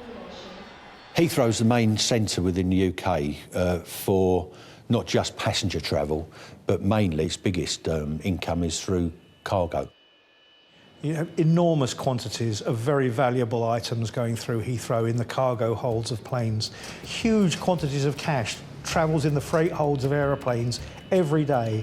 You know, when you get on an aeroplane and you go off somewhere on a jet, you know, literally sitting beneath your feet on a plane quite often will be a fortune in one sort of stuff or another. With such enormous wealth in daily transit, London's Heathrow Airport has always been a magnet for serious, organised crime. The world-famous Brinks-Mac bullion robbery happened at Heathrow Airport. In that case, the robbers actually went thinking that they were going to get cash. They actually got tons and tons of gold bullion. In the 1980s, it was said to be worth, I think, 26 million. At today's prices, it's probably, you know, several billion pounds worth. Then, in February 2002, a highly organised criminal gang pulled off a dramatic armed robbery on the runway of Heathrow Airport. A security van was robbed of £4.5 million from a Bahrain flight that had come into Heathrow that morning. It was the first armed robbery ever to be committed airside at Heathrow. Heathrow's history of large-scale heists has earned the area an infamous reputation. There are a number of people that worked as baggage handlers and behind the scenes at Heathrow who know how to operate the security systems, how to breach the security systems, and that has assisted them in all sorts of crimes, whether it be the drug importation at the top end or baggage theft in a lower tier of criminality. There's always that promise of an opportunity to steal literally big money. They know when high-value commodities are coming into the country that is then moved airside out into the exterior to the various warehouses where it's put in vaults until it's transported to other parts of the country. So they can not only just steal from the baggage, but they know exactly how to get it off the airport. In the last few years, Heathrow has experienced a large shift in the pattern of crime occurring. Starting really in the late 1990s was, of course, the huge growth of the computer industry. And computers run on information chips. And those information chips are small, but they're very valuable. And you've only got to look at mobile phones. A small parcel of mobile phones with the SIM cards, you know, that can quite easily be contained in the back of a van, can be multi-million pounds worth of equipment. From the mid-1990s on, these started getting stolen. And this built up a real pace into the 21st century. You know, in 2003, 2004, they were getting, you know, almost a robbery a week. And these robberies were rarely less than about £250,000 worth of goods. With such an epidemic of organised crime, things were getting out of control. This was a problem for the police because Heathrow Airport is actually on the outer margins of the Metropolitan Police District. But a lot of these robberies was happening either in Surrey Police Territory or the Thames Valley Police Territory or Hampshire Police Territory. And if you like, there was no joined up investigative capability there it was always somebody else's problem. So for the thieves, it was almost an ideal situation. To the point where a number of major companies were looking at pulling out and relocating over onto the continent. So it became an issue at government level. Scotland Yard's Flying Squad, an elite crime-fighting unit combating the most violent of London's armed criminals. They were drafted in with the formidable task of cracking down on the key criminals and bringing them to justice. The Flying Squad is the only detective branch on mainland UK that has detectives who are authorised for surveillance and armed operations and carry firearms. There isn't another unit in the country that has that capability. The Flying Squad would investigate crimes from cradle to grave, and that would be from the initial allegation being investigative to any proactive operation that was subsequently mounted to identify and arrest those that were responsible for the crime. If it's armed robbery anywhere in the London area, it's a job for the Flying Squad. In March 2003, Operation Grafton was formed with the specific task of combating organised crime in the Heathrow area. A dedicated team of officers, you know, with a very good surveillance capacity, you know, criminal intelligence background and so forth, were put in place to try and identify who was doing this, because there was always a feeling that it could only be a very small cartel of people who were really behind nearly all of these crimes. Operation Grafton, when it looked at the profile of the criminals that were operating in those early days in and around Heathrow, identified something like 200 to 300 criminals that lived down the M4 corridor. There's two types of major league criminal been working at the airport over the years. There are thieves who steal things from the warehouses by sleight of hand, by literally prizing open boxes and taking out the valuable contents. And there are robbers. These are the people who go in with guns, put them in somebody's face and say, give me the goods. But what you had is a small number of criminals that were organising, if you use in an old terminology, the draftsmen that put the jobs together. And then they would bring in other criminal elements of a lesser nature, usually criminals that had ducked underneath the police radar because they hadn't quite reached the level of criminality that brought them to notice. Operation Grafton was set up to combat the number of crime that was occurring in and around Heathrow Airport.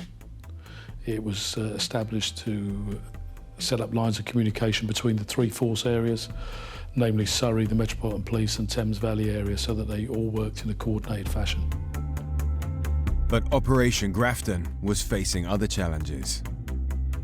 All of the criminals that operate in and around Heathrow Airport are very tight-knit, and they're infamously famous to try and infiltrate, almost impossible at the end of the day.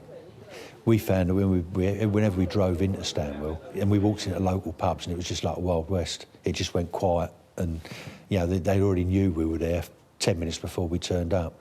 It's quite an experience. The police were struggling to infiltrate the tight band of criminals operating in the Heathrow area. To catch the perpetrators, they desperately needed information. But with such a tight network of criminals operating in the area, how would the Flying Squad be able to penetrate the inner criminal fraternity?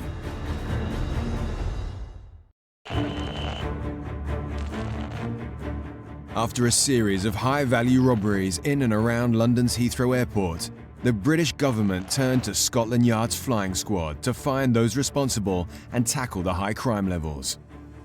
In March 2003, Operation Grafton was formed, but the flying squad was struggling to clamp down on the close-knit community of criminals. However, their fortunes were about to change when the police arrested a baggage handler thief who came forward as a supergrass. An assisting offender, as they're officially known, but in old parlance, a supergrass, came forward. I'm looking for a name. So I'm after a name. John Beach. The supergrass told us that John Beach was the man responsible for organising the crime in 2002. John Beach, age 34, from Stanwell. John Beach, leader of the gang, bit of form. That placed him at the top of the list for flying squad attention in pursuing that investigation, and we placed him under surveillance.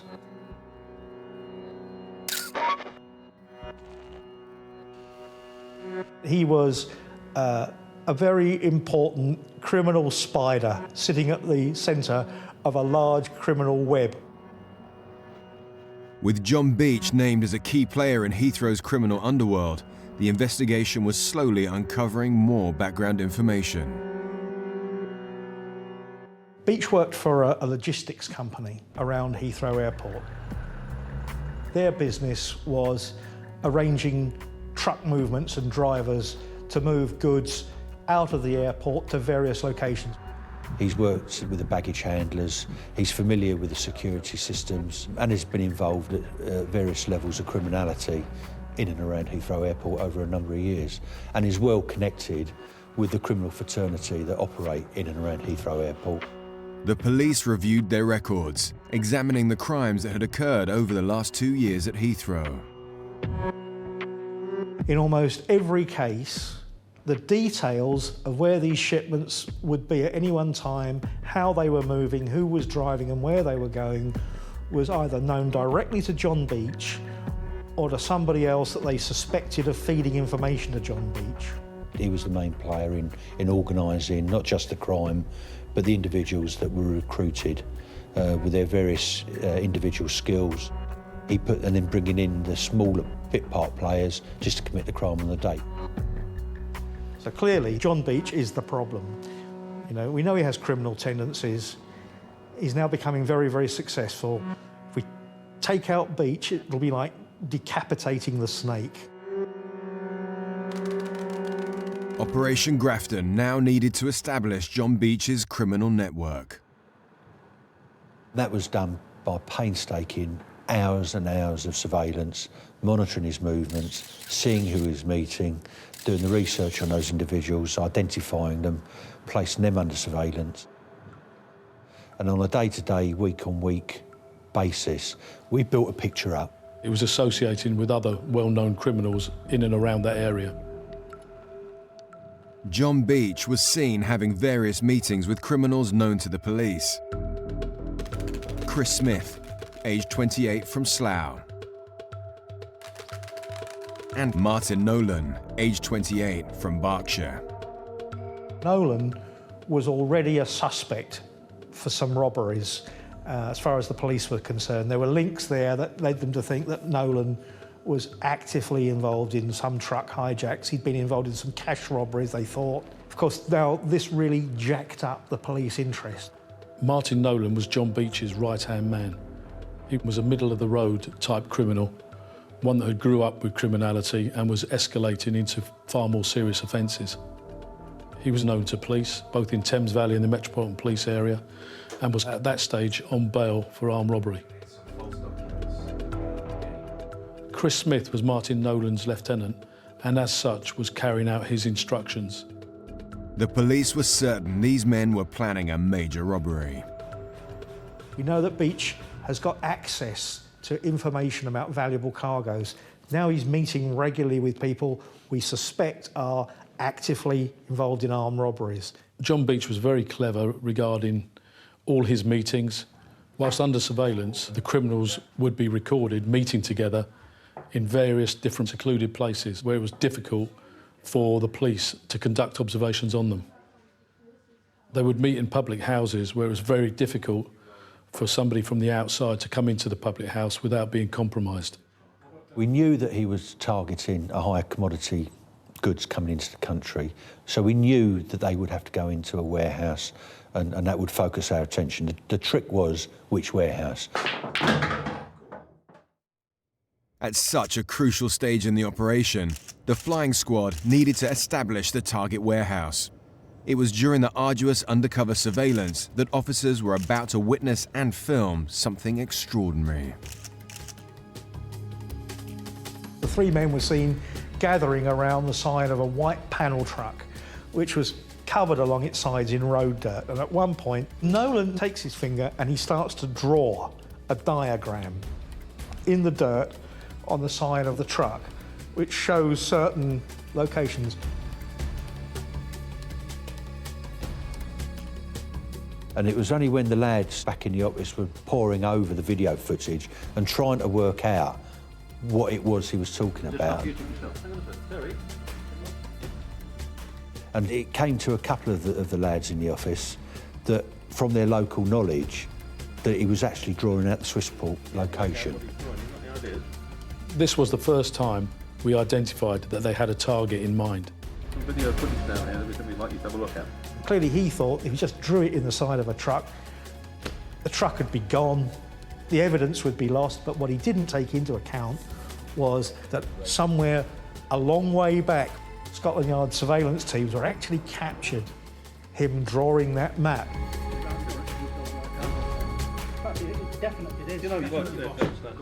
We knew that we were game on. We knew that they were at the advanced stages of committing an offence. It raises the stakes, because you know that they're towards the end game. Nobody wants to be the one that actually compromises a job and blows it out. So it puts pressure on everybody. Swissport provides global airport and aviation services for over 100 million passengers. Situated in 36 countries, it is also the world's largest cargo handling company, with a staggering turnover in 2010 of approximately 1.3 billion euros. They have a number of bonded warehouses around the world where, say, cargoes coming in, for instance, to Heathrow Airport need to be cleared by customs, but it would hold up the airline business if that was done at the airport. So it's shifted out of the airport premises out to a big warehouse like Swissport. The warehouse has layers of security, starting with, electrified perimeter fences, very high fences with razor wire on top to stop people actually climbing over into their premises. Then they have very, very strictly controlled access for both people and vehicles in and out of this vast hangar of a building. Once inside the high-security warehouse, there is a large floor space with a number of roller shutters to the front and back of the building for the delivery of cargo. High-value goods such as cash, gold, precious cargo, metals and stones are delivered through a separate entrance, which leads directly to an impregnable, secure vault area. Probably its biggest weapon that they have in keeping things secure is the fact that it's anonymous. Unless you have good inside information about what's in a particular truck coming or going, you don't know exactly what's there. But in this case, the criminals had access to crucial high-security information. Timing was absolutely crucial. They had to know to be in exactly the right place at the right moment. And you can't do that unless you've got an inside man's information. Every robbery, every job in and around Heathrow Airport I've ever been involved in has always had an inside agent. John Beach was very clever because he never contacted the inside agent directly, but went through a third party. He knew what the valuable cargo was, how big it was, how much there'd be of it. Armed with this crucial intelligence, the flying squad arranged meetings with Swissport officials to explain their findings. We gained access to what commodities were being flown in and out of Heathrow Airport and their times of arrival. Swissport's schedule of high-value cargo deliveries revealed that the depot was due to receive a huge consignment of cash and gold bullion worth £33 million.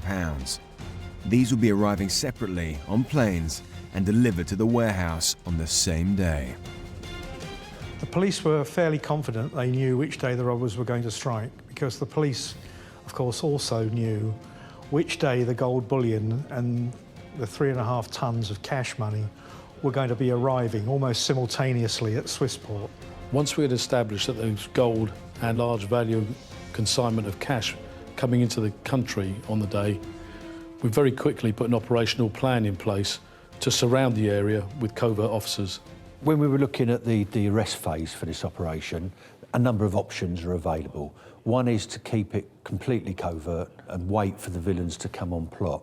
Or the second option is to actually infiltrate the warehouse and put undercover cops into the warehouse. But we weren't sure how many inside agents there were. To actually expose ourselves into the warehouse would have given certain individuals knowledge that would then have been passed to Beach. Based on the information we had, it was like a jigsaw. We had identified a venue, but we were missing the pieces of how they were actually going to commit it, or who was actually going to commit it. The police plans and the robbers' plans were running in parallel together, and they were both building up to a climax. So, like a game of chess almost, the police were making their plans to counter the robbers. With the investigation gathering full momentum, how would the flying squad be able to uncover the robbers' plans to carry out Britain's biggest heist before it was too late?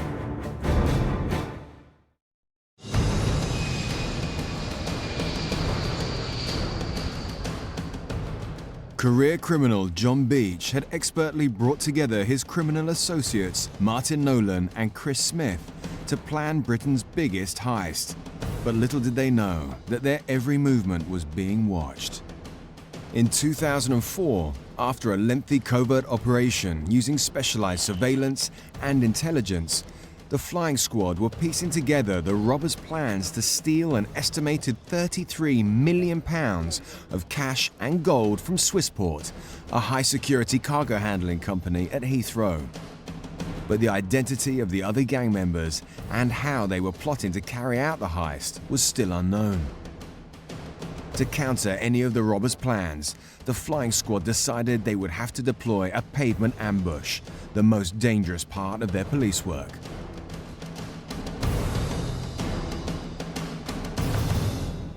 The technical term is armed intervention. Whether it be a hard stop on a vehicle, on suspects with firearms in their hands, going across the pavement, as we call it, at the point of committing an armed robbery. It gives you the maximum amount of evidence that can be achieved as you're actually taking them out just prior to them committing the offence. So whilst it is the most dangerous part of the operation for a flying squad officer, it is the most important part of any conclusion of an operation to get the quality of evidence we need to convict. A pavement ambush is a high-risk strategy that has many dangers, not only to the police, but also to the offenders, but more importantly to the public themselves. Safety is always a paramount concern. We won't put a pavement ambush in if it will put people or members of the public in danger. We would rather leave it and fall back to other tactics. There have been many, many times when armed operations in these circumstances have gone wrong and people have been shot, the police have shot. In my career, many people in the commission of robberies, and on occasions I've known people personally who've been shot and wounded by robbers during this kind of operation. With such a risky strategy, the operation needed to be flawless. But to do this, the police needed the cooperation of Swissport in helping them catch the criminals. We had to impress on the Swissport senior management that this had to be just like any other day at the Swissport depot. Should anything have been out of the ordinary, then the inside agent may well have realised that, and the whole operation would have been compromised. It's an awkward conversation because paramount to everybody's thoughts was the safety of the employees at Swissport. We had to make sure that we didn't put those individuals in any risk. It was very difficult to plan for every contingency when you have such limited information, and just have the venue without knowing how it was going to be committed or how many people were actually going to commit the offence. We couldn't guarantee the successful conclusion of the operation by infiltrating the workforce because we didn't know how many inside agents there were. With Heathrow and Swissport's full assistance, the flying squad were edging closer to completing their mission. But time was fast running out. Who and how the criminals were planning to execute their robbery was still unknown. We could only go on our previous intelligence, and that was the robbery in 2002. That was committed by two men dressed as BA staff, carrying a firearm, and this robbery was committed airside. So we had no idea whether the robbery was going to be committed when the plane landed, or whilst it was travelling to the Swissport depot, or actually at the Swissport depot itself. There were a number of ways they could have committed this offence, and we had to be prepared for every one of them. Every crime syndicate is made up differently. There's usually a draftsman that puts the job together, but where you've got a job like Swissport, it didn't just need people to drive the vans, put the job together, who had the contacts to get rid of the high-value commodities after the robbery. You needed muscle on the day. Beach, the Nolans would have all known individuals that they could call on. With such high stakes, the flying squad's ambush tactics needed to be perfect. On the 17th of May 2004, the day of the heist had finally arrived. There was a briefing in the early hours of the morning, where each officer and each unit was assigned specific tasks. Each officer was briefed that he had to be aware of his surroundings and not to disturb the environment around Heathrow Airport, as this may well compromise the operation. The majority were surveillance and firearms operatives because of the type of work we were doing on the day. They were supported by arrest teams. So there was a mixture of false firearms officers, flying squad armed arrest cars, surveillance personnel who were armed themselves for their own protection. We also had dog handlers, other specialists and other agencies that were present because of the type of people, criminality we were dealing with. There was over 100 police officers deployed in and around Heathrow Airport and around the Swissport depot. To have over 100 officers to brief before the deployment on the day, is a massive task, and I hadn't seen the like of that in my service. Certainly within my career, this is the biggest police operation that I'd been involved in, and possibly throughout the country. Ready? The flying squad waited patiently with adrenaline-fueled anticipation for the other gang members to show themselves. I then sat off away from the actual venue, leaving the actual control of the operation to Wilf Pickles. He was responsible on the day for giving the attack, to put in the arrest phase at the appropriate moment. This was a large operation, deploying a number of officers in various vehicles in and around Heathrow Airport, going from airside all the way to the Swissport depot. Some of those officers were deployed in a van into the car park of the Swissport area. It was now a waiting game.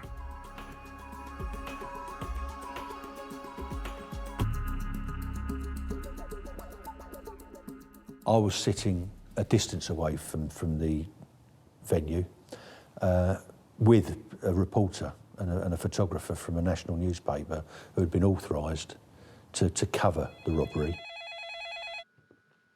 As a trusted member of the British press, crime reporter Jeff Edwards had been promised exclusive access to a flying squad operation.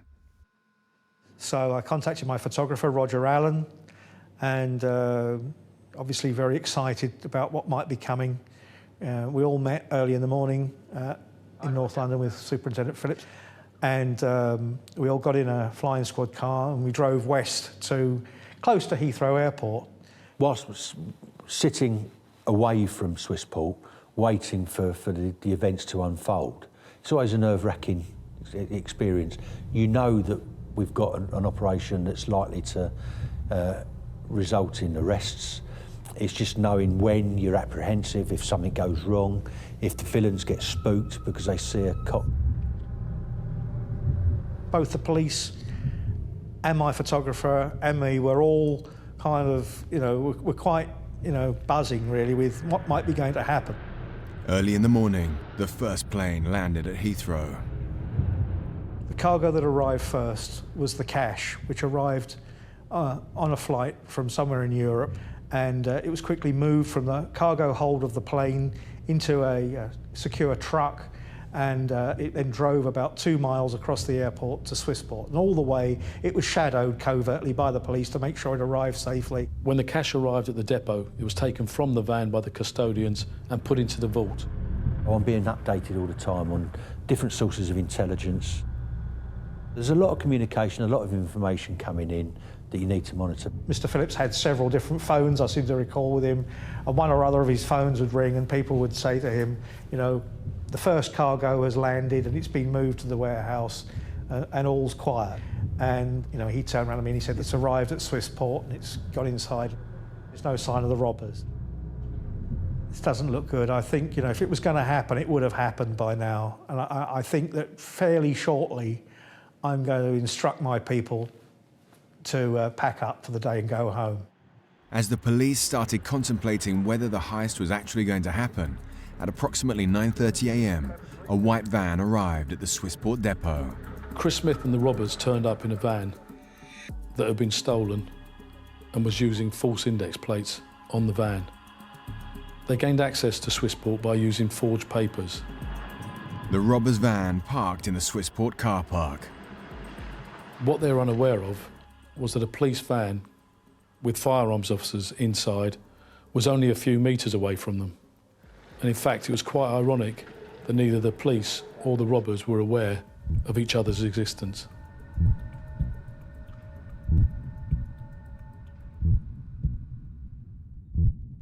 Literally side by side. Very shortly afterwards, the plane carrying the gold bullion touched down. From the airport and covertly shadowed by the police, it was then delivered to the Swissport warehouse. However, the lorry was too large to drive straight into the high-security vaulted area. The gold was instead offloaded onto the warehouse floor before it would then be taken to the vault. There will be a short window of opportunity where this load of bullion will be vulnerable is when it's physically unloaded back from the back of the truck that's just brought it from the airport, and it's got to move across this warehouse floor to the secure compound. It was now or never. After the gold had been delivered, the white van then all of a sudden immediately reversed back through the shutters. We had no idea how the actual robbery was going to take place. But when the van actually went through the shutters, we knew then that this was the offence. Everyone up until that point could be forgiven for thinking it was another delivery van coming in and reversing up to the shutters. It wasn't until it reversed through the shutters that you realised that actually this was game on. This was actually happening. With its engine still racing, the van was jammed in one of the roller shutters. 8 men came out from the van and immediately started to steal the gold. And 2 of them ran into the vault area where they were going to steal the cash and the diamonds. The gang were armed with wooden staves and knives, but often they intimated that they had guns in their possession. And they were shouting and being aggressive with these weapons, which frightened the Swissport staff. They knew where the vaults were, and they knew where the gold bullion was. And some started to put the gold bullion on the van, others went for the vaults where the money was. They clearly knew what was where from the information they'd been given. Attack! Attack! Attack! The flying squad swooped in with their pavement ambush as the masked robbers were dragging the gold bullion onto their van. Once I heard the attack go in, I then, with my driver and the 2 press reporters, drove straight to Swissport. The armed police expertly put their ambush operation into action. The scene inside the warehouse at the time of the robbery and when the police were deployed would have been absolute chaos. There was 8 robbers inside the warehouse, along with Swissport staff as well. And obviously the firearms officers then had to deploy and identify the robbers inside the warehouse. The whole point of the firearms officers deploying is the speed at which they deploy. They would have seen the robbers inside carrying the gold and immediately contained them within the warehouse. The firearms officers, once they went into the depot, immediately contained the area and arrested those suspects who were nearby. The police had successfully managed to contain the area and arrest the masked robbers. But amidst the chaos, 2 of the gang members managed to escape. One of the suspects ran along the side of the warehouse and escaped over a security fence. Another one of the suspects ran through the warehouse and then hijacked a van. As most of the masked robbers were arrested and detained, the flying squad now had a manhunt on their hands.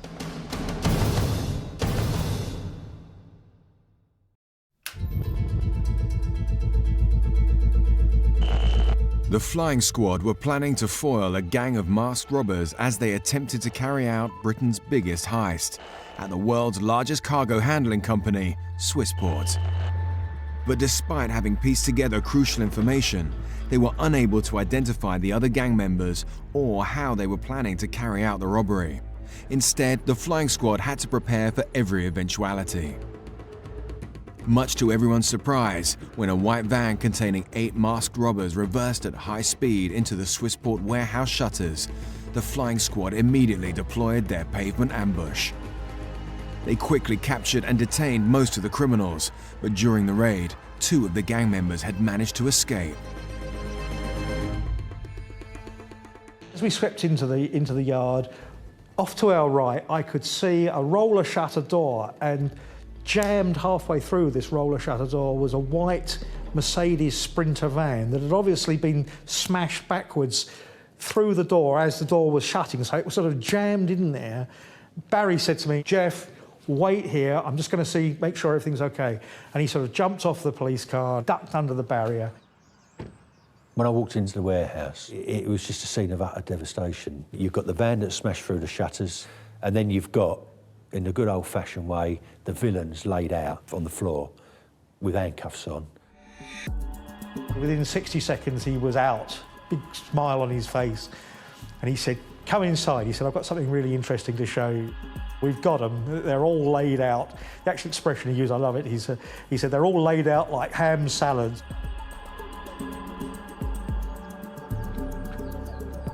We walked into the warehouse, and sure enough, at various locations around the floor, there were men lying face down. Most of them by this point had been handcuffed, but they hadn't been moved from where the police had actually ordered them to the floor. For the first time, the identities of the masked robbers would be revealed. Chris Smith, aged 28, from Slough. Derek Sheehan, aged 32, from Hammersmith. John Davis, aged 20, from Slough. James Fox, aged 30, from Ascot. Anthony Charles, aged 34, of No Fixed Abode. Alan Lamont, aged 30, of Slough. One of them was very upset, did a lot of shouting and swearing and made a lot of threats to the police and to me and to others. It was, it's water off a duck's back. You expect that sort of thing in those circumstances. We were only probably 2 minutes behind the action. And it was an extraordinary sight because it was slightly eerie because there was really no movement, not much going on at this stage because clearly the police were just holding the situation while other police vehicles were brought there to take the prisoners away. The crime scene was very fresh. My photographer started to photograph pretty much everything he could see. One of the robbers, the police had grabbed him, they'd handcuffed him and they sort of sat him down and he still had a sort of a ski mask pulled down over his face. And as we walked round there, Superintendent Phillips said to a couple of his officers, "Let's have a look and see who he is." And they rolled up the mask and it was this guy, James Fox. Fox was actually sitting up against one of the boxes of bullion with what we dubbed it the Hamlet moment. You can imagine that tune cutting in at that point of, when his realisation of how his day had suddenly all gone terribly wrong. It was probably, one of the best if not the best scoop of a lengthy career as a crime reporter. Once they'd taken their photographs and finished, I then got them away and then got on with the strategic stuff and left Wilf to get on with the crime scene. What you don't need is too many people tramping around who don't need to be there. It's a crime scene at the end of the day and has to be managed in a certain way. The flying squad were hugely relieved the pavement ambush deployed successfully and no one was harmed. But they knew they still had a manhunt on their hands. One robber was on the loose. He had run down the yard at the back of the warehouse, and the next premises along was an Esso fuel depot that supplied aviation gas to Heathrow. And he got over the fence into that depot, chased by the police, but had been last seen disappearing into that tank farm. Whenever somebody gets away, there's always a thought that it's the informant that gets away. And on this occasion, no, we didn't have an informant. The only informant we had was the supergrass that put us onto this gang in the first place. What happened on the day was just good luck on the part of the villain, bad luck on ours. With one of the robbers disappearing without a trace, there was a crucial chase to catch the other fleeing gang member. His name, Stephen Nolan, aged 23, of Raysbury. He was Martin Nolan's younger brother.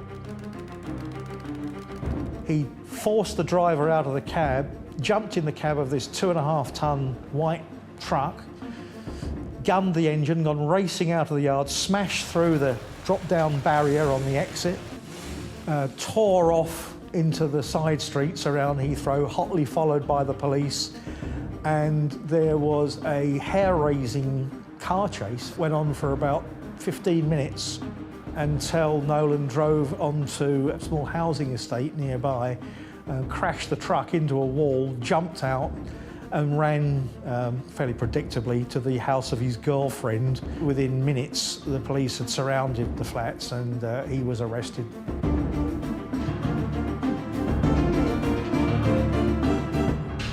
The flying squad now needed to round up Martin Nolan and John Beach. These criminals tried to keep their hands clean by not taking part, but the net around them was tightening. As soon as Nolan realised that the police had arrested his accomplices, Nolan then left London and travelled to the West Midlands. Martin Nolan was eventually arrested at East Midlands Airport when he was awaiting the arrival of a friend. Beach, of course, who was the main architect of the job, had an alibi for the robbery itself. He was at work back at Heathrow Airport, probably waiting for the joyous news that there'd been an enormous robbery and that it had been a clean getaway. On the day of the robbery, John Beach was conducting his deliveries as usual. However, what he didn't realise was he was under surveillance.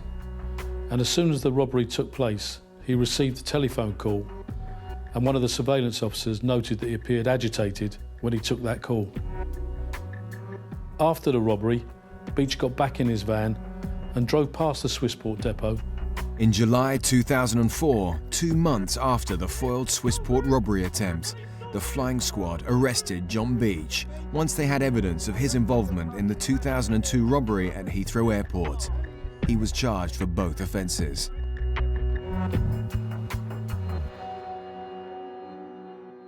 With all the criminals safely in police custody, their trial dates were set.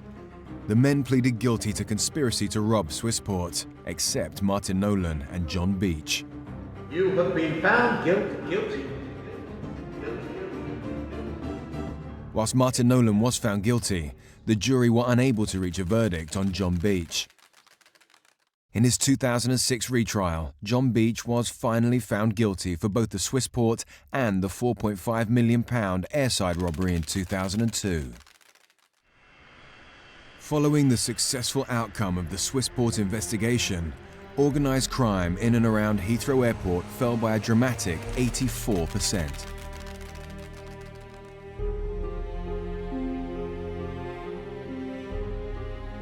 And that was a combination of a number of operations that had been conducted by Operation Grafton and by the Flying Squad in partnership with Customs and Excise, Thames Valley and Surrey.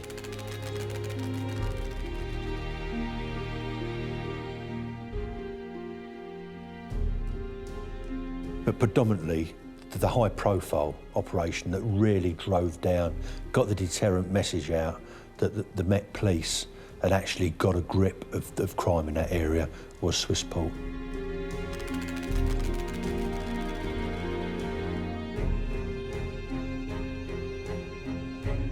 With the reduction of crime in and around Heathrow, it also showed the role that John Beach was playing in crime around Heathrow Airport.